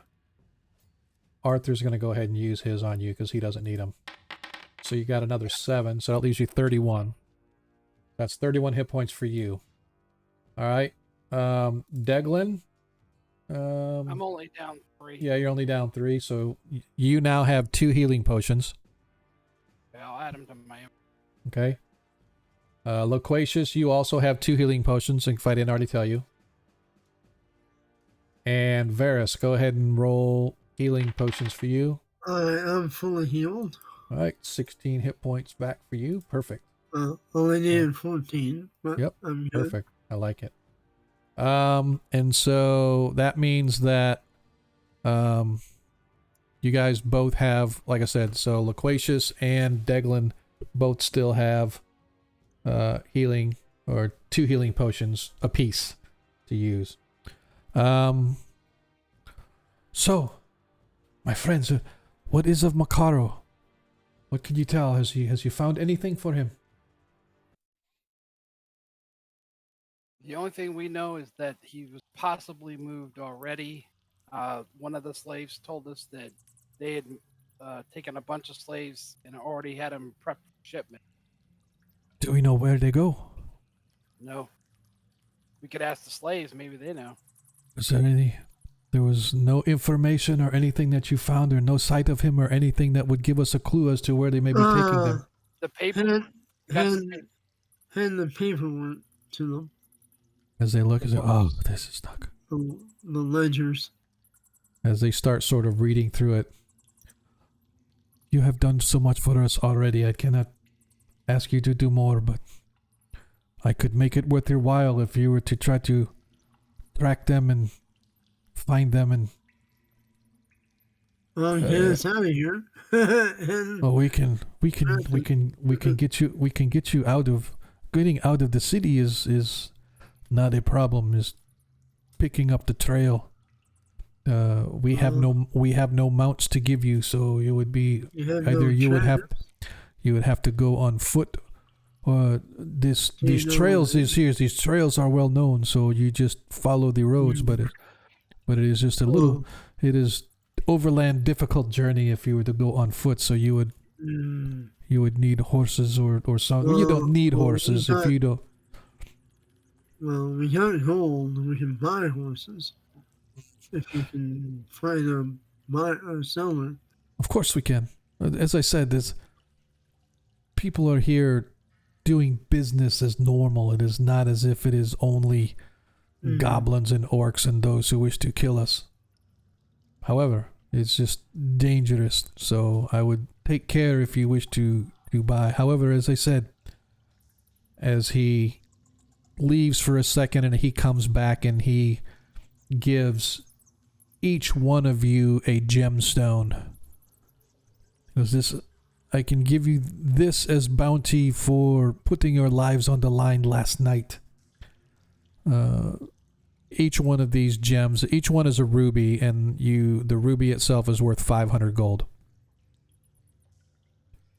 So everybody has a 500 gold piece ruby to add to their inventory.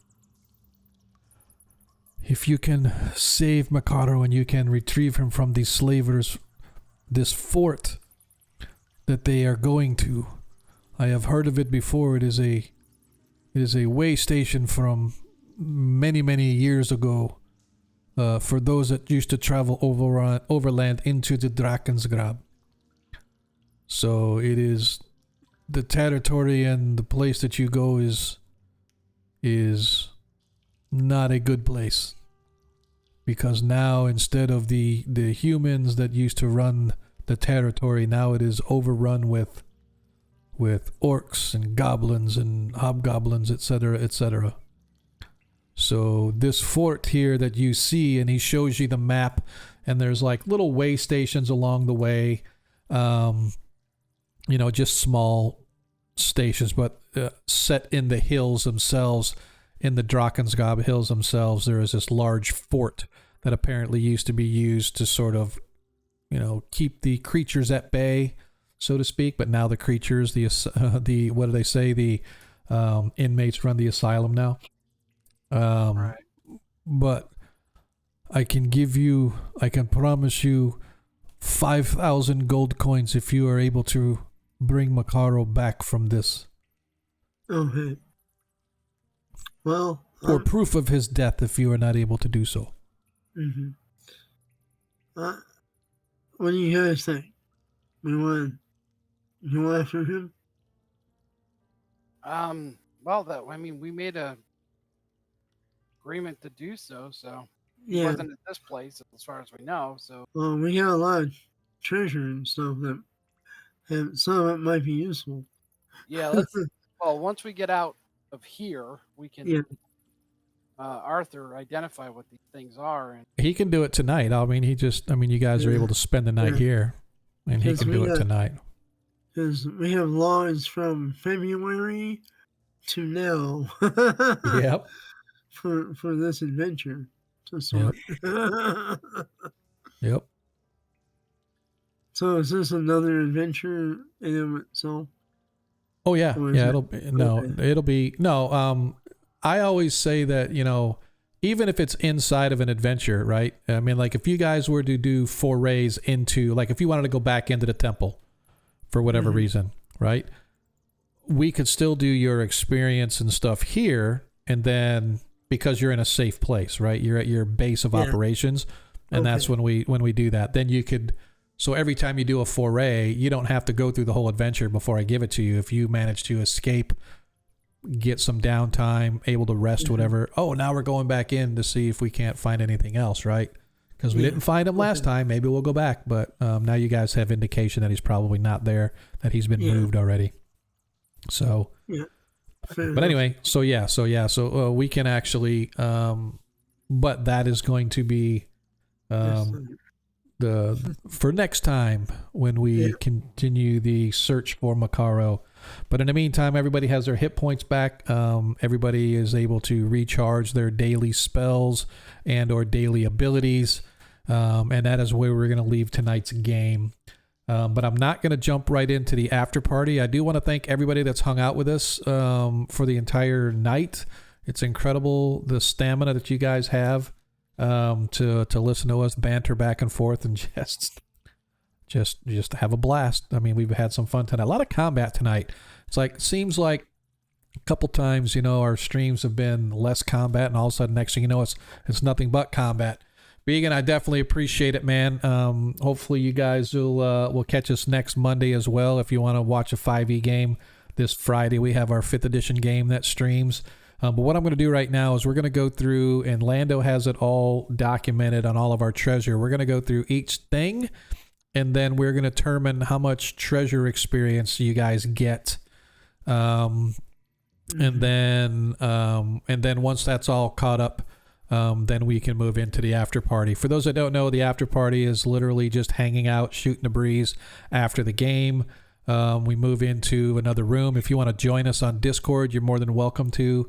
Hit the Discord, come to the open voice channel, and that'll pipe into our stream so you can kind of hang out with us and kind of chit chat if you so desire. If not, maybe you'll just hang around and see what kind of experience that our party gets. Well, so I have a phone call with a recruiter in the morning, so okay.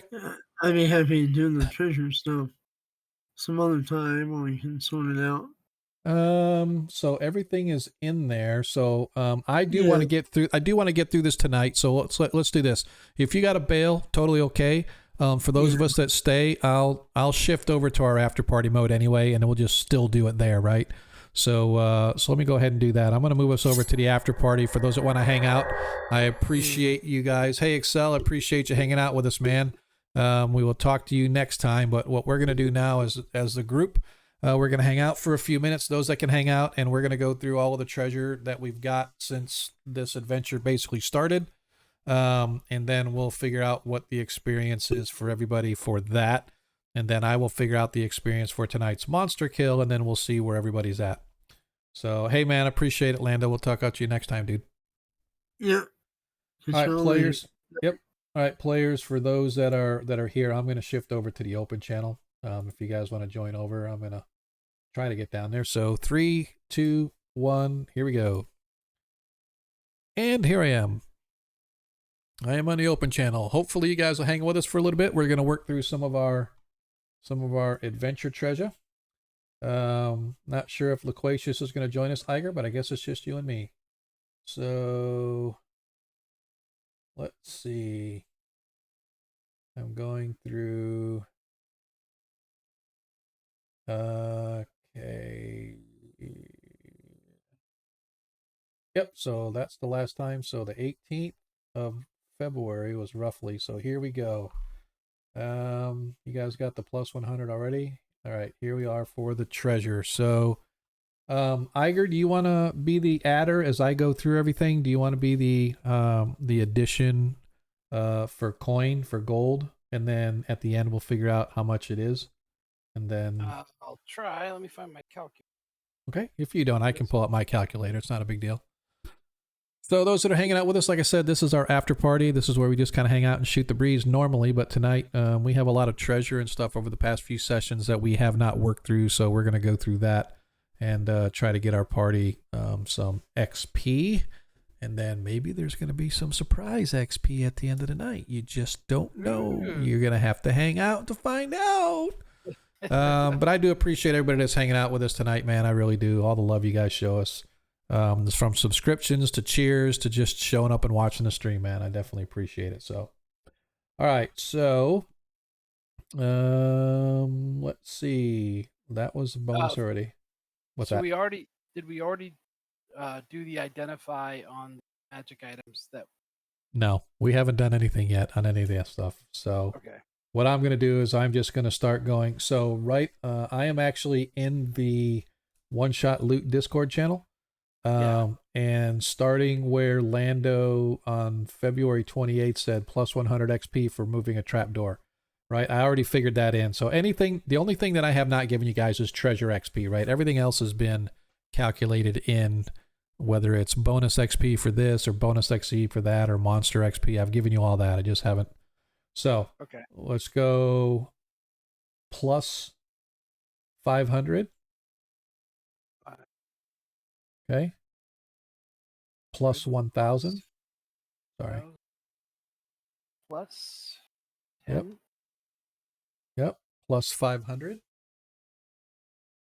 5. So Arthur identifies the silver ring as a ring of spell storing. Ooh. Well, we would give it to Arthur because he's our spell Yep. slinger, but Yep. So I am just going to, I'm going to make a note of that here. Ring.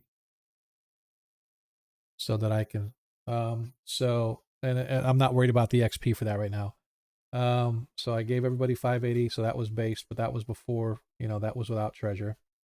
mhm. So 240. Okay. Plus 30. Wait a minute. I screwed up. No problem. That's why I hate this thing. Yeah. All right. It's 2,000 plus 240, you said? Yeah. Okay. And then plus 30. The holy symbols aren't worth anything, so we're not going to worry about that. Plus 5,000.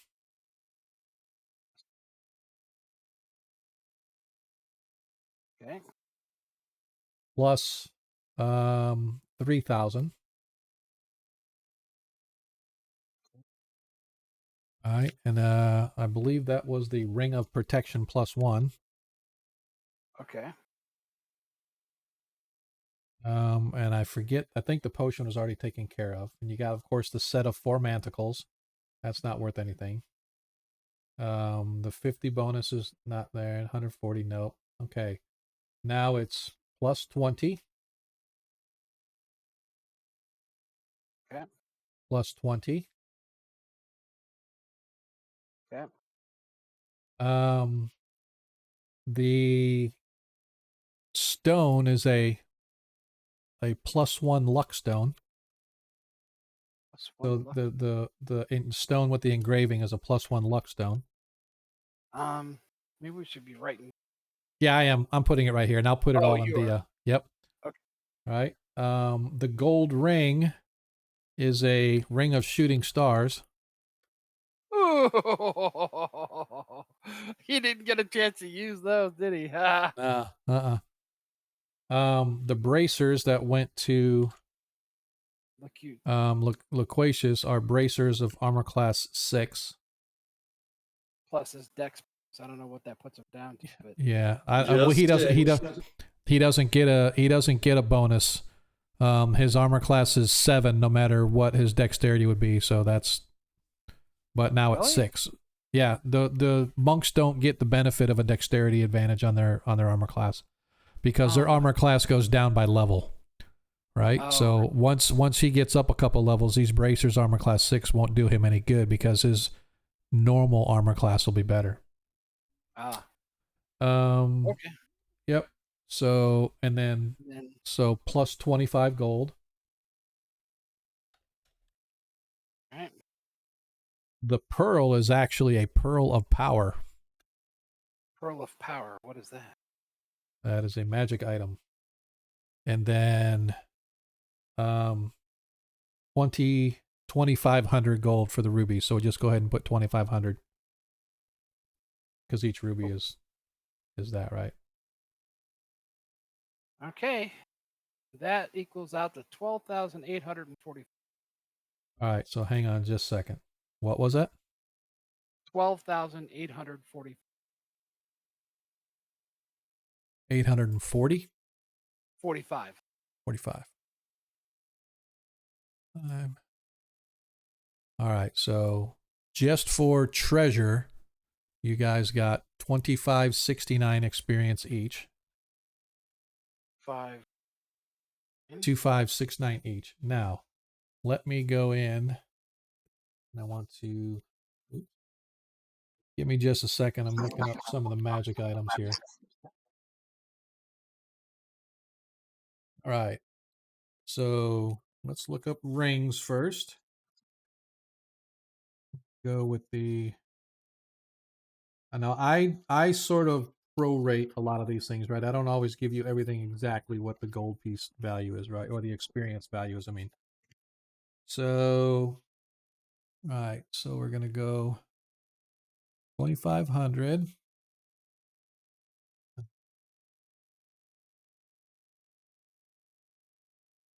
2,000.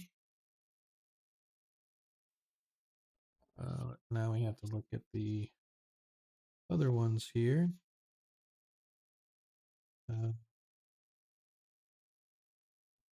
2,000. The bracers. Go with, see if they have this in here. Do they have the luck stone in here? Don't know. We're going to check and see.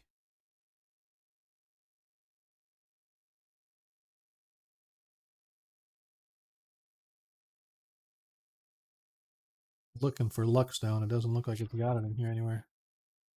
So we may just not give it anything. What do you think of that? Dang. Yep, I don't see anything. So, oh, I forgot that one. 3,000 for the shooting stars. Look up the pearl.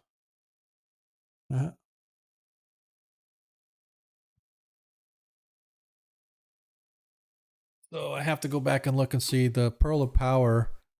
I can read it to you here in a minute, but I want to find where the wizard was that had that. I'm pretty sure that with those, once you've held on to it for like 30 days, I think you get one more wisdom point. Nah, there was oh, Or you're is that right. a It's not. pearl of I'm sorry. wisdom, mate? It's a pearl. You're right. Yeah, and actually, you're correct. It should be a pearl of wisdom, not a pearl of power. So that was my fault. Ah. It's actually a pearl of power. So that's fine. I'll go ahead and put that there. So All right, well, I'm punching out on that positive note. all right, dude. We will see you next time, man. Roger, see you Pearl guys of next wisdom week. goes to clerics. Yes. So, so a pearl of wisdom, and let me, if you haven't actually ever read it, let me grab it here real quick.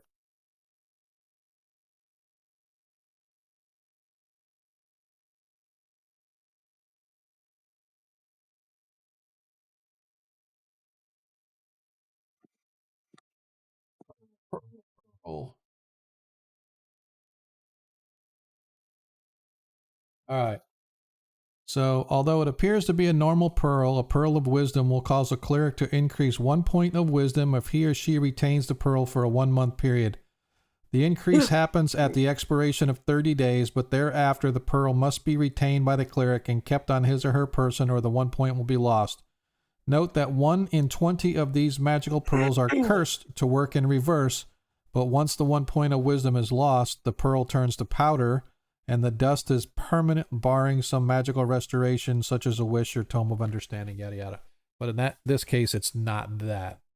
It is a pearl Yay. of wisdom. So, let me. All right. So I got everything there. I wish it had the luck stone in here, but I just don't see it. I've seen that before. A luck somewhere. stone gives you a +1 on some things, but I'm trying to. It's not in the DMG that I can find. It might be in some other. So let's look and see. I'm gonna look up here really quick. AD&D. Oh, Stone of Good Luck. It's on page 124.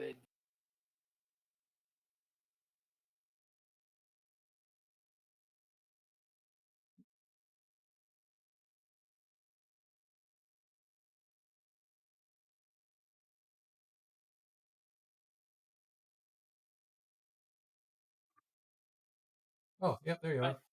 Yep. Luck stone. All right, so let me look and see. what it says if it's just a +1. Maybe it says, luck stone, and then it just gives you different pluses or whatever the case may be. I can make it a +2, +3, whatever. So robe, ring. All right. Magical stone is typically a bit of rough polished agate or similar mineral. Its possessor gains a +1 or a +5% on all dice rolls involving factors as saving, slipping, dodging, etc. Whenever die or dice are rolled to find whether the character has an adverse happening befall or not. The luck does not affect any to hit or damage or spell failure. Additionally, the luck stone gives the possessor a +1 to 10 on rolls for determination of magic items or division of treasure. Now that we don't worry about that. So it's basically a +1 where applicable on all things like saving, dodging, slipping, etc., etc. So, so that was that. All right. So let me add this up and see what we got.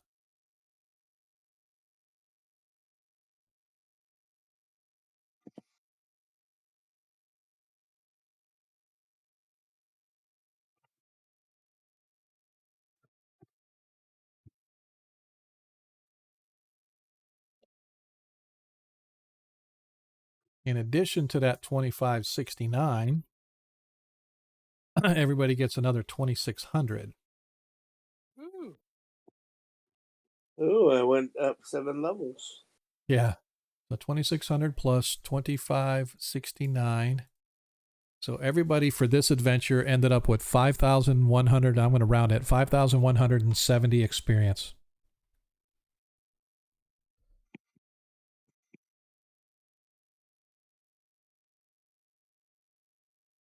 Nope, still. I don't think I'll. Just put that in the one-shot loot. And now what I have to do is I have to go and figure out tonight's 21-shot experience calculator. Oh, what the hell? Oh, there it is. Got me worried. So tonight you guys killed orcs, 5 of them. And you killed That mage. yeah, of course they don't have it, figures. Yep.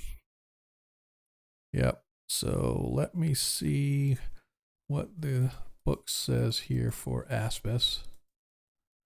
Yeah, 4 of those. Yep. So 1,200. Oops. Hopefully y'all are hanging out with us as we're talking about this. So it was 1,200 plus 6 per hit point. So their hit points were let's see, 32. Let me do this. 32, clear all this. All right, 32 plus 36. What does this guy have? This guy had 33. And the other guy had 34. Times 6 equals plus 1,200. So that's another 2,000. Divided by 5, another 402. And then for the orcs, it was a 70, so it's plus 70. For him, for her, oops, crud, 300 divided by equals plus 472 equals, so 532 for monster hunting tonight. And plus 500 XP per person for Bold escape plan. All right, so you got 532 plus 500 plus, damn it, 5170. So 6,202.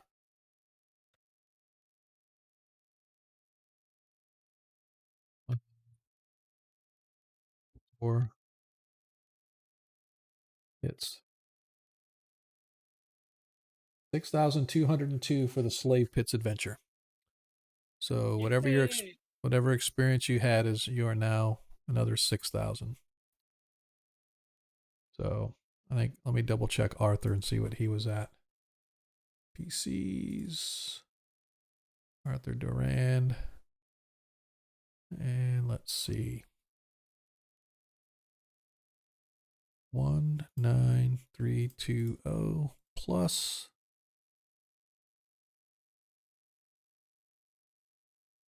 6202 equals 25,520.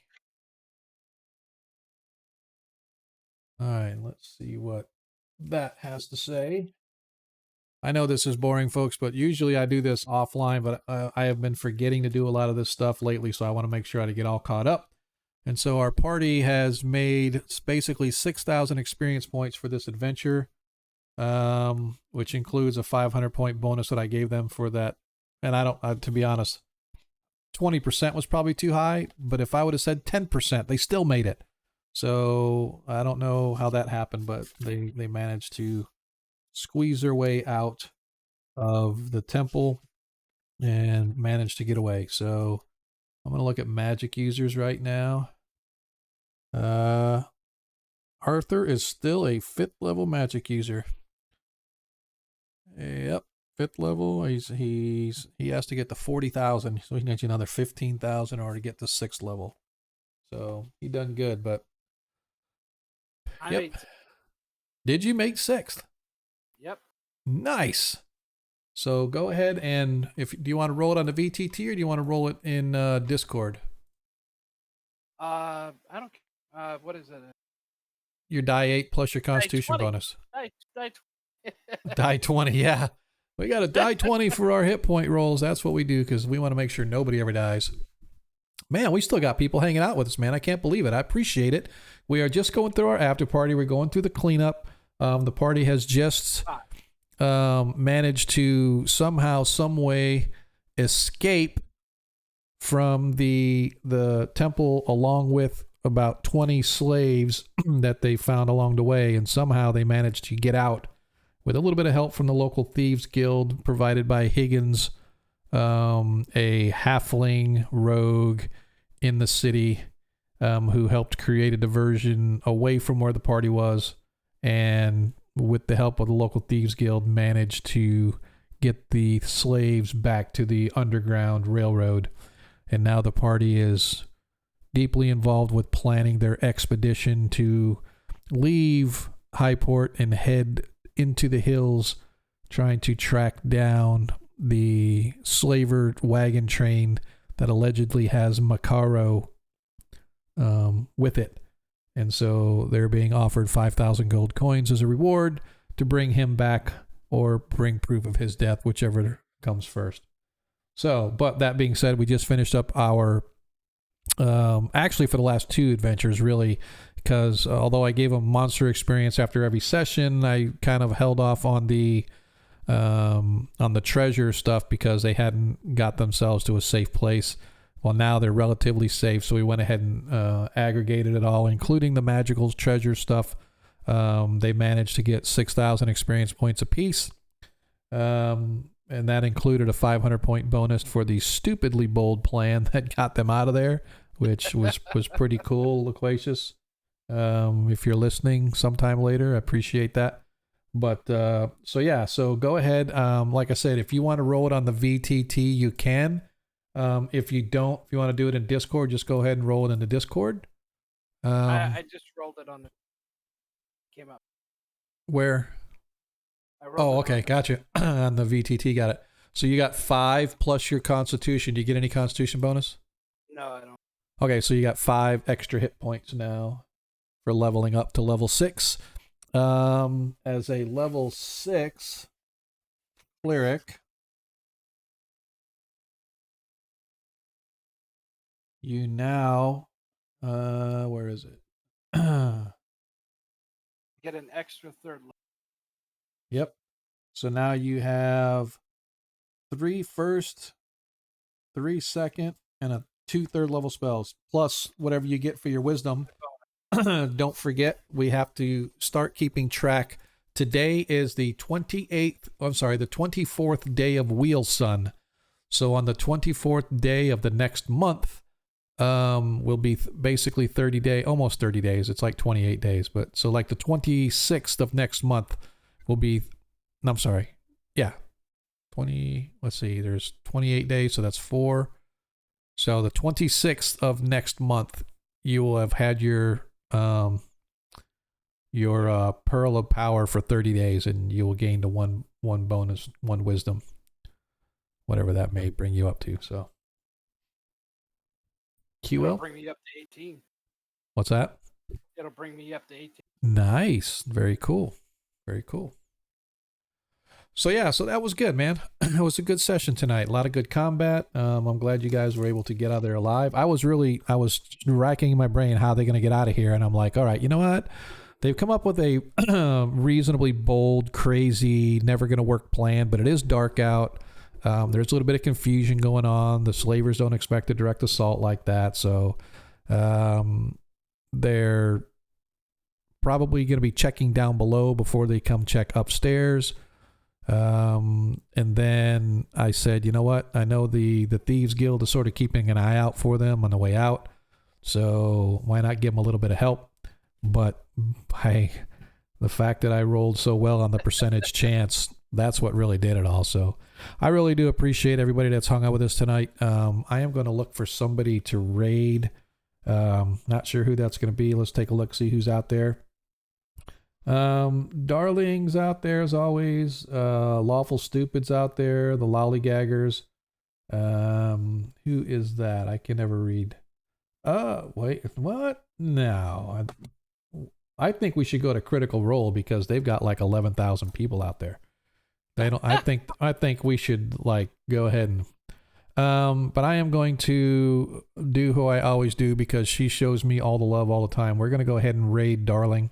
Creep Show. She's my go-to. She's the only one that's usually on after midnight anyway. So I don't want to jump into somebody and then all of a sudden they turn around and they're just getting off their stream. So.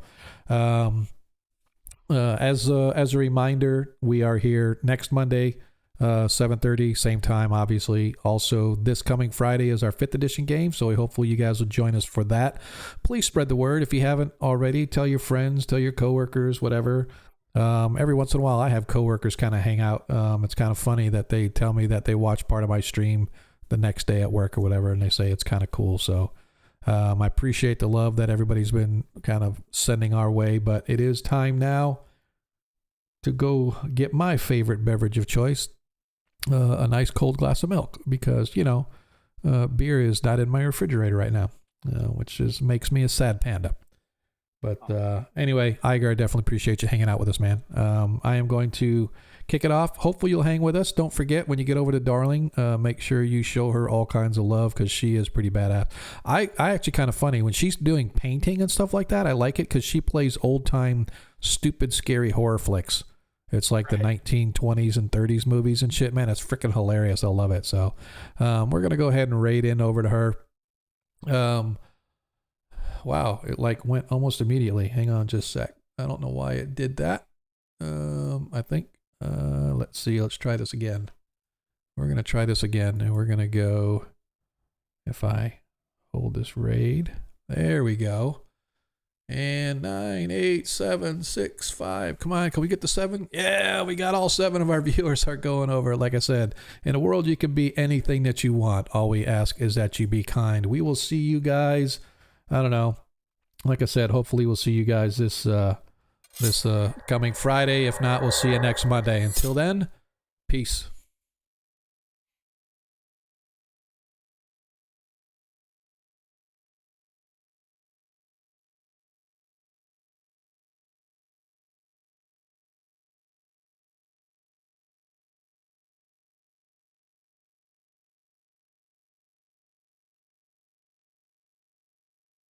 Hey guys, welcome! Welcome, adventurers! Oh, what a great place to pause that for a second. Let me put my stuff down. Hello guys, how was your game tonight? Did you have a good game? Welcome, welcome, welcome!